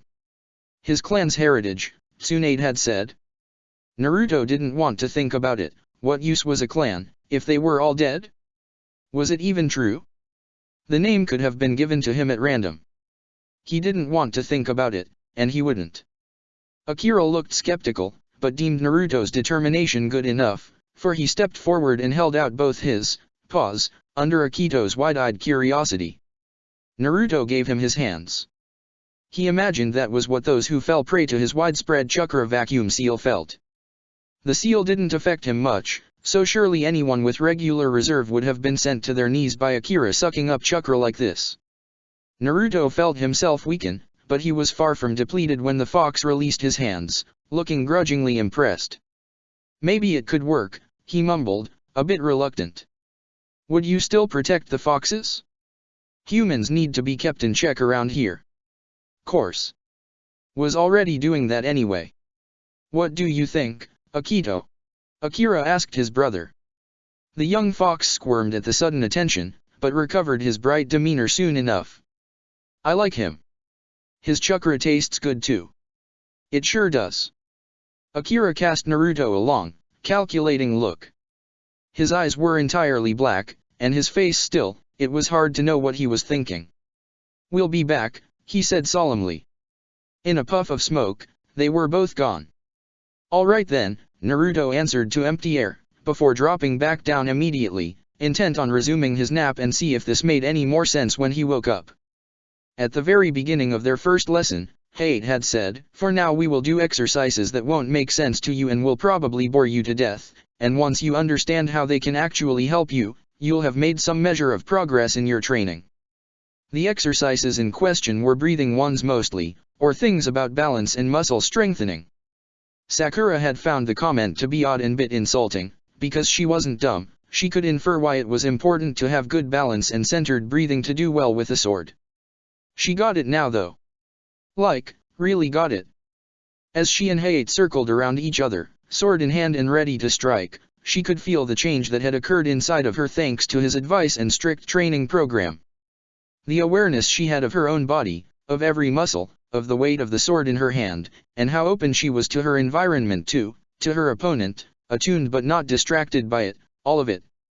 Things that she had developed only on a very base level at the academy, all tied now into Kenjutsu practice. None of the ninja arts could be picked on easily, simply to try it out. It was a question of feelings, of affinities. Hayate could be quite passionate about this subject, something his friend Yojao never missed to tease him about. She was maybe his girlfriend, Sakura wasn't sure, they weren't very demonstrative, and it's not like she would just ask. Yojao was intimidating, more than Hayate in her eyes. She gave off powerful vibes of controlled strength and deadly efficiency, she was beautiful and distant. Sakura always stuttered around her. She wasn't here now, which was probably a good thing for Sakura's concentration as she steeled herself for her fight against Hayate. No practice move today, no exercises, their swords were real, and he wouldn't hold back. Her sword, they had lent it to her. It was longer and heavier than a standard tento, but still not long and not heavy enough to her taste. Hayate had laughed, when she had told him, and said they would see about custom-made blade when she could hold her own against him for more than a few seconds. Which she was determined to do today. They kept observing for a short while, the time to get into the right state of mind, to catalog the ground and obstacles around them, things to look out for or that could be useful later. She itched to make the first move, but he had repeated enough that as long as she wasn't sure about having the superior skill set, it was always better to let them come. He had formed her on defense more than attack, the goal is to survive against a strong opponent, not to beat a weak one. Although they had focused more on offensive moves since her registration into the Chunin exam. She didn't block his first swing head-on but deviated the blade instead. Dodge whenever you can, especially if you don't have the physical advantage. She had been putting on muscles, but it still made her very bones shake when she actually stopped a blow with her sword. She dropped to the ground to destabilize him and try to break through his guard. Being little is an asset here. He was too fast of course, and he jumped back to avoid her blade, although it was long enough that it almost nicked him. That's what she liked about it, the longer it was, the bigger the distance she could keep between her and her opponent, or breach to reach them. When you're fast enough, you'll be able to keep them from even approaching you. She jumped forward, sword at the side. Position first, blade second. Don't think about where the sword is going, but where you are. Sword will follow. Of course, he could block her hits with ease and did just so. His blade slid against hers, straight toward her exposed front. She twisted her hand to block it at the hilt and stepped out of the trajectory of the sharp edge. His momentum made him keep moving forward when she drew her sword back to her, and for a brief second his side was exposed, but again he was fast enough to spin around and block her again without her managing to make the most of it. They avoided using taijutsu moves during their spar, because he wanted her to win with the weapon she had in hand. Just a nick, a drop of blood. That would make her entire day. So instead of stepping away and gaining her balance back, she jumped to the side, pivoting her blade around Hayate's, until the tip pointed toward his shoulder.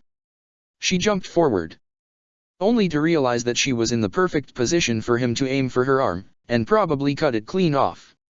Her blade ripped through the fabric of his vest and cut the skin of his shoulder just so, before he kicked her hard on the side and sent her rolling into the dirt, scraping her hands and knees on the dusty ground and quite literally biting the dust. She coughed, both to clear her lungs and because the blow had knocked all air out of her lungs. That was reckless, Sakura. Looking up, her eyes fell on the cold face of Yojao. Sakura blushed and accepted shyly the woman's extending hand. Yojao helped her to her feet, putting a bit too much strength and sending Sakura staggering. You were watching the end of it. You've made good progress, but you're not swift enough yet to make that kind of move. Sakura ducked her head. She had let herself be carried away, and that was never good in a fight. Had he been a real enemy, he would have injured her badly. I'm sorry. Don't be, Hayate said. You did well. Not everyone would have the skill to make good of the opening you gave anyway. But I hope you wouldn't have gone for it if it hadn't been me. She shook her head, although she wasn't really sure. The opportunity was just there. She couldn't resist taking it, and she had kept going even after realizing it was the wrong move. You need to plan further ahead. She reddened in shame, embarrassed by the chastising.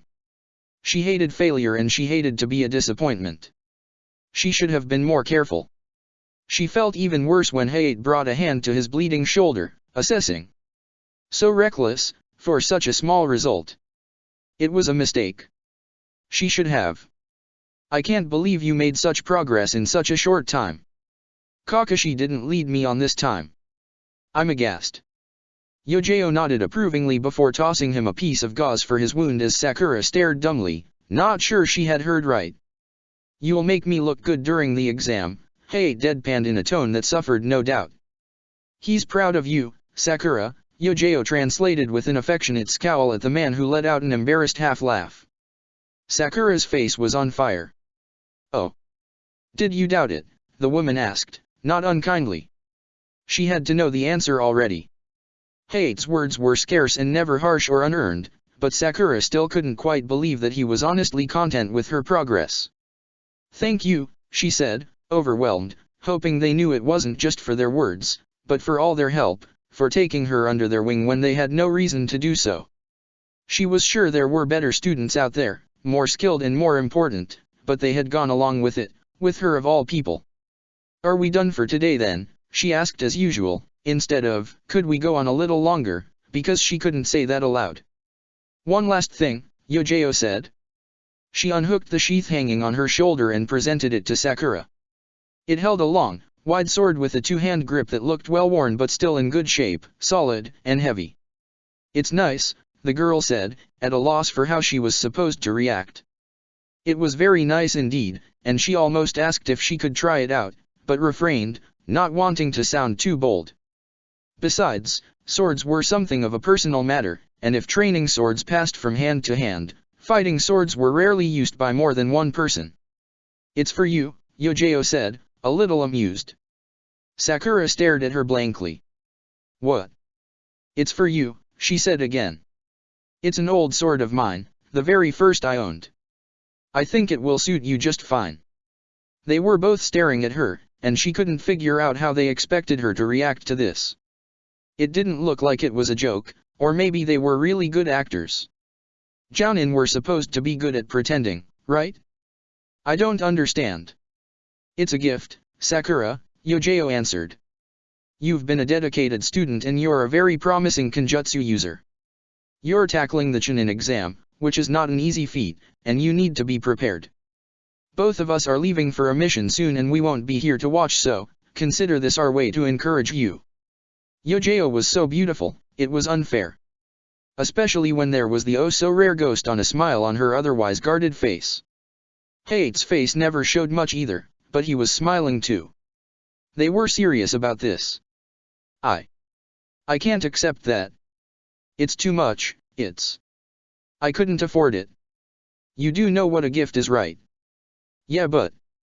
Sakura had developed a bit of an obsession with swords in the past few weeks, and she had spent no small amount of time admiring the blacksmith's work at the armory. There was a genin working there, Tenten, who had apparently waited all her life for someone who would listen to her weapon knowledge. Sakura knew a lot about swords now, a lot. She knew how they were made, for what purpose. And she knew their price. She had almost given up on Kenjutsu altogether when she had first seen the price tags at the weapon shop. Her only option was to make do with the armory's loan for now until she could make enough money to afford a proper blade. That meant making Chunin at the very least. Jounin would be better, if she hoped to gather the sum before she was 30. Umbu got their Tonto from the village, but she would never be strong enough to join the special forces, and Tonto were too short for her taste anyway. Sakura and Naruto were the only genin of their year who were still using the academy-issued weapons instead of better ones sold at the shop. New weapons weren't something her parents could afford, not for her, they had to tend to their own stash, since their missions were their only mean of subsistence. The sword Yojeo was holding probably cost more than anything Sakura had in her home. Anything that her parents' money could buy.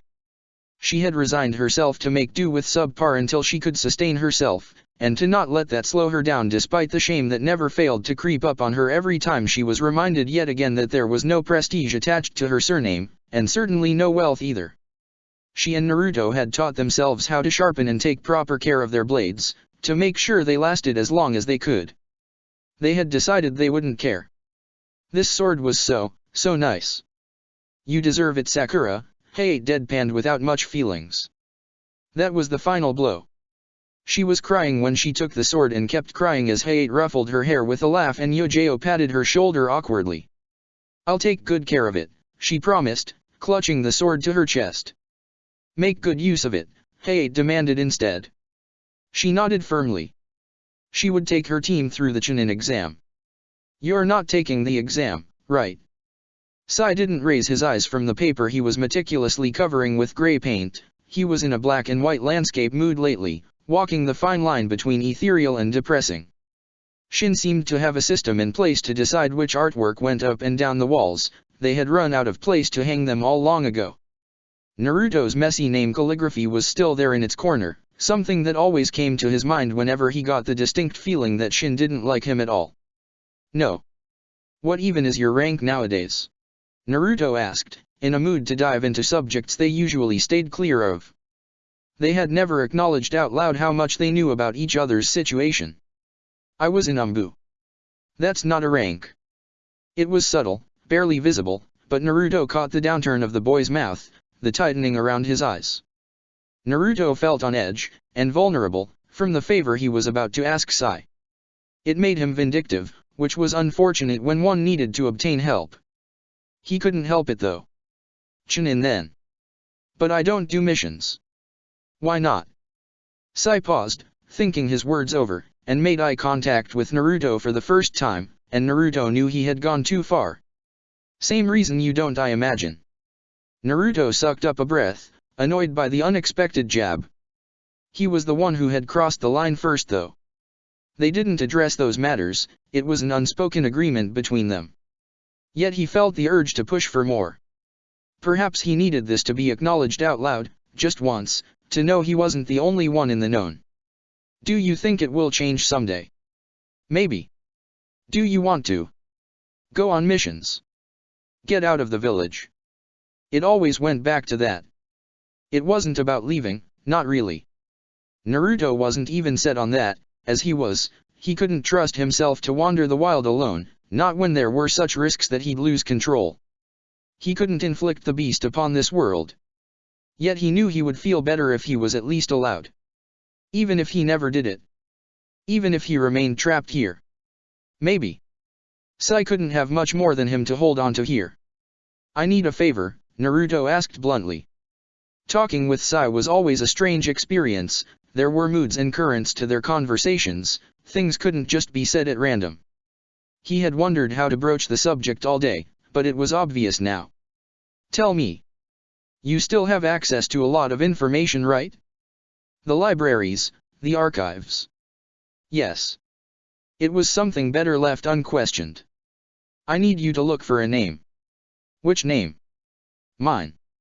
You're looking for ramen recipes. Naruto choked on his own breath, spluttering around a startled laugh. Sai's face showed nothing, of course, as deadpan as ever, which made it even funnier. When he was somewhat recovered, Naruto noticed the smallest upturn of the other boy's lips, a little smug. Damn. You making jokes is always jarring. The building tension was effectively broke. Naruto didn't know if it was on purpose, since Sai never seemed to feel the need to break any form of tension and often added to it instead. It was welcome regardless, Sai wasn't too angry at him then. I meant the Uzumaki name. They're supposed to be an ancient clan from somewhere. Your clan. Or so I was told. All right. Anything else? Naruto bit his lips, hesitating. He was showing a lot of his cards, something he was never keen on, even with someone he trusted.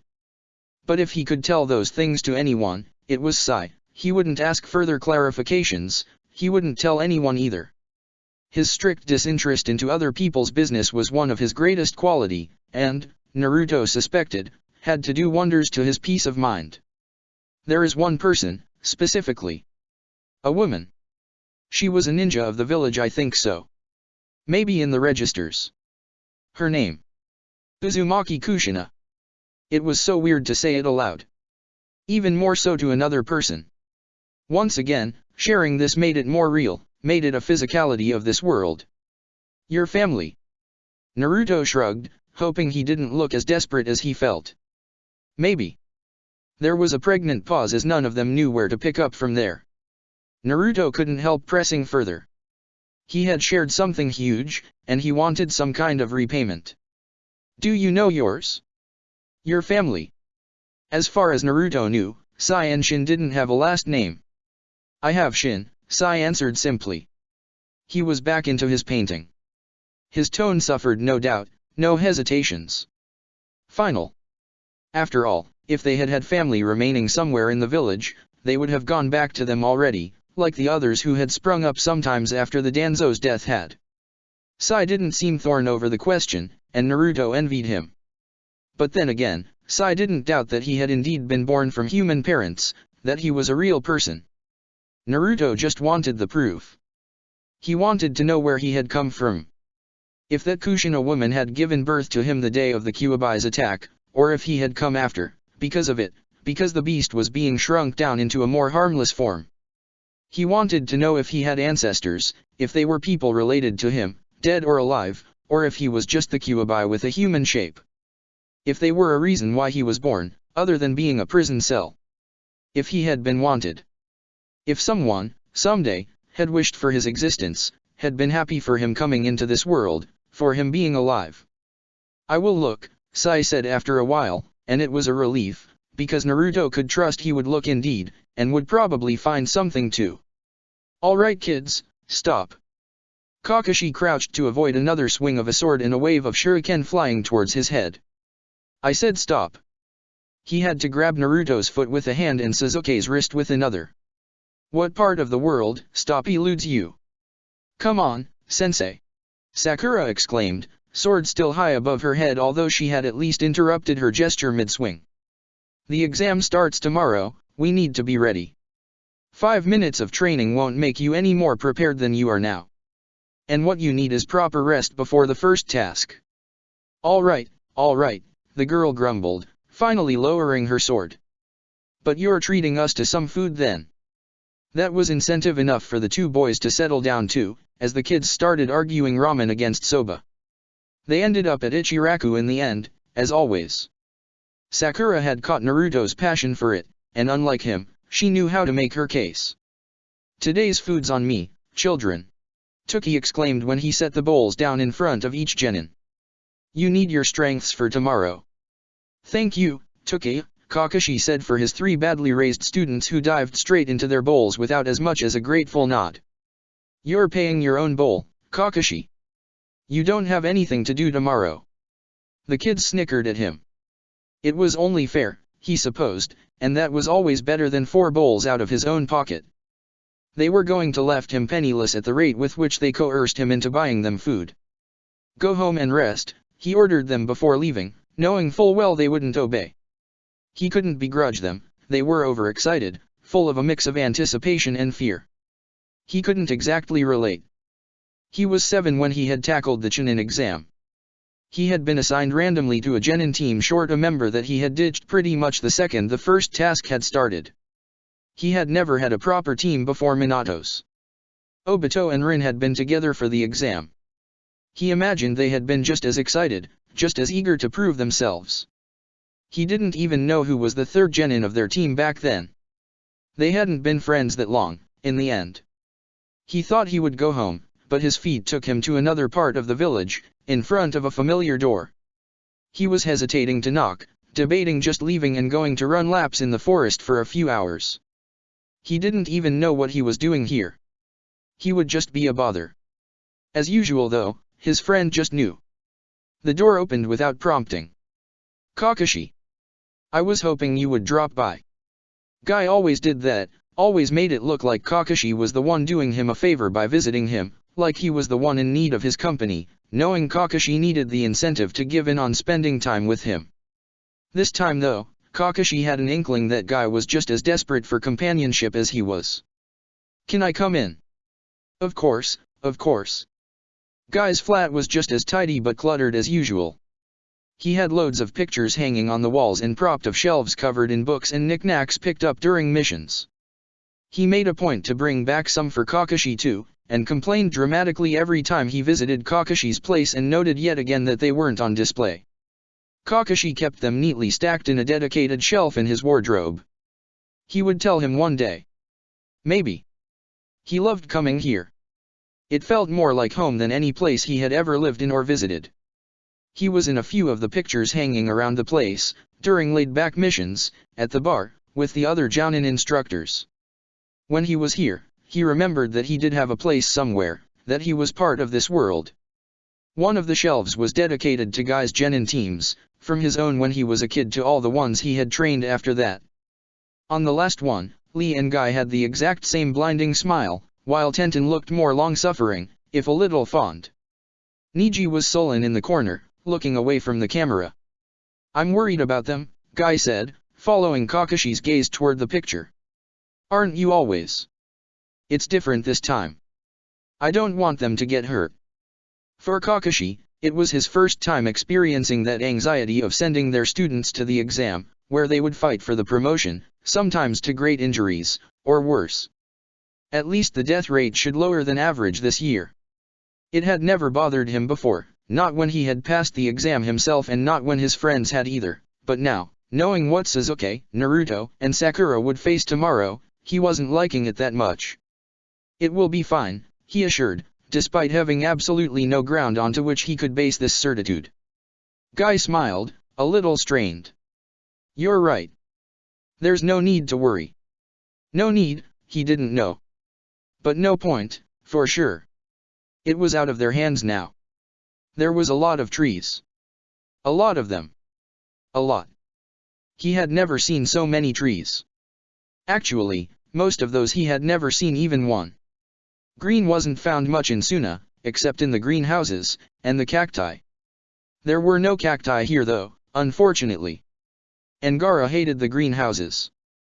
He hated this forest too, and for the same reason. It wasn't so much the plants, which were the most worthy forms of life in his eyes. It was the humidity. He hated it. It clung to his skin, oppressive and suffocating, far from the dry air of Suna. The earth was damp and rich, compact. Gaara was used to being surrounded by sand, in the air, in the ground, everywhere. This felt like a betrayal, the very world around him not at all as it should have been. Why was he even here? Why are we even here? Why? Why? Temari and Kankuro were eager to finally make Chunin, after missing the last exam because of civilian unrest in Suna. But Gaara couldn't have cared less, such concerns were of no use to him. He didn't go on missions, he wasn't part of the shinobi force. He wasn't part of anything. He stood apart, as he always had, and always would. Temari and Kankuro could have done with any other genin entering the exam too. There was no reason for him to be here, in this awful place full of trees and water. We should kill as many people as we could, to make up for it. It wasn't a bad plan, expect it was, because Temari had given him a lecture about limiting casualties before their departure. He didn't understand it, at all. Gaara was made for killing. It was the sole reason for his existence, it was why they tolerated him in the village instead of losing him in the desert, it was why his father had given up on trying to have him killed, even if that was also to put on the fact that he simply couldn't. Gaara was supposed to be a killer, and yet every time he did kill someone, it always ended up being a bad thing. It made others even more afraid of him, made his father rub his temples in annoyance and Temari look away from him, as Kankuro frowned and glared, upset. Gaara didn't get it. If it wasn't for killing people then he had absolutely no reason for existing. And even here, where they were supposed to fight to the death to determine who among them was worthy of a better title, he still couldn't do that. It was all so confusing. It made him angry. It made him want to just do as he pleased, it's not like any consequences would befall him anyway. They couldn't do anything to him, they had no leverage, they couldn't hurt him. And yet, we can't do that. Temari said not to. So what? She said not to. Temari had asked, and sometimes, when Temari asked something of him, and he did it, she looked at him in a different way than usual. He couldn't decipher it, but it felt better than when she saw him as a disaster waiting to happen, or that had happened already. So he tried to do as she asked, if he could, sometimes. To get that look. There would be enough fighting, he was sure, where casualties would just be inevitable. Besides, the exam would be full of ninjas from the other villages, and these were always good to get rid of, right? Temari and Kankuro were on edge, Beiki too, and it put him on edge in return. He didn't know if they were expecting something to go awry in Konoha, and if that something was just him. But them being on edge put him on edge too, which probably made it worse for them in turn. Why hadn't they just left him in the village? Why are we here? Why are we here? Why? The line of trees finally broke down to give way to the walls of the hidden village, and surely there would be fewer trees beyond the fortifications. He couldn't help but have some sand fly off around him, trying to shield himself from the humid air, even if the sand was sluggish in such an atmosphere, even if it frightened the ones around him. There were two ninja in uniform waiting for them at the gate. They exchanged a few words with Beiki, Gaara couldn't care less about what they were saying. He followed mindlessly until they were seated in a guest room with 3 futons and the others were unpacking their bags. Beiki said he had things to take care of. Gaara didn't have a bag. It was all very confusing. We hate it here. Hate it. Hate it. Little could anchor him to the present moment, he was always drifting off like this, lost in an inner world he couldn't even navigate. Sometimes he was there, sometimes he wasn't, it's not like anyone could notice. Temari and Kankuro's inane chatter was grating, couldn't they just keep silent? They were going on and on about how Konoha ninja were probably worth nothing and how the exam was going to be a piece of cake. As if they would be the ones putting any work into it. Their voices were clashing against his skull, irritating the one living inside. Shut up. Silence came at last. He paid no attention to their outraged faces. They weren't going to protest so they could pack back their mute anger. Let's go out, Temari suggested. Take a tour of that dump. Staying in sounded more appealing, but he did have some curiosity about this strange place. He made for the door. You want to come? She hadn't meant him. Hate her. So disrespectful.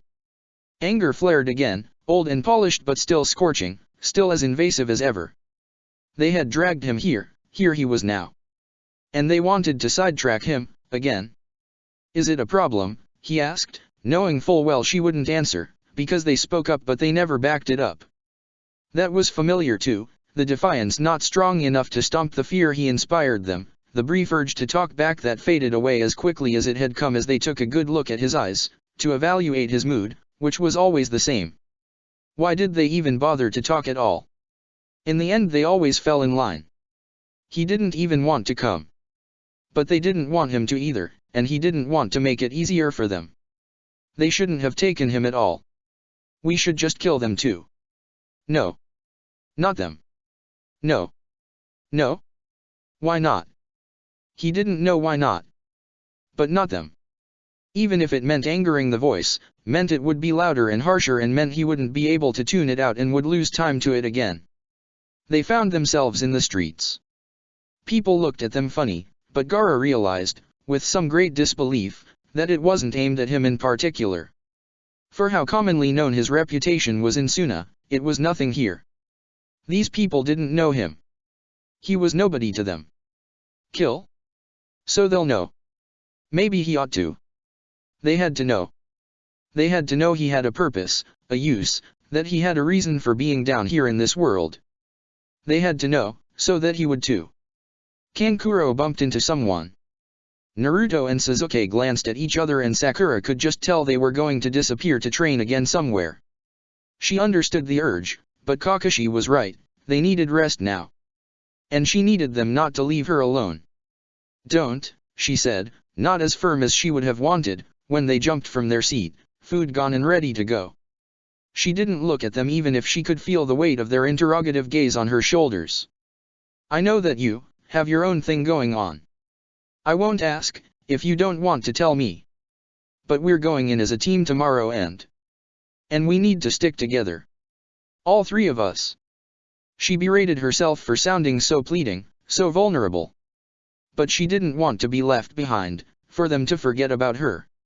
She looked up to find the boys locked into a glaring contest, with no idea what they were trying to silently debate. Naruto lost though, or maybe it was Sasuke, because they both looked unhappy about the outcome. Fine, Naruto conceded. Let's go hang out at Shisui's.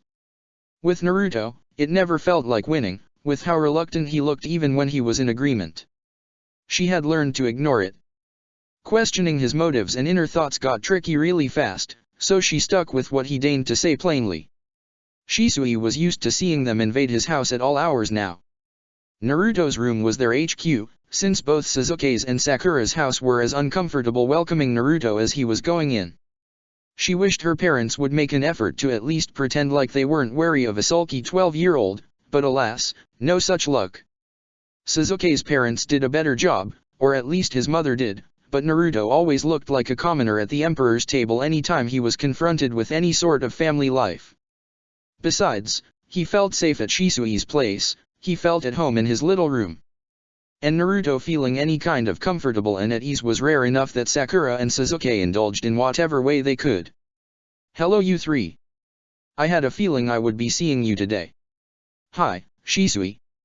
Thank you for having us.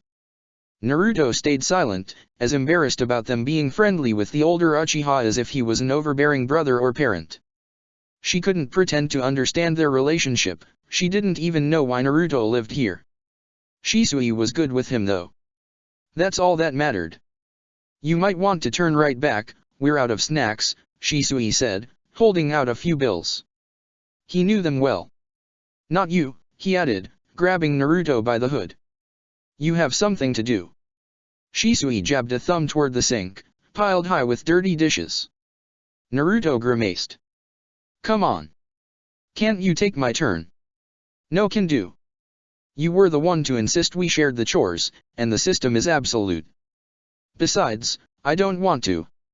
And I have a friend swinging by soon so get going. For Naruto, this kind of things had to be quite new, when it was so common for everyone else. As it was, he grumbled and mumbled, but he complied willingly enough. Any kid would have run with the opportunity of being spared house chores, and yet it stood to reason that he would do the opposite, especially seeing that Shisui still refused to take his mission money as compensation for his living expenses. Naruto didn't want to be a burden. He wanted to be useful. And, maybe above all else, He wanted to belong. To the house, to the village, to the world. He wanted to have his place somewhere. Sakura really needed to get her parents in check. "We'll leave you to it, Naruto," she exclaimed with a smug grin, delighted not to have to do that. "We won't be long." She glanced at Sasuke, half expecting him to opt out and stay with Naruto instead, but he was already out the door. She waved at Shisui and followed him. The nearest grocery store was just a few streets away, but the trip seemed to stretch out with how sullen Sasuke was. He had an intense look on his face and she could only assume he was debating something with himself, lost in his own mind. It wasn't so often that it was only the two of them, maybe he didn't know what to say to her. She was at a bit of loss too, and had settled for random chit-chat when he spoke. "We're trying to find how to control the demon fox," he said in one breath, still walking fast down the street. She had to take bigger steps to keep up. "That's what we've been doing. I thought you should know." "And, how is it going?" He wrinkled his nose. "Not so good then." "Why didn't you tell me?" She tried to keep the hurt from her voice and mostly failed. It was supposed to be the three of them together. Besides, she was smarter than them. She could have helped. Naruto said he would. But I guess he didn't really mean to. He doesn't want it to be known. "Yeah, but it's me," she wanted to say. She wasn't just anyone. She wouldn't have told. "Why tell me now then?" she asked, split between being angry at Naruto for keeping her out of the loop, and at Sasuke for spilling when it wasn't his place, even if she was glad to know. Why could nothing ever be easy between them? "We don't know what will happen during the exam. It can be pretty brutal. And, if something happened, you know, like it did back on the bridge in Wave Country." She had a flash of Naruto with his entire arm through the Kirinin's chest, blood soaking his clothes, splashed on his face. It was so vivid, sometimes she could swear she was back there. She could hear the disgusting sound of Naruto pulling his arm free, the beautiful, lifeless face of the one they called Haku, and the panic on Naruto's, on the verge of breaking down. She wished she would have hugged him then, tried to comfort him, but there were so much blood and gore, and he had claws where nails should have been, huge teeth poking out between his lips. It wasn't something she wanted to see again. "If it happens again, I don't know if we'll be ready to stop it. So you'll have to run, all right." Her first instinct was to protest, to refuse. But the image was still there. She could still feel the oppressive wave of chakra that had descended upon them all at once, bitter and corrosive. What could they do against that? "What about you?" He pinched his lips, displeased. "I promised I would stop him. But there was no guarantee he could." She couldn't imagine Naruto ever getting over hurting Sasuke for real. But if they left him to his own device, who knew what kind of power he could unleash, what kind of destruction he could cause? Why did it fall upon their shoulders? Why did they have to deal with any of this? That reminded her. Her thoughts were thrown into a scramble when she ran into another person, so focused on their conversation she had neglected to look where she was going. "I'm sorry, I didn't mean to." "Look where you're going, you idiot." Taken aback, Sakura could only gape at the stranger who was staring her down with a dirty look, his expression visibly disdainful despite the purple lines painted across his face. His clothes were odd, all black with a cat ear-shaped hood, but most importantly, it wasn't Konoha's symbol that was engraved on his headband. It was Suna's. She was just distracted, Sasuke countered, displeased. He took badly to anyone being disrespectful and antagonizing for no reason. Next to the unknown boy was a blonde girl taller than all of them and not looking much more sympathetic than her companion. "Do you have permission to be here?" Sakura asked curtly. They were foreign shinobi, they couldn't just wander the village as they pleased. The girl scoffed. "We're here for the exam," she said, waving a pass under their nose. "The Chunin exam? I guess you didn't hear of it, you must still be in school." The girl smirked as Sakura fumed, clenching her fists. But a third voice spoke up. "Can't you two just shut up?" The boy was younger than the other two, and yet both his companions stiffened, losing some of their arrogant confidence. Sakura was no censor and wasn't particularly good at feeling auras, yet even she could tell that there was something, with that boy. Something they ought to be careful about, something threatening. What's it to you, Gaara? The first boy asked, defiant despite his obvious discomfort. If you get to fight, then I will too. It was not much by way of a threat, but it shut the other boy up instantly. That Gaara had yet to pay them a single glimpse of attention, until they heard some footsteps echo in their back. What is taking you so long? Naruto asked from behind her. Are you? Sakura was no censor. And yet she felt it distinctly, as surely as if they had been in a movie, music coming to an abrupt stop as something major happened on screen, even though she had no idea what it was. They were taking too long and he had felt the urge to go investigate. He couldn't stay still for some reasons, he felt restless, moved by an unknown compulsion. He needed to find something. There was something out there, and it wasn't his two wandering friends. Something, or someone. What is taking you so long? Are you? It's not that he saw him, not really. He didn't notice him as one would notice another person in a crowd, if his attention had just been caught at random. His presence became known to him somehow, all at once, he became aware of him standing just a few feet away, inexplicably certain that it was mutual. Most importantly, it felt like recognition. I know you. He forgot what he was saying, what he was even doing here in the first place. All his attention moved to the boy with red hair, who was staring at him just as intensely, and he was overcome with the certitude that they knew each other somehow. Even if they were from different villages, even if they had never met. We are the same. It wasn't recognizing an old acquaintance. What he saw was something familiar, similar to himself, to his own reflection in the mirror. Who are you? He barely registered the confused faces around them, asking what was going on with varying degrees of anger and displeasure. He couldn't have cared less. The boy's face didn't let much show, and yet Naruto could read him like an open book, could see his very own thoughts and feelings being reflected back at him. The same. The same. I'm Gaara of the Sand. And you? Uzumaki Naruto. That wasn't it. That wasn't what he wanted to hear, and maybe that wasn't what he had to say either. The demon was agitated, walking circles around its cage, as restless as Naruto felt, or was one restless for the two of them. Naruto couldn't make the difference between their emotions sometimes. It was pretty clear now though. Naruto was seeing something on that Gaara's face, in his watered-down eyes. And the beast was seeing something too. Naruto brought a hand to his stomach. Above his seal. I'm Kyuubi. The boy's eyes widened imperceptibly, but he understood. He recognized too. Ichibai. One Tail. They were the same. The exact same. Naruto didn't know how it was possible, why it was, but they were the same, they were hosts the same, they were monsters the same. One tail, 9 tails.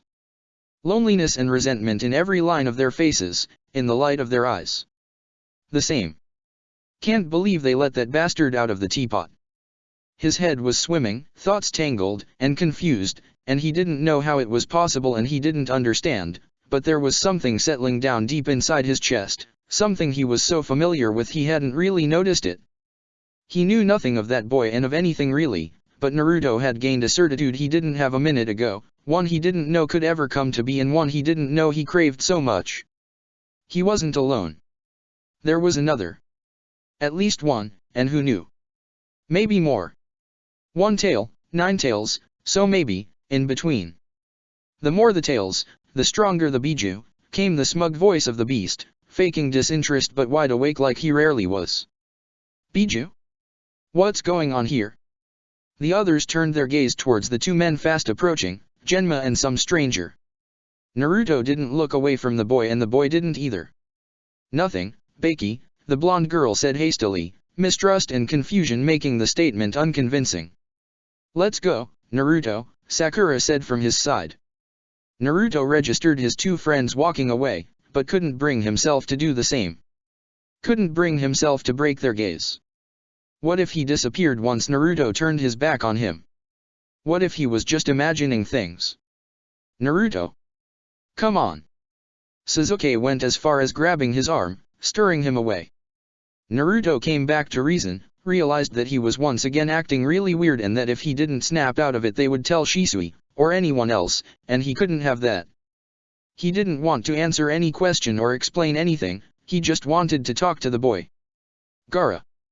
Ichibai. The others turned away too, going in the opposite direction. Naruto could still feel him. He was there, close to his mind like no one had ever been before, and close to the beast too, whose interest was piqued, a clear sign that there was something going on indeed, that Naruto wasn't just making this up. He followed blindly his friends to the store and back to Shisui's, vaguely registering he had a guest over, mind entirely focused on the short encounter. And on the next time they would meet. They had to be here for the exam. It had gained a lot more appeal to him suddenly. He needed to see him again. To talk, or to fight maybe, he didn't know. That urge to fight him, he had no idea where it came from. Naruto? Naruto? It took Sakura shaking his shoulder to bring him back to his room where his two teammates were eyeing him worriedly. He shook his head, displacing invading images of red hair and the love kanji staring at him, mocking and pleading at the same time. What? What was that, back then? Who was this guy? He sighed. He had hoped they wouldn't ask, but they weren't so keen on letting things slide lately, always pressing, always wanting to know. I don't know. Naruto. I don't. It was the truth. He had no idea what was going on. It felt like I knew him. Like, you had met before? No. They exhaled the same frustrated sigh. Say, Naruto. I've been wondering, Sakura said, taking it upon herself to get them out of that topic, which he would have been grateful for if he wasn't wary of what she would say next. She didn't look that confident either, but she soldiered on, as she was known to do. Where was it before? The Nine-Tail? You know, before it was. She pointed at his stomach. Naruto was feeling dramatic, so he would say the question was akin to being struck by lightning. Sasuke looked similarly mystified by such an obvious interrogation that they had never thought to ask before. I don't know. In all the stories they had heard about the day of his birth, the beast had descended upon the village like a natural disaster, without warning or mercy. But where had it come from? If it was roaming the land before, we would have heard about it, Sasuke said, a tiny frown of concentration showing he was now invested in the matter. A giant fox wandering the forest couldn't be called a surprise. It had to be something else. You know, it could be like, it was, You know, Sakura said, making a vague hand motion encompassing her whole body. Both boys gave her a puzzled look. Maybe it was, with somebody else. It took Naruto a second to understand what she meant. That's. How would it have gone out then? Besides, they had to seal it away so that they could stop it, right? Sasuke asked, mildly distressed. That was nothing compared to what Naruto was feeling. I don't know, I'm just wondering, Sakura said, defensive. What do you think, Naruto? He didn't think anything. He didn't want to. He did remember Mizuki's words though. Such power, it has to be available at some point, even if it's so very hard to control. So it's better to seal it into a human. But he didn't want to think about it. You could ask the fox, Sasuke suggested, and Naruto's entire body went rigid as if he had been punched. Sasuke seemed to realize what he had said just a second before Sakura let out a puzzled ask who. She connected the dots immediately, of course. You can talk to it. It was easier to focus on his anger over Sasuke's careless comment instead of the hurt and confusion in Sakura's voice. Sasuke wasn't going to take it gracefully though. You said you'd told her, he stated, defiant. Naruto knew he had no moral ground to be the angry one in this situation, but knowing never helped actually calming down. On the contrary. And I was going to. No, you weren't. Maybe he wasn't. He had some vague hope that if they never mentioned the demon at all ever again and that he managed to keep it locked up for good, then Sakura would forget about the whole thing, and he would feel better. Sasuke was already too involved in this. Naruto just wanted to forget about it altogether. He wanted it gone from his mind, both in the literal and in the metaphorical sense. To the point where he had been seriously looking into his own seal lately. What does it say? Sakura asked, uncaring of their squabble, hurt over his omissions already fading away in front of her undying curiosity. He couldn't stand her glinting eyes, her interest in this as if it was another subject of study and not a scary, terrible thing that had ruined his life so far and would continue to do so. She saw the Nine Tails merely as a curiosity, mysterious and exciting, and it made him almost regret she wasn't simply scared of it instead. It's none of your business, he said curtly. He was feeling terrible, nauseous, he just wanted to lie down and stop thinking about any of it.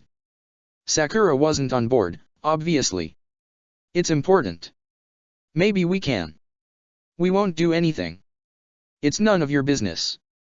You're our teammate. We need to know this stuff. Was he? Did they? Sakura was a scientist at heart, she just wanted to know more, always. And Sasuke was afraid, Naruto could tell. He was afraid it would get out of control, since they hadn't managed progress significant enough that it would help them feel more confident about this. Naruto couldn't blame him though, he was scared too. All the tales he had heard about the exams had done nothing to reassure him. Bad enough if he maimed someone from another village, but if it was someone from Konoha. It didn't matter that the exam was dangerous and people there died all the time. If it was him, it wouldn't be the same. It wouldn't be okay. He wondered if the Ichibai worried about that too. Probably not. Naruto recognized murder intent when he saw it. Usually people's ire and hatred were directed at someone specific, him, often enough, but others too. It was the first time he met a person who just wanted to kill the closest human alive. Naruto wasn't afraid though. Nine Tails beat one any day. I want to stop talking about it. Come on, Naruto. Please. Stop. The only inconvenience of hanging out at Shisui's was that he couldn't just leave when he had had enough. It came all at once, every time. 1 minute he was fine, the next he couldn't stand another presence, he was overwhelmed by the need to be alone and out of sight. They needed a better friend. With some measure of luck, they soon would. Sasuke and Sakura could make it through the other side, he was sure, and he could just stop with the shinobi nonsense and focus on something else. His seal, maybe. How to break free. He had ideas. For now though, they wouldn't go away. They didn't insist, but they got closer, and the three of them huddled together, trying to find some measure of comfort against this impenetrable world. Hyuga Takuma had been sitting at Shisui's table for an entire hour, and in that entire hour, Shisui hadn't managed to make him smile once. He took it as a personal failure. He had been told many times that he was the funniest Uchiha around. He was aware that it wasn't exactly a compliment or much of an achievement, but he chose to view it as such anyway. After all, how many people could pretend to have drawn a laugh out of Uchiha Itachi himself? Shisui was freaking hilarious. Takuma was a tough client though, in a genre totally different from Itachi.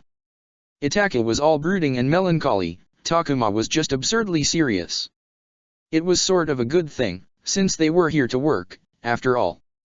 The Hyuga Jounin was the one among the other academy teachers that Shisui had deemed the most likely to help him with his project of bringing some changes around the ninja school, an appreciation he had based entirely on the disgusted turn of Takuma's mouth that appeared during most staff meetings when they reviewed programs and pedagogy methods.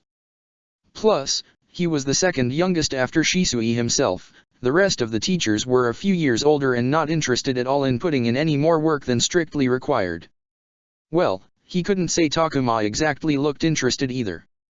Takuma didn't look like much, like most Hyuga, his default expression was subtle disdain and disaffection, but Shisui had learned from working with some of them that it was more of a genetic curse than an actual state of mind, even though some knew very well how to be contemptuous dicks. Usually, members of the main branch. Of course, all clans had some level of internal hierarchy, more or less pronounced, more or less official, that distributed privileges unevenly, but the Hyuga sure took the cake. It was never discussed, not with them anyway. Others could criticize it quietly and speculate on this or that Hyuga's status, but the Hyuga themselves stayed very tight-lipped about it, and very susceptible about any mention of it in their presence. Shisui didn't know which side of the clan Takuma belonged to, and he wasn't about to ask.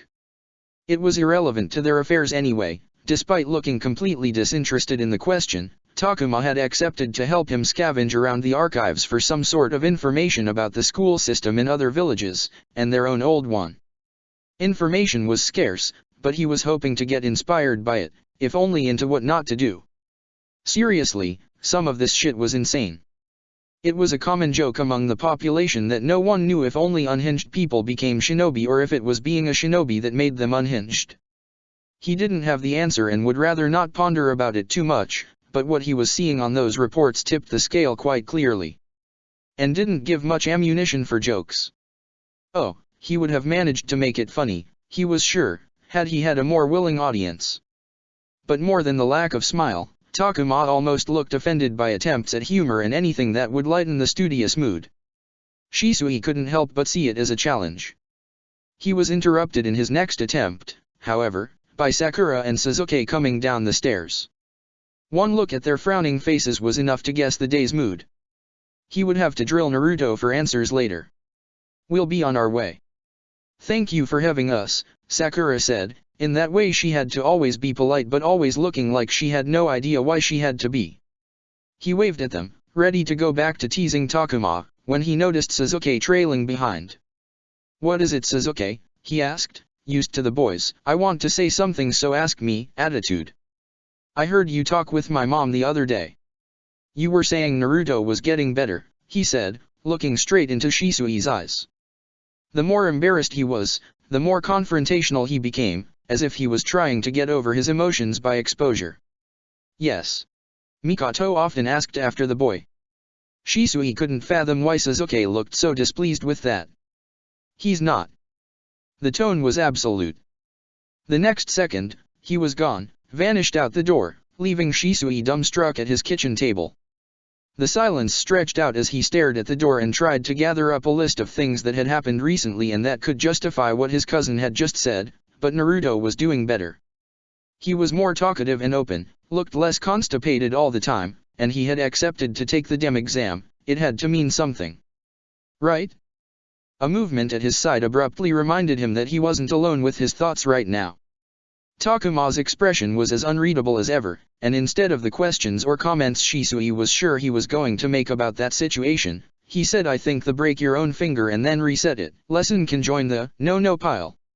It was only a way to move them back to the topic at hand, surely, but the blank delivery was just so on point, Shisui couldn't help but laugh, very grateful for the other man's restraint, or disinterest in non-work-related business. Shisui was distracted now though, and the Hyuga noticed it soon enough. Shisui couldn't tell if he was pissed by it or not, but when he asked if they could resume another time, Takuma accepted, so not all was lost, probably. Shisui set to make dinner, something a little more elaborate than usual to occupy his hands and mind. Naruto would need the extra strength anyway. Shisui's worries about the exam had been kept at bay by the fact that he had managed to wriggle his way into the organization team, so that he could keep up with the updates. It was coming back with a vengeance now. Naruto came down from his room and set the table in silence. They still hadn't exchanged a word when they started to slurp at their ramen. Shisui was rapidly becoming an expert in the dish and would soon be good enough at it to open his own restaurant probably. Tonight though, it didn't earn him even the smallest smile. "Ready for tomorrow?" he asked lamely. Naruto shrugged, but his guard was up. He could tell when Shisui was being awkward. He scrambled for a way he could inquire about Naruto's recent adventures without outright asking how he was, a sure way to push him further into his mutism. "I heard you had befriended the Godame, of all people," he commented. Naruto hanging out with an adult on his own was mind-boggling enough, that it was a figure of the highest authority had made Shisui doubt the authenticity of the rumor. But both Genma and Rado had complained copiously about the boy stealing their new Hokage form her work, something that was intriguing enough that Shisui almost regretted leaving the Umbu and missing it. Then again, for having met Tsunade, he could sort of see how they would get along. He was greatly taken with the woman himself, since she had been actually interested in his nervous rambling about the academy, a topic no one above the age of 20 seemed to have any interest in the whole village. She had given her green light for his looking into improving the whole system, a mighty argument for winning stuck-up Takuma to his side. But what they said about her was true, she was brash, blunt, and didn't care about being liked, much like Naruto. And she treated him right, from what he could gather. That was enough to propel her high on his list of agreeable people. And on Naruto's too. His answer, however, wasn't nearly as enthusiastic as Shisui hoped. We hang out, I guess. Your circle is expanding, Shisui teased lightly. You need more friends. She's not my friend. Shisui was surprised by the regrets he thought he could hear in Naruto's voice, despite the finality of the statement. Why not? She's the Hokage. Even Hokage have friends. There were weirder things than the chief of the village befriending a 12-year-old. Age didn't mean much for shinobi, especially once they were out the academy and into the ranks. I don't have Hokage friends. Naruto was slowly but surely losing his temper. He was more defeated than angry though. They had never talked about it, but it was pretty clear Naruto didn't hold much love for the Sandaime. It was understandable. But the Go Dame? No matter how nice she is to me, he said, and he was talking to himself now more than to his guardian. No matter what she teaches me, and how she treats me. If need be, she will be the one to send me back into the cage. It appeared clearly then, what Sasuke had meant. It was always the same, wasn't it? Things happened. Everyone involved was very shocked and hurt. And then some moved on. But others didn't. Kakashi went to the memorial stone, by all weather and at any time, and he stared at it for hours, motionless, as still as the stone. Itachi wandered around with haunted eyes, unable to trust himself with the smallest decision, feeling guilty of any piece of reprieve he got. And Naruto trashed and turned in his bed, begging to be let out, woke up drenched in cold sweat and scrambled to open the window wide anyway, to let the chill of the night in, and often went up to the roof just because he could, to prove himself he wasn't trapped down there. Others moved on, but those at the heart of it all remained stuck. It won't happen, Shisui said, fully aware he couldn't pretend to have any certitude about this, getting a harsh look that told him Naruto knew it too. Sasuke was the first one to arrive, and Naruto was the last, as per usual. He wasn't late though, so Sasuke said nothing. Naruto looked tired, he still said nothing. Sakura did and got a snappy answer for her troubles. Her persistence in front of Naruto's reluctance was both honorable and tiring. Dozens of genin were converging toward the academy, where the first task of the Chunin exam would take place. Ready? Sasuke asked, so that he wouldn't have to give an answer himself. We're gonna kick ass, Sakura declared, adjusting the strap of her sword on her chest. Can't wait, Naruto drawled out. It was maybe even true. Let's go then. Chapter 23. None of them had ever seen so many foreigners. They strolled the corridors in packs determined by the symbol on their forehead, around their neck or on their shoulders, friendly with those who wore the same, distrustful and menacing with everyone else.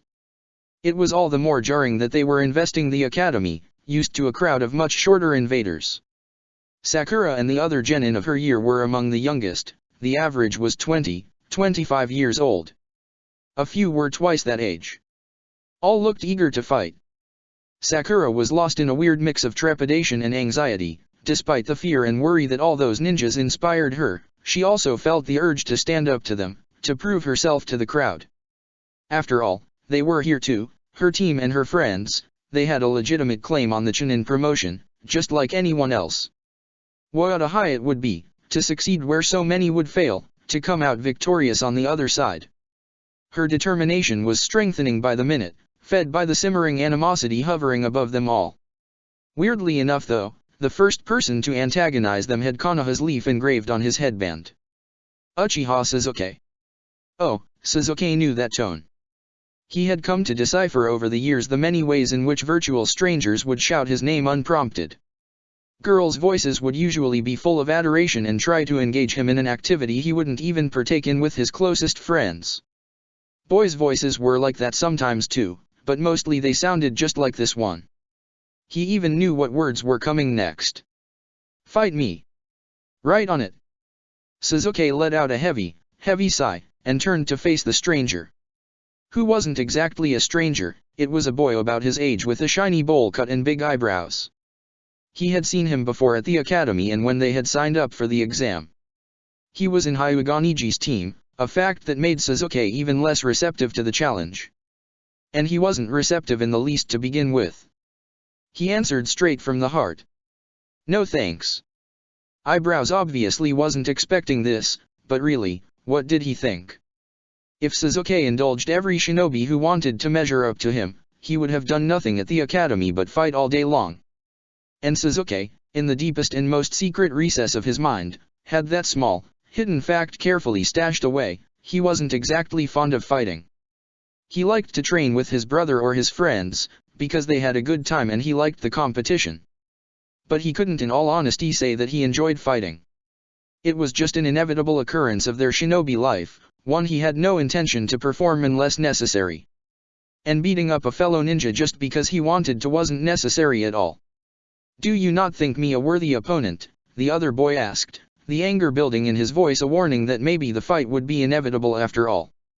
Sasuke derided no small amount of pride from being a member of the most powerful and recognized clan of the village, but he could have done without the envy and competition that followed. Defying an Uchiha was both a straightforward way of assessing one's own skills, and of gaining respect and levity, if the fight went well enough. Each and every one of them had had to deal with it at one point or another. Sasuke remembered Itachi deftly dodging surprise requests for a fight or a training session at the most random times, of his brother being approached even when they were just hanging out together, getting snacks or chilling in the village. So very rude. Yet another reason for them to stay within the relative peace of the Uchiha district.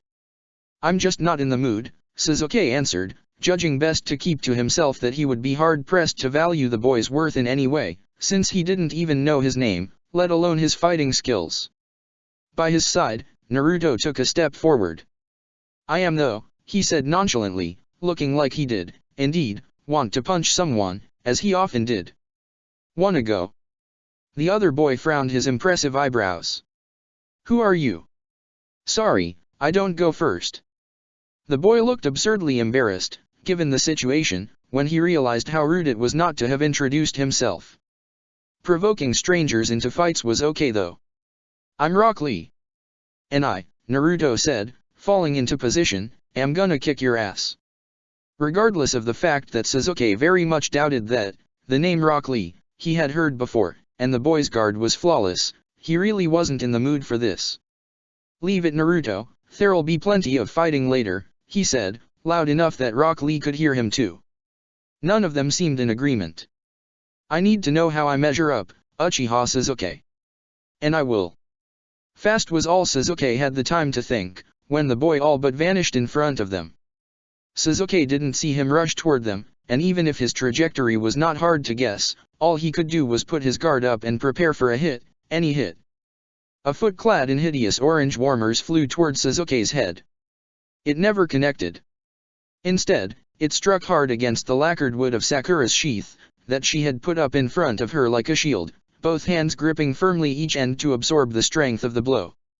She had jumped in front of him, not because she had followed Lee's movement or anything, but purely by reflex. She had her back to Sasuke, and yet he could feel the magnitude of her anger, radiating off her whole body. Naruto was pressed to her side, Sasuke could barely see Lee, beyond the wall of their two bodies. What the hell do you think you're doing? Awestruck, Lee put his foot down slowly, opening his mouth around some justification. Sakura didn't let him speak. He said no. He said he didn't want to, meaning he doesn't want to. What's so hard to understand about it for you? Are you dense? Who do you think you are? We've done nothing to you. Why are boys always like that? What's your problem, huh? What the hell is wrong with you? Sakura had no problem with fighting at every turn. But she took great offense at any form of bullying. Rock Lee was left speechless and getting smaller and smaller as Sakura's kept setting him on fire with her gaze and words. The cold determination in his eyes was gone, replaced by awkward embarrassment and shame. A normal reaction to anyone getting a taste of righteous Sakura. She would come back from the high soon enough and be embarrassed too, but at least it was efficient. I'm sorry ma'am. I was out of line. Forgive me. Sakura lost her momentum and reddened to the tip of her ears as Rock Lee bowed to her low enough that his forehead touched his legs. Naruto only laughed, boisterous and a little mean. Sasuke was suddenly filled with overflowing affection for his two friends. Just Just don't do it again. Be more considerate, she shouted, voice derailing as she fought her own nerves. The boy nodded, a little awed. Can we go now? Sasuke asked. He didn't care about sounding rude, Lee had been rude first, so he was allowed. As they resumed walking toward room 301, Sasuke wondered if he ought to be angry at Sakura and Naruto for stepping in like this, as if he couldn't handle himself. He couldn't bring himself to though. They, unlike him, liked to fight a lot, and he was fine leaving it to them if they so wished. Besides, they only did it because they cared. Which was nice. He wondered where Lee's team was. Sasuke didn't know Hyuga personally, but their two clans generally didn't get along, and Sasuke couldn't imagine the boy being any less pompous and disdainful than the rest of the Hyuga. Maybe they would get to fight, it would please his father, if he could beat him. It was going to be a very long day. She hadn't thought there would be so many people. And she didn't like the way they looked at her, at them. Technically, the Chunin exam wasn't a contest, its purpose wasn't to pitch candidates against one another. They were compared, yes, but they had to meet the standards to pass, they weren't judged by how many people they could beat. And yet, looking at all of those strangers now, feral and bloodthirsty, it was hard to remember this was an official examination and not a clandestine fighting pit. In this ocean of animosity, Ino's relaxed face jumped out like a single flower in a patch of grass, and Sakura made a beeline to her friend, intent on ignoring everyone else and knowing the boys would follow. The other genin of their years had had the same instinct, for they were all gathered in that corner of the room, one faction among many. Ino, she called, reaching out to touch, relieved to step into her friend's shadow. Ino was fearless, and she was standing there as if waiting in line for a waffle, supremely unbothered. Hi there, Cherry Pie. You're almost late. We ran into a rude interruption. She cast a dirty look at Rock Lee, entering the room behind them with a member of the Hyuga clan and Tenten, the blacksmith's apprentice. The two girls exchanged a quick nod, and Sakura relaxed a little. Maybe the boy wasn't too bad, if he was on Tenten's team. It wasn't the first time they were interrupted by someone challenging Sasuke, and it was bound to happen again during the exam. They just had to gear up for it. Sasuke's last name would attract competition, it was inevitable. Next to him, she was as good as invisible. It was both a relief and a little vexing. Sakura quickly greeted the others. None could pull off the relaxed and bored pose as well as Ino, and their expression and posture were more like her own, anxious, and trying to hide it. It was reassuring in a way. Sasuke mingled too, but Naruto stayed at the edge of the group, silent. When Sakura followed his gaze, she found the Sunanin from the previous day staring at her friend, their eyes locked, blind to the rest of the world. Their face didn't show anything of their feelings, of what was going on in their mind. Still, she felt the urge to shake Naruto, to break the contact. She didn't like those people. She didn't like anyone here. So, she started, anxious to dissipate some of the tension brewing. Ready for today? It didn't work as hoped. Ino clicked her tongue, irritated, as Shikamaru sighed heavily. There's nowhere in the world I want to be less than here, he declared, tone dragging. Ino kicked him in the shin. Things weren't any better between them, it seemed. If you're too scared to pass the exam, you should just fuck off right now, Kiba commented with a grin. Less competition for us. In your dream, Kiba. We're going to crush you, Ino shot back, already ready for a fight. Hinata and Shino stayed silent, as always. Kiba made enough noise for the three of them. Our team will come out on top, the boy promised, jabbing a thumb at his own chest. What do you think, Sasuke? Her teammate shrugged. We will make Chunin, he said simply, profoundly uninterested in petty competition. Kiba snarled, annoyed.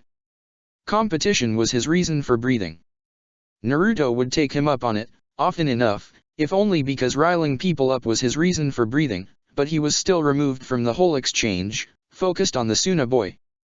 That was, until they were accosted by yet another stranger. You rookies should really jot it down. You're not at the academy's playground anymore. Ino was ready to go for his throat already. She couldn't maim her own teammate, so she would jump on the opportunity to express her frustration on someone else. And who are you to tell us that? Kabuto, I have years of experience on you, and if you don't realize you're painting a target on your back right now, then you really don't belong here. Tuning back on the general mood of the room, Sakura had to admit he was right. All eyes in their vicinity were trained on them, and not in a friendly way. She gulped at the open hatred she could read in some of those faces. Rookies are always a preferred target for those who want to maximize their chances of success. Especially those from other villages, Kabuto went on. She couldn't tell if he was warning them or trying to scare them more. You've tried the exam before? Sasuke asked, curiosity winning over his wariness. 7 times. He said that simply, without shame or embarrassment, while the others gasped, taken aback.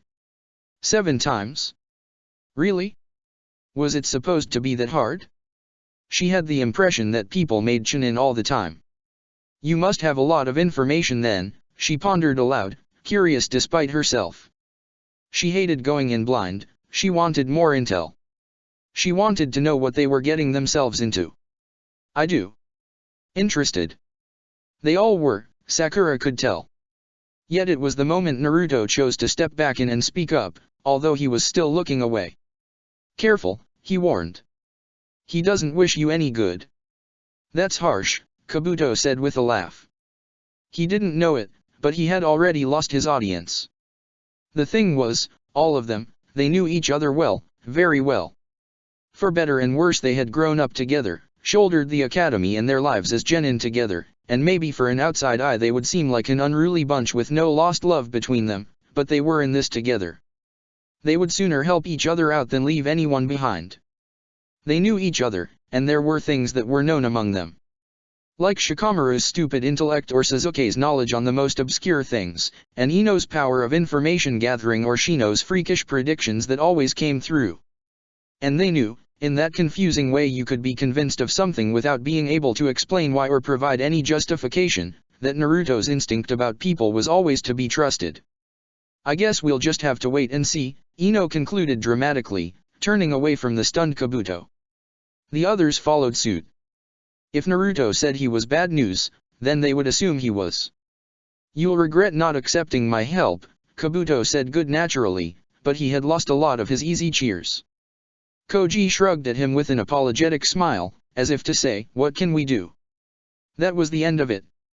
They were not so naive as to ignore that they would have to turn against each other too, at some point. For now though, they would stick together. They didn't have the time to resume idle chit-chat. In a puff of smoke, a cohort of Konoha shinobi appeared in the exam room. Sakura recognized some of them, Shiranui Genma who had collected their inscription forms, and Izumi who gave her a small smile before assuming back the serious expression they were all sporting. Leading them stood an intimidating man with deep scars running across his face. He looked at the gathered participants with an undecipherable expression, severe and unyielding. I am Marino Ibiki, proctor of the first stage of this year's Chunin exam. You will be handed a number in exchange for your exam notification, and you will seat accordingly. You will then be handed the test sheets, and I will explain the rules of this exam. There was a short pregnant pause as everybody took the measure of what had just been announced. And then, from somewhere beside her, came the disbelieving voice of a very pissed-off Naruto. The room was silent enough for him to be heard clearly despite his grumbling. He gave a good summary of the general sentiment. A dim-written test. There were none of those questions he had the smallest hint of an answer for. Naruto had made do in his last year at the academy, but he wasn't and would never be an intellectual. He didn't even understand these questions, when he could read them at all. If this was their way of saying that in addition to being a pain, being a shinobi included stuff like this, he was going to quit for good. In the meantime, he had to think of something. As much as he didn't want to be here right now, he wasn't doing it for himself. He had to see Sakura and Sasuke to the next level of the ladder. He had to fight for their chance, at the very least. All around him everyone was slowly coming to the same conclusion. There were a few people writing, but not many, most were staring at their test in despair, looking frantically around them for an inspiration, or a way out. Naruto didn't know the answers, and neither did most of them. So he had to cheat. He had to write? He didn't like the idea. He had never cheated on a test, not once, despite being in this exact situation many a time, without the slightest clue what to write down, despite having been accused of it on multiple occasions. It just wasn't a thing he wanted to do. He knew how easy it could be, and he had been tempted to more than once. But what would have been the point? He didn't care about his grades, didn't care about the academy at all. He had no intention of putting any effort into it, even the minimal effort required to cheat. Besides, he appreciated being able to say, confidently and without lying, that no, he hadn't cheated on that test. All his teachers always assumed he did, and most of the kids too surely. But he knew the truth. He knew and could affirm without the shadow of a doubt that every and all of his answers, good and bad, had always been his own. That he didn't rely on anyone else to work for him. That he wasn't a damn cheater. Things were different now. It was the results that counted, and the results would be elimination if he didn't do something. Sakura would be fine, with that big brain of hers, she would be the one people would cheat with no doubt. She had to be pumped about this, she had been so worried about what would be asked of them, but this was just her speed. Sasuke would be okay too. He was smart, and he had the Sharingan, which was a built-in test cheater if there ever was one. And what did Naruto have? Well, Naruto had a neighbor with the Byakugan. He didn't think he had ever spoken a word to Hyuga Hinata, or even heard her voice, but that didn't mean he considered them strangers. He had often run into her in the forest near the river, practicing her clan's taijutsu alone very early in the morning. She always looked determined but also pained, he always had a feeling that she would rather have been doing anything else, and yet. When she noticed him, she gave him a shy nod, but she never walked away from him, never tried to send him away either. They had shared many quiet mornings like this, at a respectable distance and without a word, but together nonetheless. As such, he was reluctant about conning her. He looked around him as discreetly as he could, planning, assessing. He couldn't think of a better idea. He would apologize later. Maybe. He was surprised she had turned to cheating so soon after realizing she too was at a loss as to how to answer the test's questions. Whatever her reasons, she was determined, just like the rest of them. There was a guy a few rows before them who was actively writing, without ever pulling his head up. She turned her weird eyes to him. Naruto was unfamiliar with the scope of the Byakugan powers, all he was interested in right now is that it was efficient. She managed to glean answers from the man, and soon enough, she too could cover her sheet in pencil scratches. He monitored her progress closely, waiting until she had enough answers for him, but also enough time left to start over. She was 4 questions in. It would do. A few shinobi had been stricken out already, spotted by the examiners. Naruto wasn't too worried about that. He was both an accomplished pickpocket and a successful Joun innovator. He would have no problem fooling them. He carefully wrote Hinata's name at the top of his sheet, before seating back, and, stretching casually, he reached behind him and knocked down some poor idiot's water bottle. Hopefully he too would have the time to write his answers again, but Naruto wouldn't lose sleep over it. He was well within his right to wish for fewer participants to reach the next level, right? At any rate, the man reacted as expected. He leaped to his feet with a curse and started to insult Naruto copiously, drawing the attention of everyone in the room.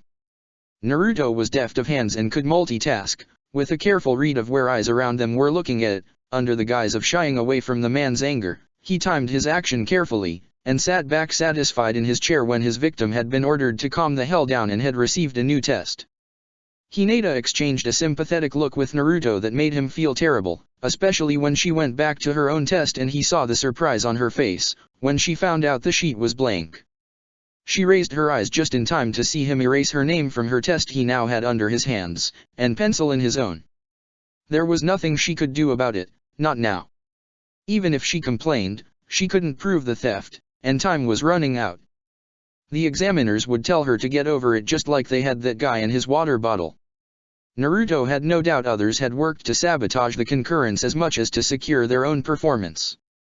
That's just how these things were supposed to work. That didn't make the confused and hurt look she leveled on him any easier to bear. He looked away. His deed was done, his grade secured above 0, he rested his head on his folded arms, to prevent his answers from helping anyone else and to protect it from a comeback theft. All he had to do now was wait for the mysterious 10th question. At his sides, Hinata started to write again from zero. "A true fox," whispered the voice inside of him, impressed for all the wrong reasons. "Just shut up," he answered. It didn't quiet the laugh. "If you chose not to answer, you will be disqualified this year. And if you do, and you get it wrong, you won't ever be allowed to pass the Chunin exam again." Now that sounded a bit extreme. There was still more than 100 person in the room, and surely it would never stand that none of them would be able to make rank ever. It just wasn't realistic. But then again, if it counted on the fact that some would give up and some would be able to answer the question indeed. Sakura shook her head. What a shitty choice to make. In all probability, the first part of the test was just designed to weed out those of them who couldn't do some basic cheating without getting caught. She had seen it happen all around her, culminating in freaking Ino and her mind jutsu. She could have chosen anyone else, but of course she had turned to Sakura, confident she would have answered all the questions. It was flattering for sure, but also infuriating. Ino had watched her do all the legwork just to sweep in last moment to reap the benefits. Even if it was precisely the spirit of the task, it was still maddening. She would make her pay. If they both made it to the next stage. She had to believe her teammates had managed to scrape up some points, but what to do now? If the 10th question was anything like the 9 others, very few people would be able to answer it, and they all had to be aware of that. But then again, maybe it would be something completely different. The test had proven not to be interested in actually testing their intellectual skills. Another thing to be bitter about, why were they never interested in their intellectual skills? So it wasn't unlikely that the mysterious question would be vastly different. Still, would they be able to answer it? I yield. She couldn't see from what village they were from. Not from Konoha, that was for sure, unlike the second person who took the same decision. Their numbers were called, along with their teammates. They all exited the room, defeated, head and shoulders low. Another raised their hand, then another, finding the strength now that they weren't alone in that decision. What to do, what to do? A few rows before her, Suzuki turned ever so subtly to look at her. With an almost comedic timing, Naruto did the same. They glanced at each other briefly, and then looked back at her. One with a tilt of his head, the other jutting his chin out, questioning. What do we do?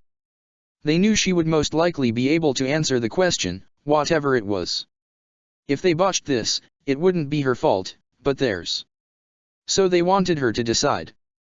They listened to her. It was always surprising, no matter how many times it happened, when they needed a plan, when they were wondering what to do, they turned to her without fail, waiting for her judgment. They could argue, but in the end she had the final call, always. They trusted her judgment. She had never felt it more acutely than in this moment, and it had never felt so heavy, so burdening, that trust. What if she made the wrong call this time? Their failure would be her fault then. The thing was, there was the logical reasoning weighing the pros and cons, trying to calculate and ponder and think. And then there was the part of her that recoiled at the idea of just chickening out. It would be safer to retreat, not to risk it. But oh how loath she was to raise her hand, to give it up. To go back home weighed down by failure, never knowing if she could have made it further, or worse, hearing that she could have, after all. That it was the wrong choice. And even if it wasn't, what satisfaction would it bring? Even if the final question turned out to be impossible to answer, would she feel good about it, knowing she hadn't even waited to hear it out? She was distracted from her thoughts by a familiar silhouette starting to raise a hand not far from her, someone who had less reason than most to be doing that. She blinked, confused as to why Shikamaru, of all people, would want to opt out of a theory question. He didn't have the time to though. In her back, someone slammed their hands on their desk, and Sakura didn't have to turn to know who it was, could picture her jumping on her feet and glaring hard enough that the boy had to feel it. I swear to all the gods there are, Shikamaru, if you raise your fucking arm I will rip it out of your fucking body. The boy pivoted on his chair to meet Ino's eyes, with the same bored demeanor he always showed, and that drove her crazy. Isn't it the safest option, he asked, and it was so damn hard with him, to know if he was mocking of just disaffected. Sakura understood why Ino had so little patience for him. Screw the safest option. And screw you, you dick. How dare you? You're only saying that because you want to leave this place. Shikamaru had to be the least ambitious person Sakura had ever met. She didn't understand him at all. He wanted nothing out of life, he had no drive, no passion. It was no surprise he and Ino couldn't get along. The proctor looked very amused by the exchange, and did nothing to stop it. Sakura was embarrassed on behalf of her friend, while knowing it was pointless, Ino didn't know shame. She didn't care. You should want us to stay, Shikamaru. With luck you'll be banned from ever becoming a Chunin. Even Sakura knew that was unfair, the boy wouldn't go that far. He wouldn't do that to his team. But Ino had been on edge lately, way more than usual, for reasons Sakura hadn't been able to pry out of her. And she had been considerably less tolerant of Shikamaru's bullshit. It was probably linked somehow. If we fail, Ino said, hard and determined, it will be because we weren't good enough, not because we're pathetic cowards, or lazy pieces of shit like you. He just shrugged in answer, always of a few words, another thing Ino had against him. Sakura had been trying to give her pointers. Between Sasuke and Naruto, she had plenty of experience in the no I want to voice any of it department. For all that Ino complained Sakura was lucky with her team, she would have gone crazy in Team 7. Shikamaru and Koji were her friends, as hard as it was to see that right now. Your call, boss, Shikamaru said. Damn right it is. She sat back, and he didn't make another attempt to check himself out of the competition. Neither did anyone else, actually. Her outburst had settled it somehow. Sasuke and Naruto didn't turn to Sakura again, and she realized her decision was already made too. They wouldn't walk out. The proctor assessed them quietly, looking at each and every candidate with a calculating expression. Was he trying to intimidate them? To judge their motivations and values? Who could tell? Very well. I suppose this is it then. All of you have chosen to hear the last question. And all of you. Just then, his attitude changed entirely. He relaxed, lost some of the harshness that was darkening his features, and he smiled a crooked, wicked smile, as if he was in on the funniest joke in the world that no one else was privy to. Have successfully passed the first of the Chunin exams trial. Congratulations. They were all too dumbstruck to react. For a moment. What? What do you mean, that's it? Sakura exclaimed, unable to contain herself. And the 10th question? There is no 10th question. Or, well, let's say that choice was the 10th question, in a way. She sat back into her seat, shocked, as others shouted questions and protests. The man talked about the vital skill of collecting information, even pointed at some Chunin infiltrated among the participants, to serve as targets. He uncovered the consequences of that particular game in real life, scars and burnt tissue covering the skin of his skull hidden under his Konoha headband. She had to look away from the gruesome testimony to how far it could go, chewing the inside of her cheek where her own scar tugged at the skin. As they grew older they would all sport more and more of those, until it was the norm rather than the exception. Retrieving information without getting caught, at any price, she understood the importance, she got the point, but it meant that actually knowing how to answer the test counted for nothing. Nothing at all. It was supposed to reward good cheaters, but it was possible and even likely that some had simply not been willing to risk it, and had waited with a blank page for the 10th question that could save their ass. That she had answered all these questions had no weight at all. That choice was the most important of all, in a way. Give up, or keep going. On a mission, it's no choice at all. You can't just turn back because you are not sure you'll succeed. You have to keep going. But what if they knew for sure it was pointless? What if they did calculate the risk, and figured that the odds were awfully unbalanced? Shouldn't they have turned back, that day on the road to Wave Country, after the first attack? Yes, they would have abandoned the mission, fail their objectives. She was convinced they should have anyway. This mission shouldn't have been theirs to handle in the first place. What was so wrong about deciding that you were in over your head, that it was safer to retreat? Sakura was used for her particular brand of skills to be entirely undervalued. She had always excelled in class, constantly at the top, getting the best grades and always grasping everything faster than the others, but a bookworm had no value in the shinobi world. It had only ever earned her passing praises from their teachers, but as long as she wasn't that good at fighting, they didn't care. That she could indeed make those calculations, determine if it was indeed worth the risk, nobody cared. That she could come up with a better, safer plan, an alternative that would save time, resources, or blood, nobody cared either. To think she had thought her intellect would have value for once, but the worst thing was that that test had proven exactly how right they were to dismiss it. The safer choice would have been to give up, and it was the impulsive decision ruled by her feelings that had been the right one in the hand. Had she listened to reason, she would have raised her hand. Instead, it was competitiveness, pride, blind bravery, recklessness that were rewarded.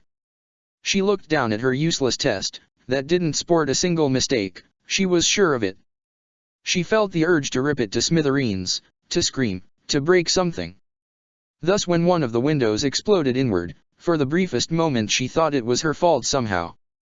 The woman did an elaborate flip while throwing 4 kunous that pinned to the floor and sealing the 4 corners of a flag where, onto the second trial with Mitarashi Anko, was written in messy white paint. The dramatic entrance was received with awestruck silence, broken only by a snicker from somewhere on the side. Naruto saw Izumi try to stifle a laugh, and that's when he remembered where he had heard the name before. That Anko was the girl's mentor of sort, the one who had fetched back old Tsunade. As such, Naruto decided on the spot that she could be trusted. Besides, she looked infinitely more fun than that gloomy guy going on and on about pain and sacrifices for the good of the mission. Her grin was feral when she announced proudly that she would eliminate half of them in the second trial. Yeah, Naruto liked her already. They followed her out of the academy, team regrouping to talk in hushed whispers about the trials, the one they had just successfully passed and the one that was to come. Sakura was sulking, maybe because she had almost walked them out of the exam. Naruto would have followed her lead, for he didn't care much about the outcome, and Sasuke would have too, because she was the one who decided that sort of things.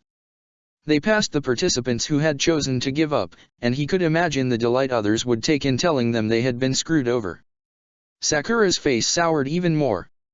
They were joined by Izumi, who, like the rest of the examiners, looked like she was having a much better time than them candidates, just as Sasuke was asking Naruto about his own cheating methods. He swapped his test with his neighbors, Izumi revealed with a grin. You saw me. It was a good distraction, but I know you. I knew not to look away. That's not fair, he grumbled, annoyed that she had seen so clearly through his little act. She chuckled, but she was serious when she answered, it often isn't. Besides, the enemy having intel on your capacity and even personality is nothing rare. Didn't they know that? They were all acutely aware of being under all the other genins' scrutiny, while doing some scrutinizing themselves. The Chunin exam was a good opportunity to assess the other villages' strengths, and if they had made little display of those during the first task, it was fair to assume the next step would be different. Hiding their strongest assets and capacities while trying to draw out others was as much a part of the test as anything else. Kakashi had told him, in not so many words, that it would be best for him to hide his status of host to a raging beast. It was so strange to be among people who didn't know to hate him on sight. Oh, they hated him plenty of course, but no more or less than all the other foreign shinobi. Just for that, Kakashi's warning had proven useless. That was without counting that there would be another one. He didn't exchange much more than a few stolen glances with the Suna boy, Gaara was his name. He was still hyper-aware of his presence, attuned to it like nothing else before. Was he hiding too? Was he, too, surprised by the anonymity brought by such a large crowd of strangers? Naruto was dying to ask, but now wasn't the time. They stopped near a remote training ground that, unlike most, was surrounded by high fences and unauthorized to civilians. Something that didn't bode well for what was to come. The woman in charge, Anko, looked delighted. She pointed at the ground behind her, massive trees forming an impenetrable wall that made what lurked behind a complete mystery. The second trial will happen here, she announced. This is Training Ground 44, otherwise known as the Forest of Death. There was a dramatic pause, she was obviously very pleased with that. Naruto couldn't help but scoff. Is that supposed to be scary? As an answer, the woman threw a kunai to his face. He maybe would have died, if not for Izumi, who stepped in deftly and deflected the blade, flashing briefly the red of her Sharingan. Anko-sensei. Please stop trying to scare them. There'll be plenty of that later. The woman barked out an ugly laugh, proud of the display. You're right, you're right. Gather round, idiots, it's time for some rules to be laid out. And zip it if you don't want to take a kunai in your meaty parts. Her smile was promising. No one piped out a word, and Naruto was sure she was disappointed. All right. You have collected crucial information during the first trial, and now, you're gonna have to defend it with your lives. She produced 2 scrolls, marked with either the earth or the sky kanji. Each team will receive one of those. Your goal is to steal the scroll you don't have from another team, and make it to the tower in the center of the forest before the end of the trial. If you make it without both scrolls, you're out. If you don't make it, you're out. If one or more of your teammates is critically injured or dies, you're out. That woman had no business looking so pleased about all this. The trial will last 5 days. Now that was a news people had things to say about. 5 days? How will we eat? You'll have to provide for yourself. We didn't pack you picnics, geez. What if we're too injured to continue? Examiners will patrol the forest. It makes for less fun, but well, it is the will of the bosses to limit casualties this year. Of course, if you receive any form of help from them, it will disqualify you immediately. If you feel the need, you can always cry for help, and maybe someone will come and save you. Her smile was even wider now. Just state clearly that you're giving up, and you will be heard. The same sentiment traveled through the crowd. Who would do that? Most of them would sooner die of perfectly treatable injuries than of the shame of being rescued. It was the same as the first task, in a way. A way out, but at the cost of their dignity, of the respect of their team. It only promised for fun debate amongst them, Naruto thought bleakly. Oh, well. They just had to stay in one piece. Above the murmurs and interrogations, another voice rose, clear as a bell despite its low, syrupy tone. Is killing other participants a motive for penalty? All eyes turned toward the ninja.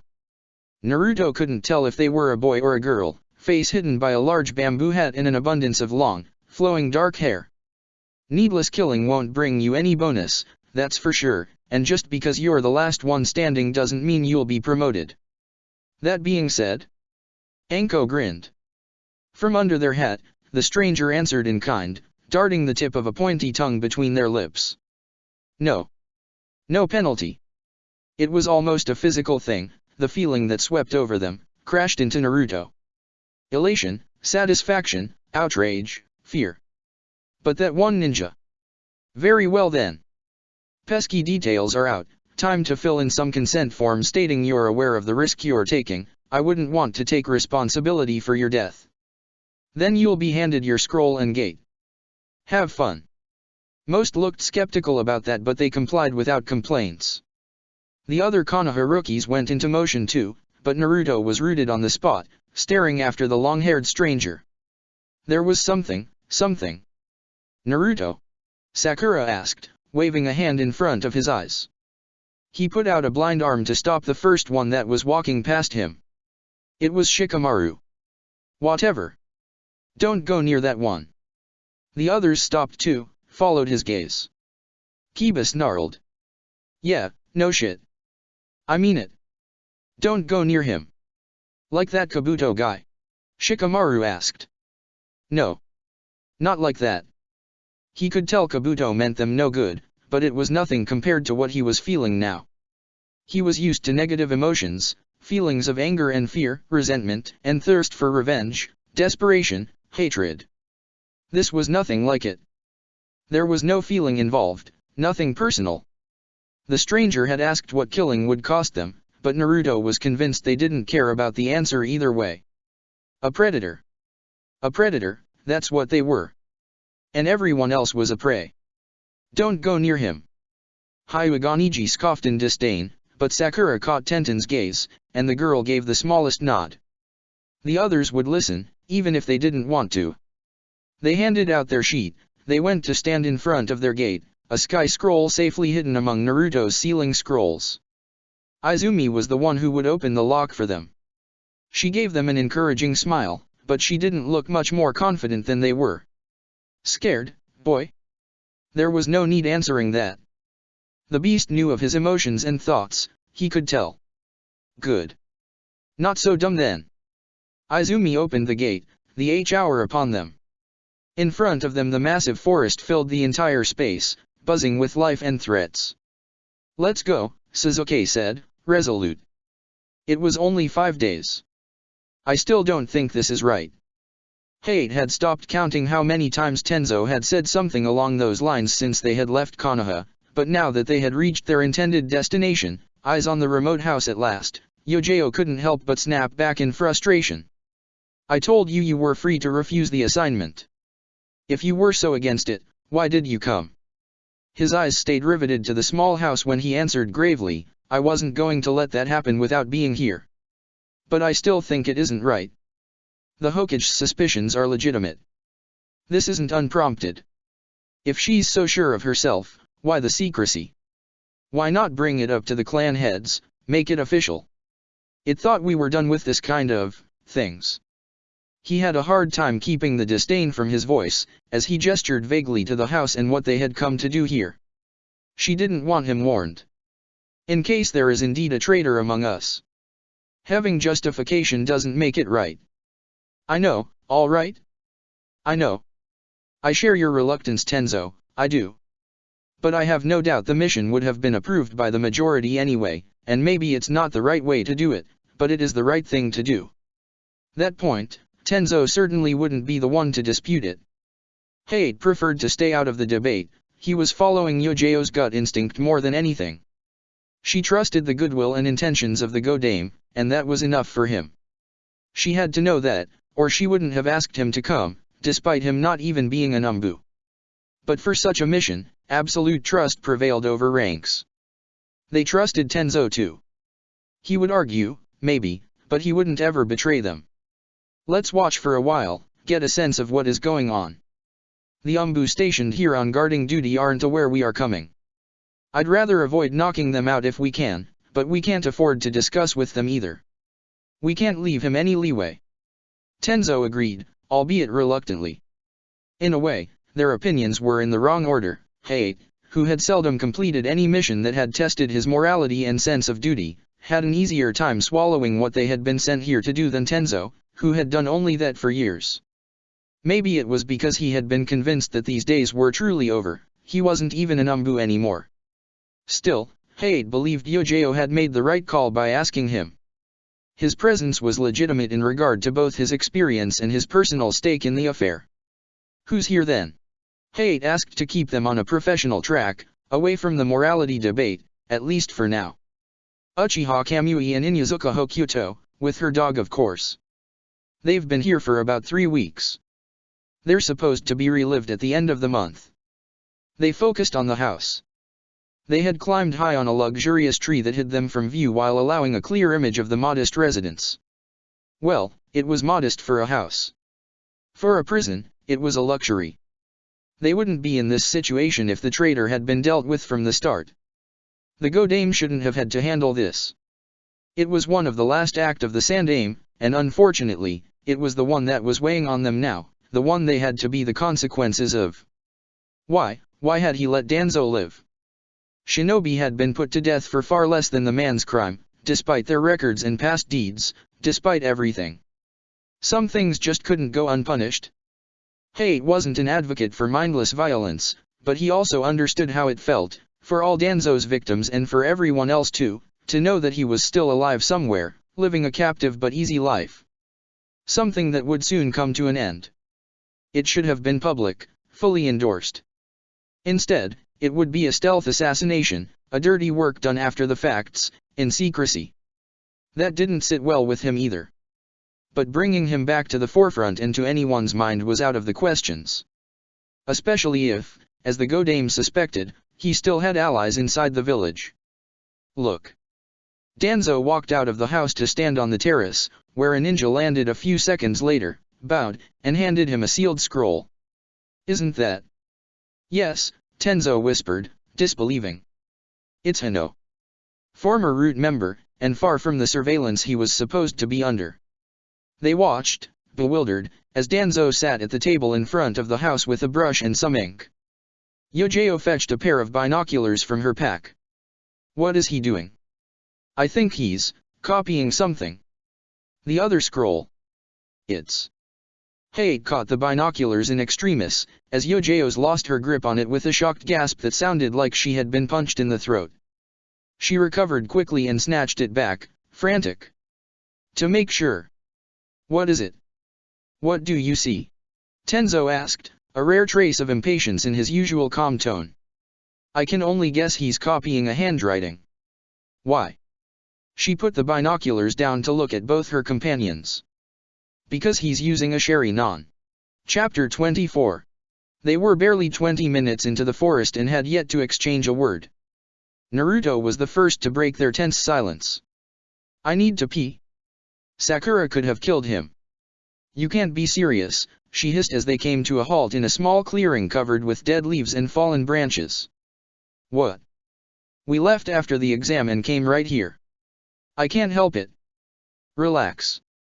She had never felt so on edge in her life. It was as if the slightest disturbance would tip her over the edge and make her snap, and his casualness only made it worse.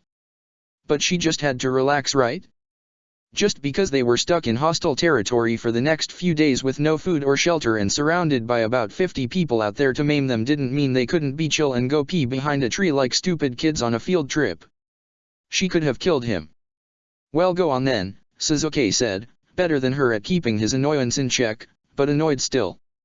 She was aware that not taking anything seriously was Naruto's own way to deal with this kind of stress, but she just couldn't deal with it now, couldn't indulge in his stupid bravado.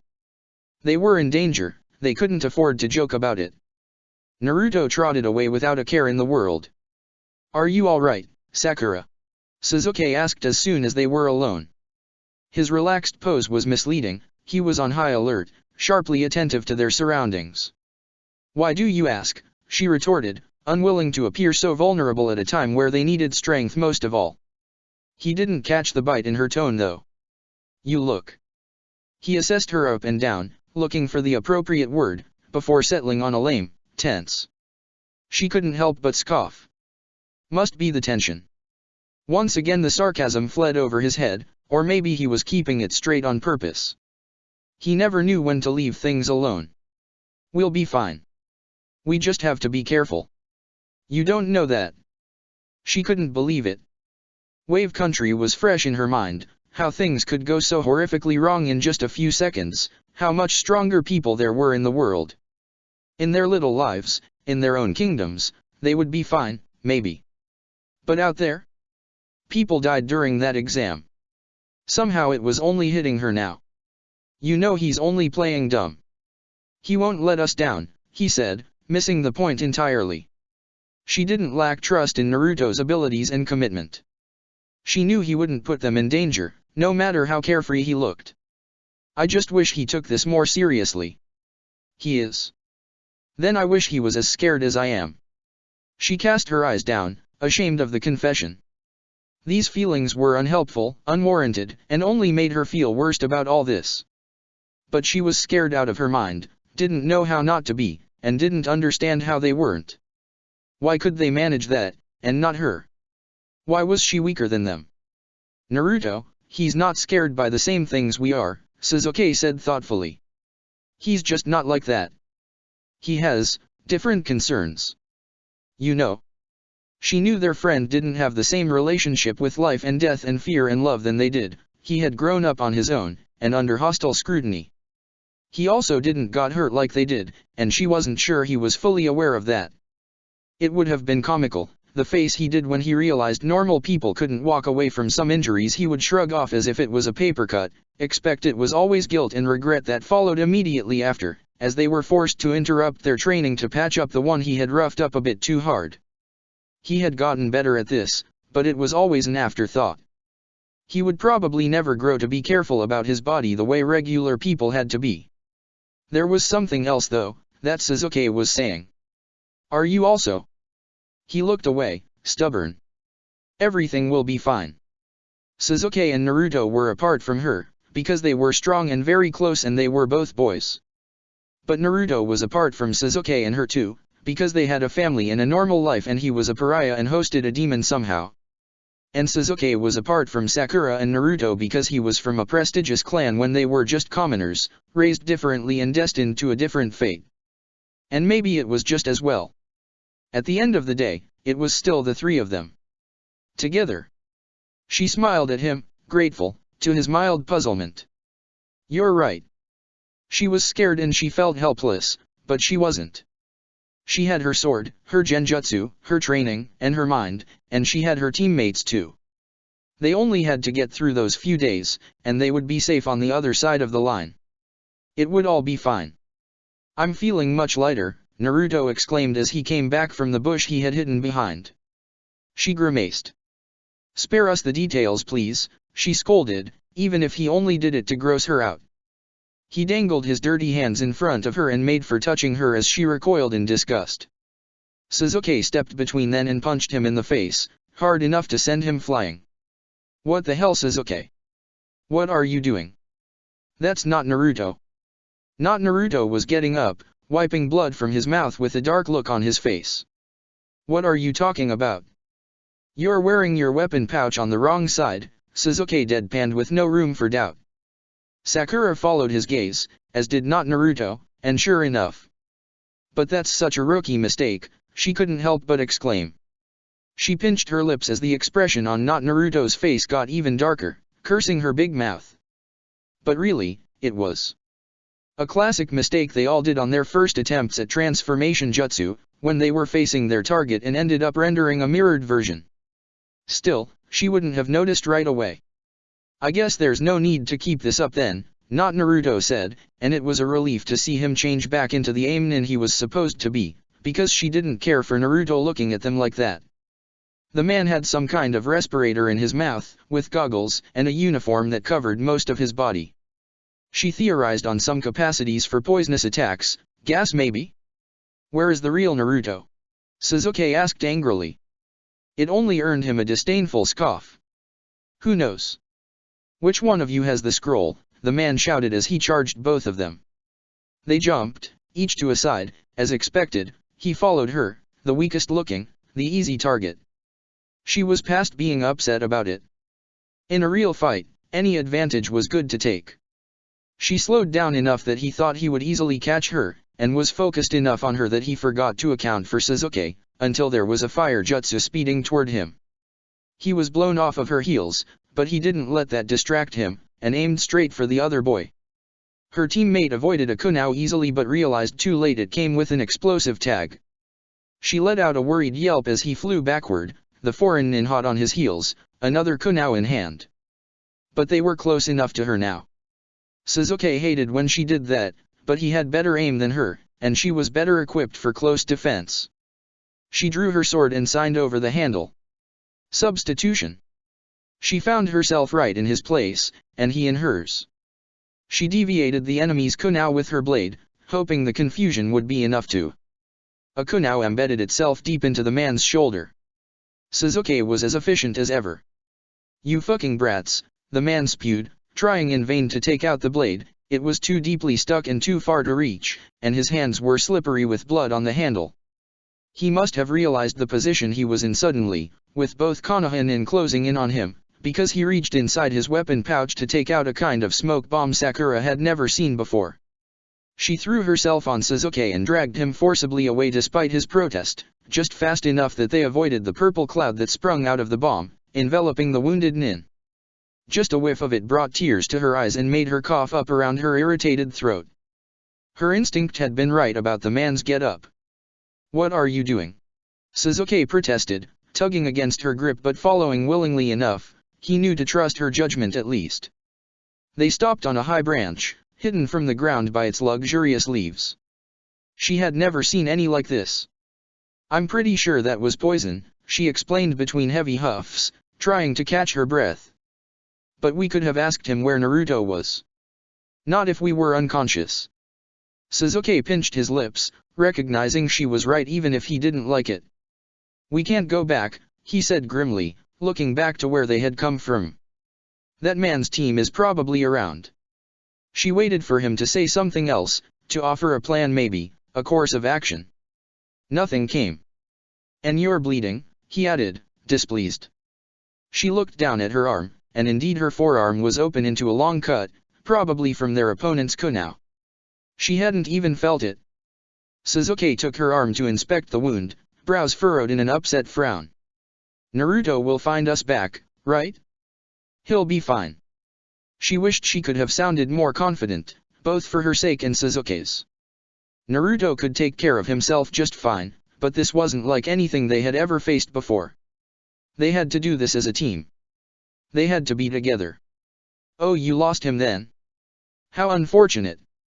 They yelped. Yes, both of them. She would stand by it, and jumped from the branch to get away from the ninja that had just materialized there. She recognized the creepy one that had asked if killing was allowed to the proctor. The one Naruto had warned them against. Will he come to your rescue, if I make you scream loud enough? They were 1 hour into the 120 of the second trial. I'm lost. One didn't grow up entirely on their own without developing a habit of voicing out most of their thoughts aloud. Naruto liked to nurture plants because they brought some life into his, and because they gave him someone to talk to. He had tried to befriend stray animals wandering around his neighborhood, but strays were too wary, too hurt, and if he managed to pet them and slip them a bit of food sometimes, they wouldn't approach him on their own. It looked like it was the same here. He had a vague awareness of animals roaming the woods around him, but even wild beasts knew to stay clear of him. Wasn't he on the top of that chain, after all? But he was also lost. He had just wandered a few feet away to do his business in peace, but after walking back for 15 minutes in the opposite direction with no trace of his friends, he had brilliantly concluded that he was freaking lost, with no means to find his way back to the rest of the team. Screaming after them seemed ill-advised considering the number of hostiles that could be within earshot. For now he had resorted to walk around aimlessly and tell himself from time to time, I'm freaking lost. He was looking for inspiration and trying to remember one of Sakura's many rants about the fine art of infiltration missions in hostile territories.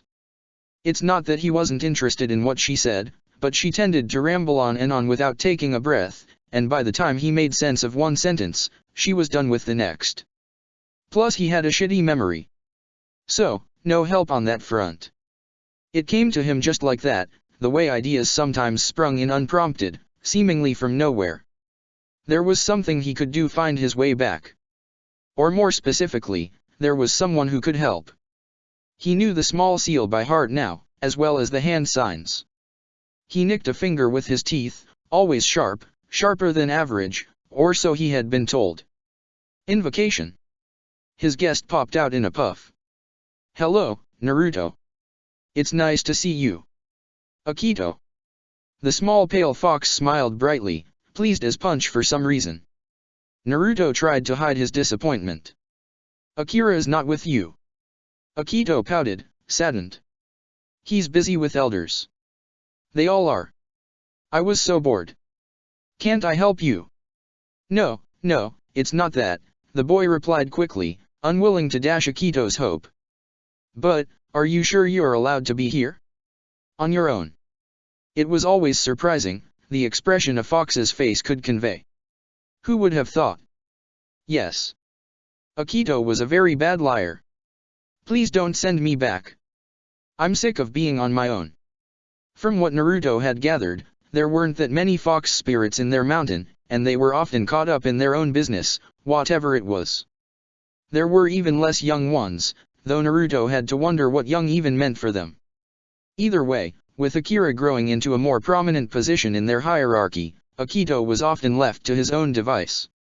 It was probably a bad idea, but Naruto didn't have the heart to turn him away. Plus he was kind of out of options here. Okay, listen. I'm lost in this forest and I do need help to get back to my friends, but it's dangerous out there. If you want to help me, you can stay, but you'll have to be careful, okay? Akira will have my head if anything happens to you. Akito huffed. I may be young but I'm still a fox spirit, you know. I bet I'm stronger than you. We'll see about that. So, can you help me? Sure. Akito said, prideful. But first, we need to get out of that genjutsu. Naruto tried his best not to look completely dumbfounded. What genjutsu? To think we could be at home right now sitting on our asses and sipping lemonade or something. Ino punched Shikamaru in the face. They rolled in the dirt for a while under Koji's impassive eyes, used that he was to just wait it out. Ino didn't feel like calming down though. She didn't care about the ruckus, that would attract unwanted attention, she didn't care this was pretty much the least opportune moment possible to do this. She wanted to punch Shikamaru, and she fucking would. What's your problem, damn it? Ino. You are my fucking problem. He wasn't putting much of a fight, because she wasn't hitting him as hard as she could have. Still, his lips started to bleed where her fist split it open, and when her fit of rage had passed, he was covered in dirt head to toe and looking a little worse for wear. She got back to her feet, tried to dust out her clothes. She felt better now, but also terrible, because that was reckless and dangerous and terribly undignified. He was at fault though, she wouldn't budge from it. Why don't you just leave then, huh? Call out and tell them you're given up. Go home. He got up too, properly pissed off now, even if with him it just manifested in an angry frown. Even moving his face was too much to ask of him. You know we have to win this thing as a team, he mumbled, as if she could possibly not know that. And since when do you care? Seriously, what's up with you? Why are you like this lately? Because you drive me fucking crazy, Shikamaru. You're the smartest guy around and yet you're the dumbest. And the most selfish. Always thinking about your own ass, doing the least you can possibly do. Acting as if there is nothing to be fixed, all is fine, let's just do nothing at all. And you shit on us when we try to fucking amount to something. You think you're so smart for managing to laze around while others work, as if we were so stupid for sweating our asses off, but guess what, being a fucking slug is not everyone's life ambition. You think it's normal to be so lazy, that it's our natural state and you're the only one ballsy enough to embrace it, but it's not. I want to do things. I want to change things. I want to accomplish things. And you can't even respect that. You can't put in a minimal effort at least for my sake. If you truly were any brave, you would have told your parents to fuck off and own up to your ambitions to be a human sloth, and you would have quit the shinobi forces. Then we would have had a spot in this team for someone who wouldn't be a fucking deadweight. Her throat was hoarse at the end of her tirade. Shikamaru was dumbstruck and speechless, a rare occurrence for him who always had some smart-ass comments to make on the go. She felt her eyes welling up and looked away, wiping them furiously. She didn't want to cry. She wanted to rage. Don't you think that's, maybe a little uncalled for, he said. Luckily for him and his body integrity, he couldn't fool her into believing that he was as unaffected by her words as he tried to pretend. She immediately felt guilty, it was uncalled for, at least part of it, even if it held some truth too. Since she wasn't answering, he did what he always did in this situation, he turned to Koji for pointers. For such a clever guy, Shikamaru wasn't so great at interpersonal relationships. He always said people were impossible to understand, especially girls, but she suspected he was actually quite frustrated by his failure at grasping people's thoughts process and emotions, he who could understand everything else. He had Koji to help with that though. Koji could relate to anyone, put himself in anyone's shoes, see the world through anyone's eyes. And he was the kindest soul alive. The other boy munched thoughtfully on a chip as they awaited his enlightened take. She got rejected from the intelligence department training program. She pinched her lips, offended that he could connect the dots so easily. How did he even know? I heard my dad talk about it with yours, he said, reading her mind better than any mind jutsu ever could. But how? Why? Shikamaru asked, puzzled. Tears were coming to Ino's eyes again, tears of anger and frustration, and her voice was squeezed tight when she answered. They said they would consider it if I made Chunin right now, even though most of us Yamanaka start training there after the academy regardless of rank, because they had other candidates that would be more suitable.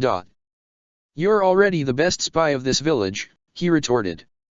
She couldn't help but smile, his compliments were always so deadpanned, spoken as a universal truth, since he knew better than anyone else anyway. It was heartwarming. Yeah, that's not what counts. What does then? Can't you guess? She asked, irritated. She didn't want to say it aloud. She didn't want to think about it. He was being dense though. I don't know. You swear too much. She could have laughed, but it wasn't funny at all. I'm a fucking girl, Shikamaru. The way he gaped at her proved he hadn't think about that at all, and it was irrational of her to resent him for it, to be jealous that he could afford to ditch that question entirely. It was irrational, and yet. No girl has gotten into the training program in the past 10 years. They actually spelled it out to me. Like, it's a very tough job, you know, maybe not all that appropriate for you, and it's very demanding, so it takes a toll on your personal life. Think about it, you're young, you might regret getting into it later, and yes, they made a comment about me being too fucking emotional and I just... Again the tears rising, and again that intense frustration at it that only made it worse. She was mad because she couldn't keep them in, and she was mad to be mad about it because she was upset, damn it, and what was so wrong with crying it out? But it was wrong, it was perceived as a weakness, as a fault. I mean, are you sure that's... Yes, I'm freaking sure. He looked skeptical and she wanted to punch him again. No matter how smart he was, he couldn't understand things he couldn't even see. And that was definitely something invisible to him, while it constantly featured in her field of vision. Couldn't your father say something? Oh, he was furious, all right. He even took my side, for once. But we're already accused enough of being favored at the intelligence department and of hoarding the whole place, so it's not like he could make a scandal on my behalf. Her father was just as oblivious as the rest. He had been scandalized by the whole thing, because it was cunningness and intelligence that made him value a person, and gender didn't make it to his criteria. He was a minority in this though, and he was only discovering it now. So fucking stupid, all of them. So you're upset, I get it. What does it have to do with me? You could do stuff. If only you wanted. You could do stuff that I couldn't, but you don't. Just because I can doesn't mean I have to, he said tightly. She had hurt him, she knew it. They had been friends since before they could speak, she could read him like an open book. She had stepped into yet another complicated subject, and she really regretted they had chosen now of all time to do this. It was a sensitive issue for him, the burden his abilities put on his shoulders.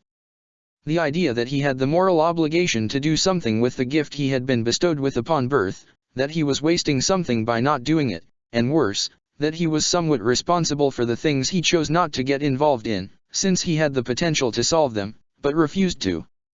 She knew him not getting into anything seriously was a form of rebellion against this, about the predetermination genetics dictated. He hated to be forced into anything, and maybe he would have turned out differently if he hadn't been constantly told as a child that he was going to do great things, and he had to exploit that mind of his, and that he needed to find a good use to his abilities. I know that. But I'm not asking you to do it for the greater good or whatever. I just wish you could do it for me. For us. That you could at least recognize it's not only about you. There are things that you can do, and I can't, and I'm not just talking about your smart brain shit, I'm talking about you being a fucking guy here. And you don't have ambitions, but I do, and right now we're stuck together and your actions have consequences, damn it. When you sit on your ass doing nothing, it's me that you shit on. Just this time, this one time, it counts, alright? It counts that you get into it, it counts that you make an effort. Not for you maybe, but for me it means the world. I need to pass that damn exam. I need to get into intelligence. I want things to change. But I need your help. Silence fell on the small clearing. Ino was exhausted, spent by her outburst. She turned around and started to walk again, trying to bring them back into motion, tuning back into their environment, paranoid suddenly. The boys fell into steps without a word. After a few moments of tense silence, she spoke again. I'm sorry though, she tried awkwardly, never at ease with her words after the storm had passed, after she had come down from her anger. For yelling, and punching you. And for some stuff I said. Just because there was some truth in it didn't make it okay to expose them so bluntly. Despite herself, she fell into the same patterns her father did. he had repeated to her often enough that this capacity they trained for character observation and analysis was to be kept tightly in check, in order not to hurt others unnecessarily. He said it, and yet he did it all the time. The danger was it became second nature to dissect the people around them for patterns, flaws and weaknesses, and it took conscious efforts not to use it against them. Yeah, you're a real bitch sometimes. She rolled her eyes. Was that the best he could do? His smooth talking all but disappeared when he was confronted with an emotional discussion. You like me anyway? He shrugged. Yeah. She was more relieved by that than she let on. She hated when he was truly mad at her, as she hated being truly mad at him. In that sense she was glad they had yelled it out, even if it wasn't the smartest thing to do right then. I understand what you're telling me, he added. I'll help you. She could have kissed him. Okay, I think it's now a good time to inform you that we're very likely trapped in a genjutsu. The nice moment was shattered as they both turned incredulous faces to Koji, imperturbable as ever. What? We've seen this huge flower before, right next to that exact tree, he said, pointing at the ugliest plant Ino had ever seen, bright yellow and covered in warts oozing a disgusting, foul-smelling fluid. Pretty recognizable indeed. Why didn't you say anything? She accused, scandalized. You two needed to talk, he said simply. She realized that he had probably been monitoring their environment closely while Shikamaru and her were at each other's throats, making sure no threat came their way as they sorted their shit out. He would think that lightening their burdened heart was more important than getting out of a closed-loop genjutsu.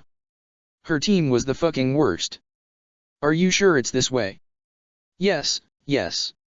It's very easy to track, just trust me. At this point Naruto didn't really have any choice, so he let Akito guide him through the trees, to where the caster of the genjutsu was supposed to be.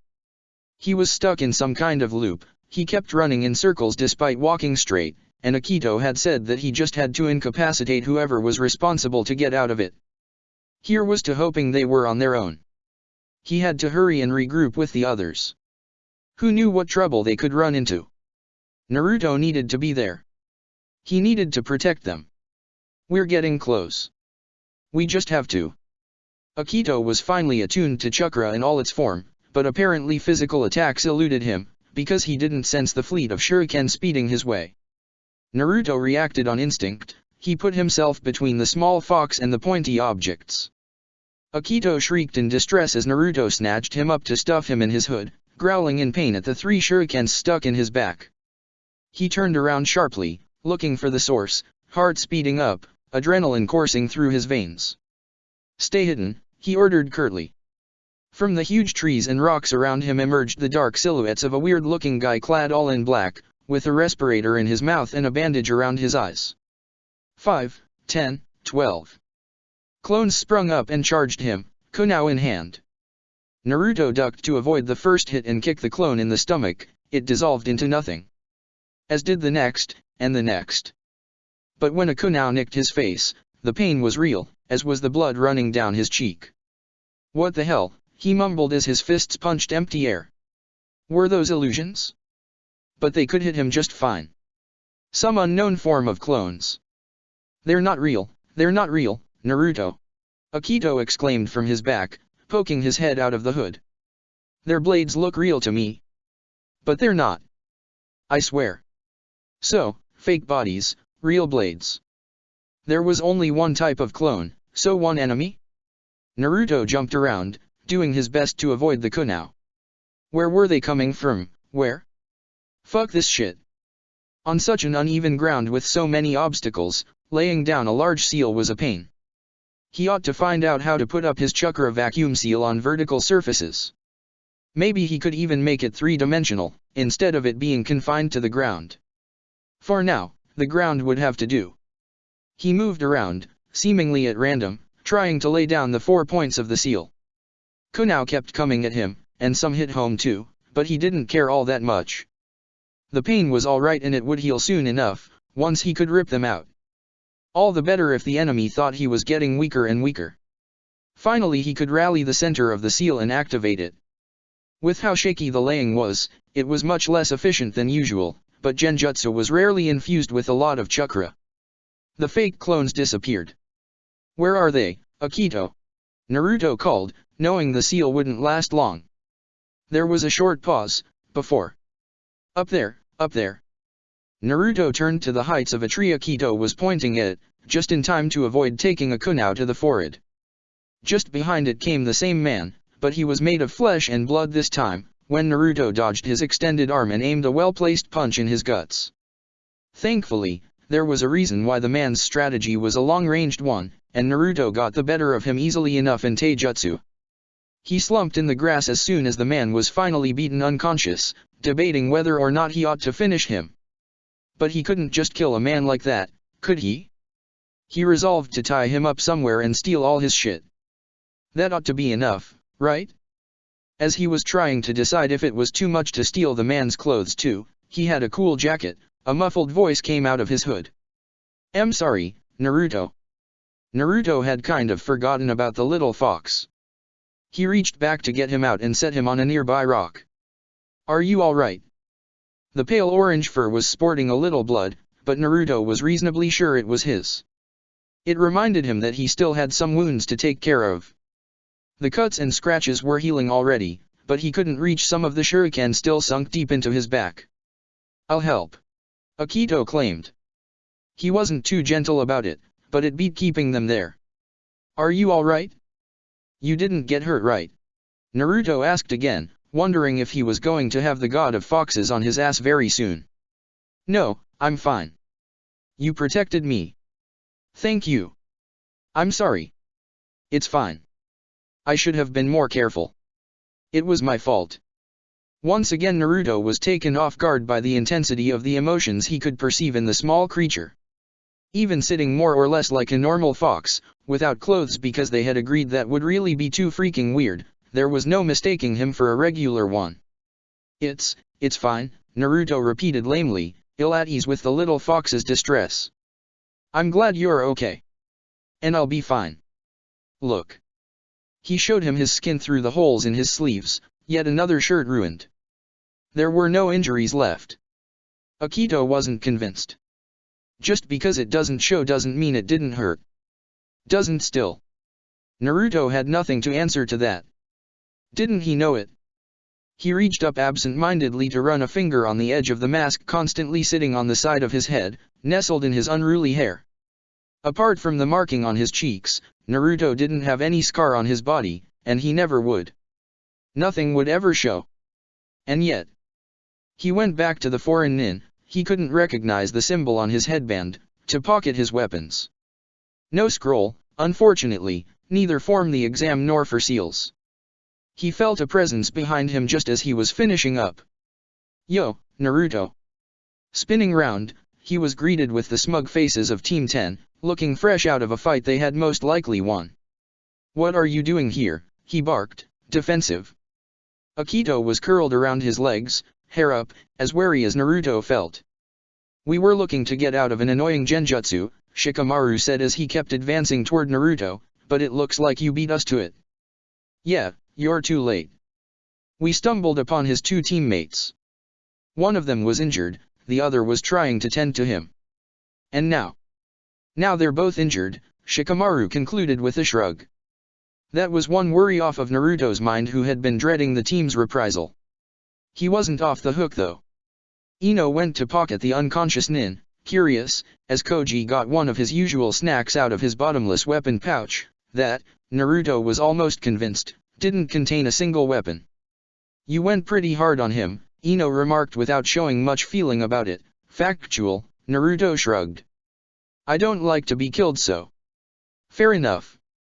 We found an earth scroll on one of the other guys, but it's the same as us. What about you?"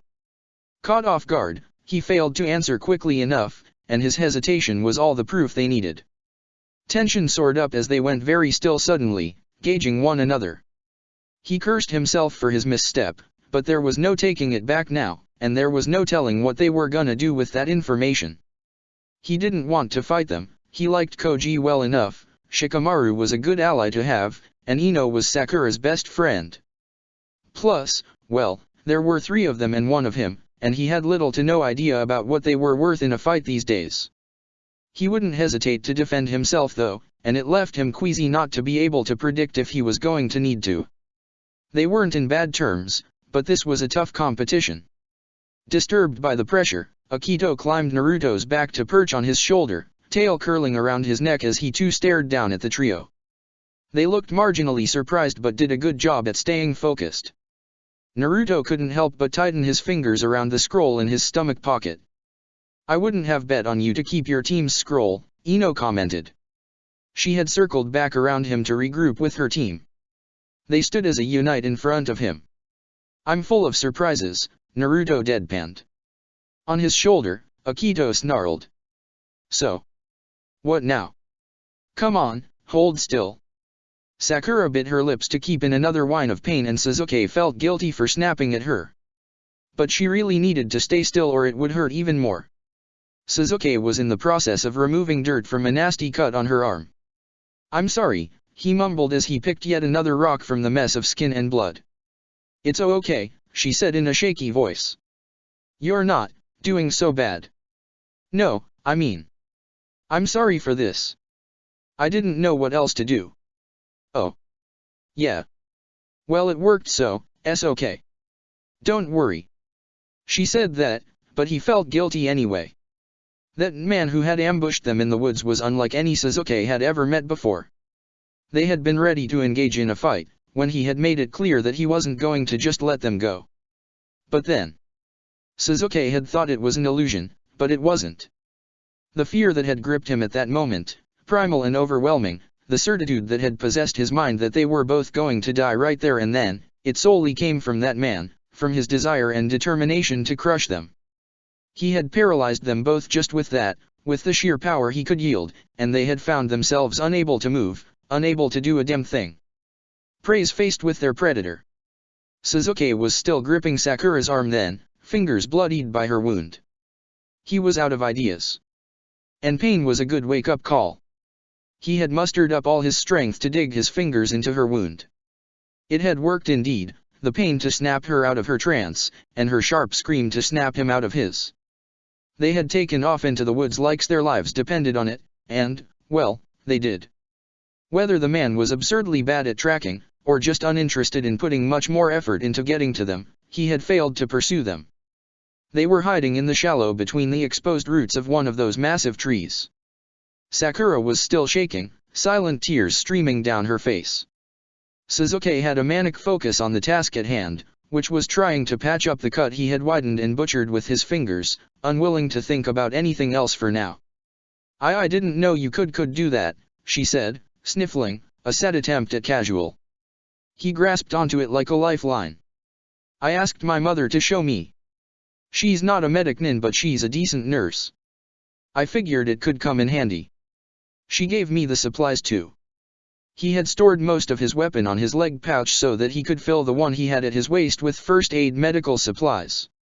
Bandages mostly, some healing cream and antiseptic.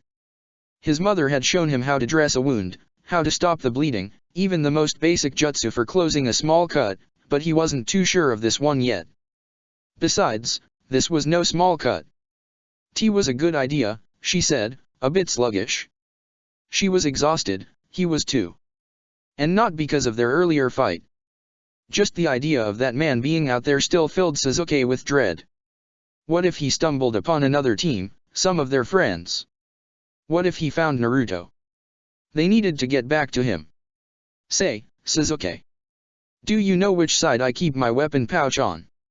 He raised a puzzled look at the strange question, and had to look back down to check, because he actually didn't, not for sure. "That's what I thought," she said with an amused laugh. He didn't get what she was trying to say, and she just smiled at him when he tilted his head questioningly. Maybe she was more worn out than she had thought.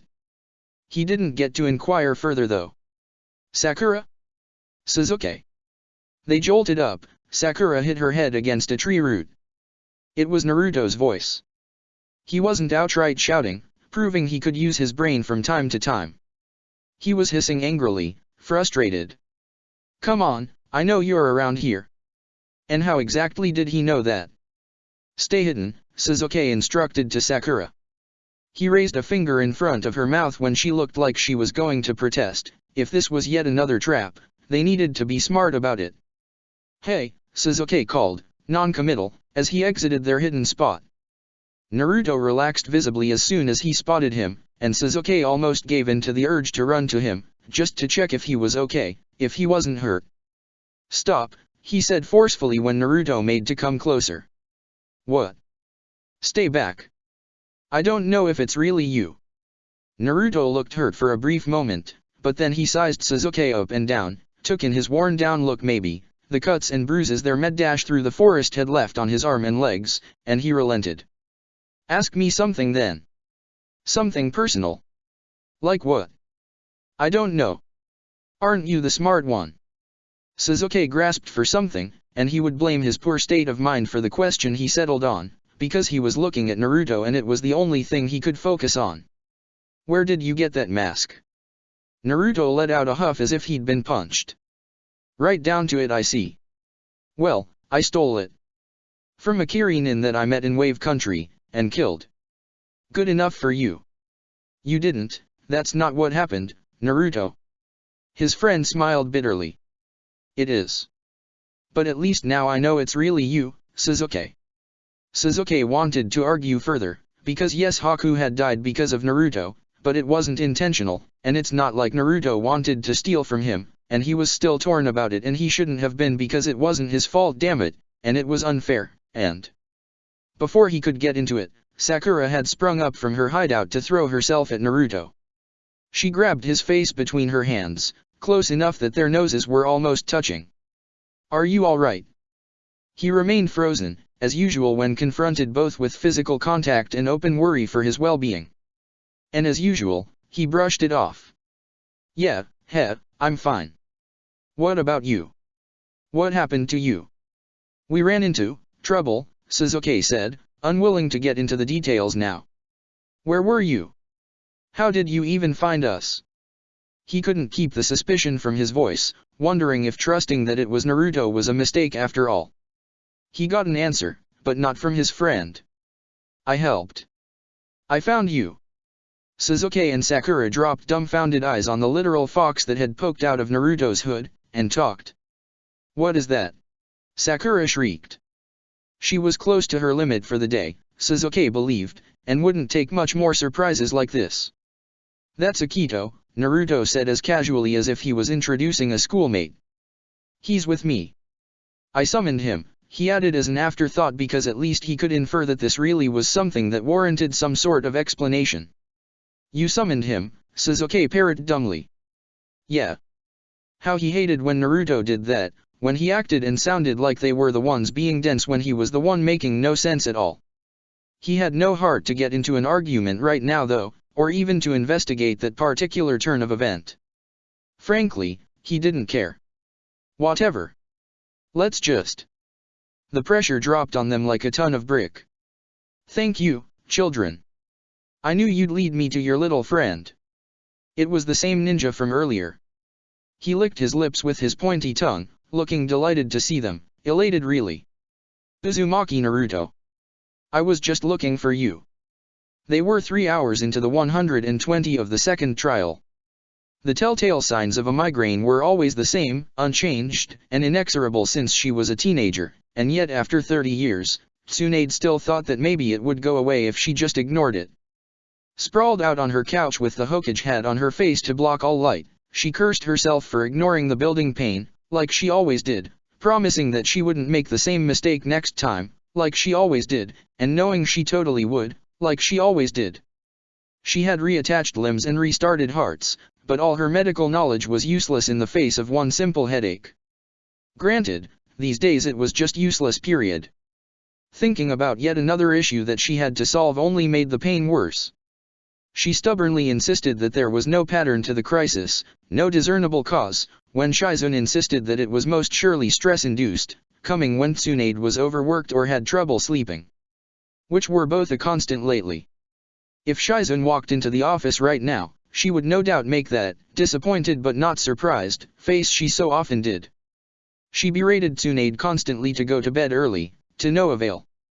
At least the medication was finally starting to have some effects. About time, because the office would soon be swarming with the shinobi she had summoned here. Just when she managed to get a few minutes to herself at last, it had to be ruined by a fucking migraine. Well, she hadn't been able to relax anyway. When it wasn't work, it was personal matters that drove her insane. She had managed to devote exactly 0 time to finding out more about Naruto and his clan, partly because her sensei, who would have been the best one to interrogate on the subject, was making himself awfully scarce these days. It was even her own fault. They had agreed that she needed to come into her role without looking like he was constantly behind her, that a clean cut would help put the rest of the leaders at ease. And he was all too happy to stay holed up in his house, she suspected, tending to his flowers and watching the clouds pass. She couldn't begrudge him that peace, after the decades he had spent putting his own desires last. But she needed to talk to him. About that and everything else. She needed to feel like there was someone to catch her if she stumbled, that she could rely on her old mentor, all while being frustrated at herself for it. She had never liked to ask for help, even less to depend on it. And rumor had it, rumor being the eyes ferreting all over the village, that his health maybe wasn't so great. Which brought front another batch of problems that she needed to deal with. Like the visit she had paid to the Konoha hospital, that she regretted bitterly. She would have rather stay blissfully oblivious to that particular pile of garbage. There was not a single medical instructor worth anything in the village. It wasn't much of a surprise, she was largely self-taught in her field because expert medicnen were so scarce, even in her time.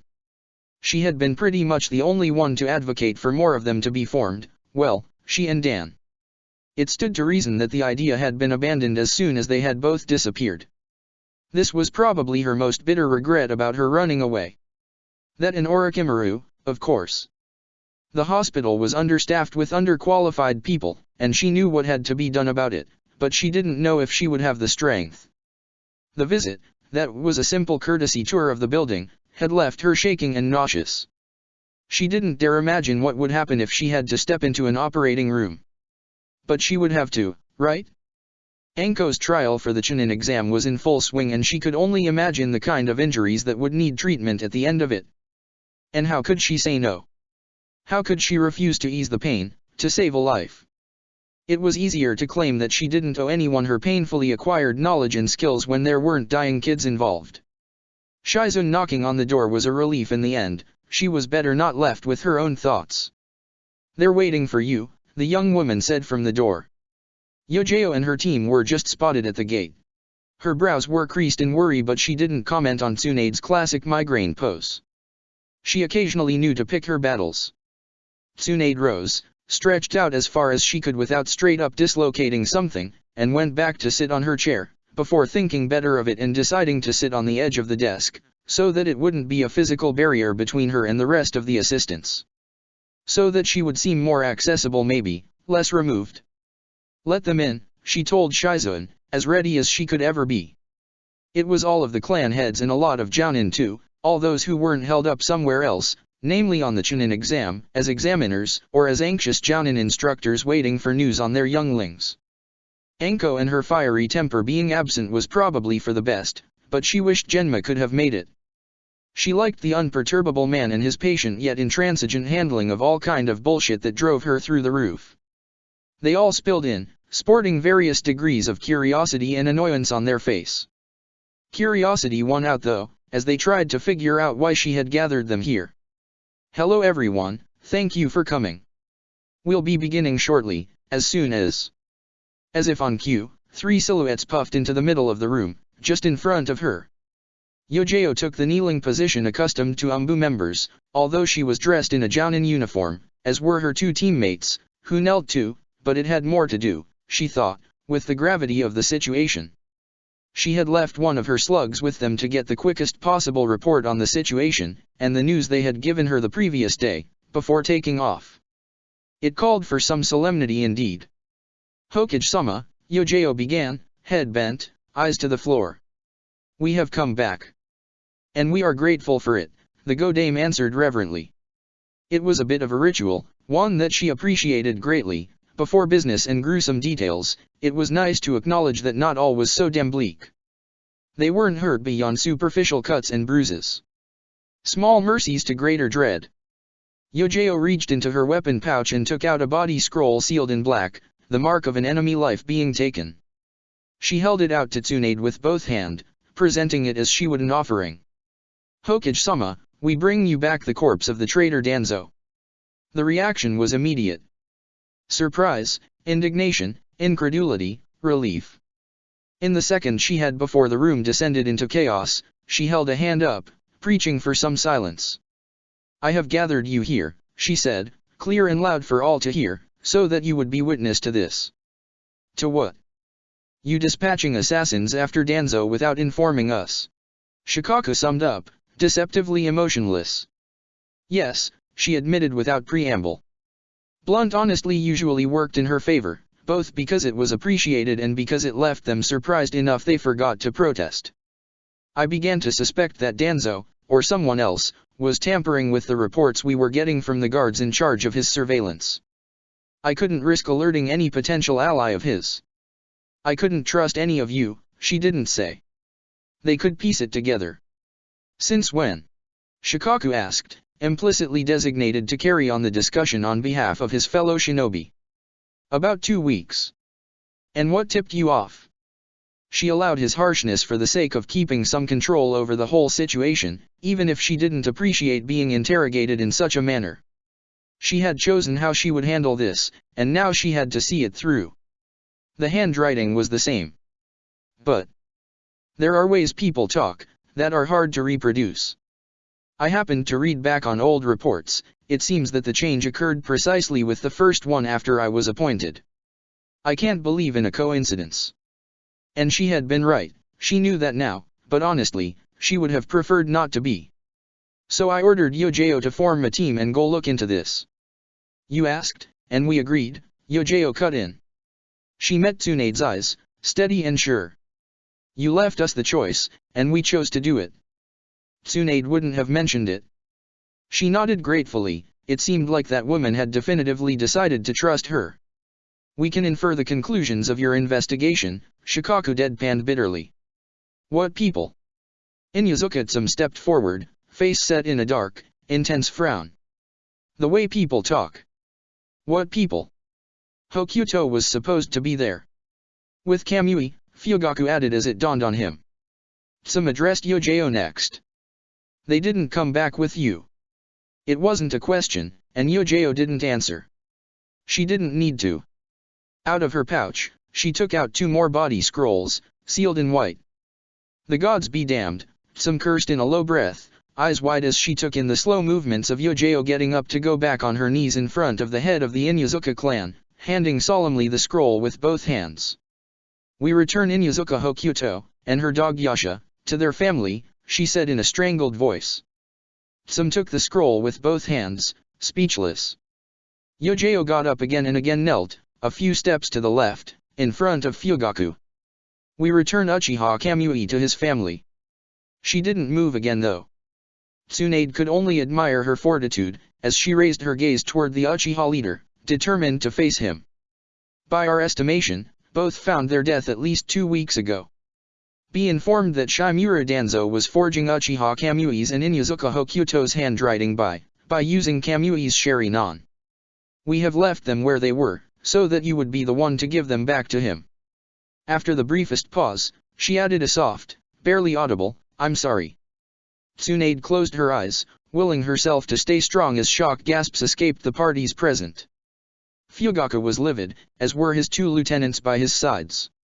Uchiha had been chased and killed for their Sharingan before, the eyes made them stronger both by their abilities, and by the necessity of defending themselves from the envy they brought on the clan's members. Had Danzo been waiting for this, hoping that an Uchiha would be sent to his doorstep? Had he even engineered for it? Yojeo came back to her position in front of her Hokage, because there was her place, in front of her master and between her 2 teammates, but also because it had to be easier for her to face Tsunade instead of the grief and rage of the families she had just brought death to. Tenzo went on in her place. Danzo was aided in this ordeal by Hino of the Root, who revealed himself still loyal to his former master. We return him to the village, alive, for questioning. He presented a 5th body scroll, the only one that was sporting 2 seals, one to ensure it closed, the other to keep its prisoner unconscious. Tsunade took it, before turning it back to Yamanaka Inoichi immediately. I leave it to you. You can count on me, Hokage-sama. The bodies will go to the hospital for autopsy. I will see to it personally. You are to send one of your own people to attend, Fugaku. Both Jounin will then be returned to their clan and family for their funerals, to be seen properly from this world. It didn't feel like she was the one doing the talking. The person that was in charge of her body and voice right now, it wasn't really her. It was Leader Tsunade, efficient and emotionless, who wasn't affected by the death of shinobi so young they were children to her, barely starting out in life and already gone before everyone else. That person could keep giving orders and planning their next move, while regular Tsunade just wanted to break a sake bottle on her own head, so that she would either drown in the alcohol, or simply pass out. Regular Tsunade would have her chance, but later. All former root members will have to be interrogated again, as well as the Jounin in charge of their surveillance. All their comings and goings, who they met, where they went. This won't, happen again. It shouldn't have happened at all. The first words Fugaku managed to get out were tightly wounded and sharp like a blade. She thought he would launch into it, given to his anger, but it was Tsum who took the torch and lit it out. It was their first solo mission as Jounin. Their first assignment of import. And they were so disappointed, because it sucked to be looking after one boring old man, because nothing would happen there. Hokuto and Kamui were from the same genin team. They had been close since they were children. What Tsunade had spotted in their mission report was the sudden lack of dirt and spelling mistakes on Hokuto's, how they had gotten longer and more wordy where she used to keep it so short, because she obviously didn't want to do them. What was missing were Kamui's digressions about the weather, the food, or the pretty flowers they had spotted nearby. They were not 20. This shouldn't have happened. Danzo should have been dead long ago. We should have made sure that he couldn't ever get up to his old tricks again. This is our fault. She was clutching the body scroll tightly, but careful not to break the seal, to disturb the young woman resting inside.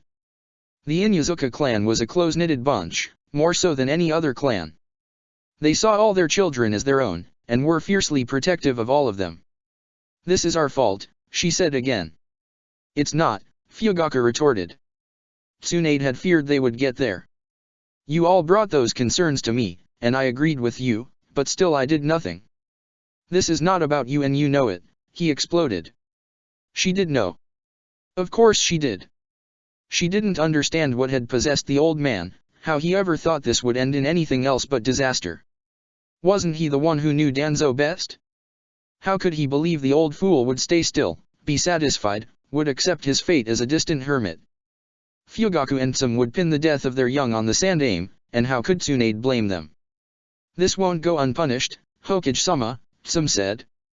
There was the hint of a threat in her voice. It won't. But. There's no but. This will be dealt with right now. No it won't. Shikaka retorted, getting between Tsum and Tsunade.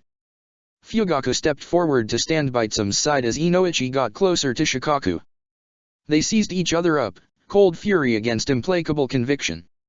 Do you intend to stop me, Shikaku? Tsum asked, not bothering keeping her hostility at bay anymore. I do. We can't move now, Tsum. Do you care so little? Do not put words in my mouth. I feel your pain as if it was my own. I knew both of them, and I know this pain too. But you can't afford the luxury to let it dictate your actions. Clear your mind, Tsum. The village is swarming with foreign nin. Dignitaries and other Kage will be here soon too. No matter how much it is deserved and needed, we cannot move now. Tsunade hasn't even been inducted to the people yet, and as far as the village is concerned, this transition is to be peaceful. This would weaken us too much both in front of the other countries and our own people. Tsum, we cannot move now. Tsunade looked at them, all of them, wondering what they were thinking, who they would side with, what they would do. She didn't know them well enough to guess their thoughts, foresee their actions. She was so tired. She couldn't step in right now and she prayed they could trust each other enough, could influence each other enough to solve this, to reach a compromise. She couldn't order anything without explicitly endorsing one side and alienating the other. She didn't even know what she herself would choose. Shikaka was right, they couldn't afford the scandal, they were under too much pressure already. But her heart was closer to Tsum's, she burned for justice to be served, punishment to be held, for action, to move against the inertia threatening to swallow them whole. Sometimes it held on to nothing. Fugaku's barest move, to lay a hand on Tsum's hand, the one still clutching the scroll. Her attention turned to him and they shared 1,000 words in a silent gaze, eyes searching.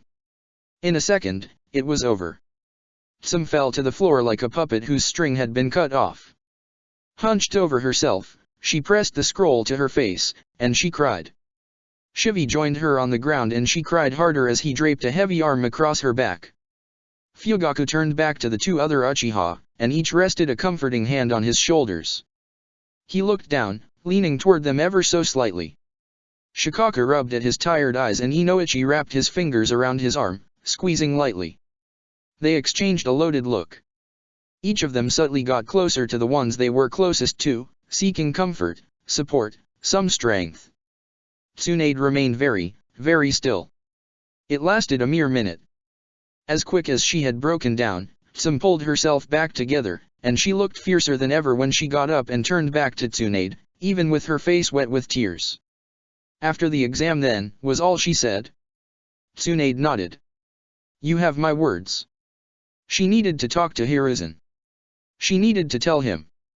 She dreaded moving against him, tarnishing his image, but a part of her, the part that was full of bitterness and resentment, the part that wished her pain on others, wanted to see him suffer the consequences of that decision, of the trust he had wrongly placed in Danzo.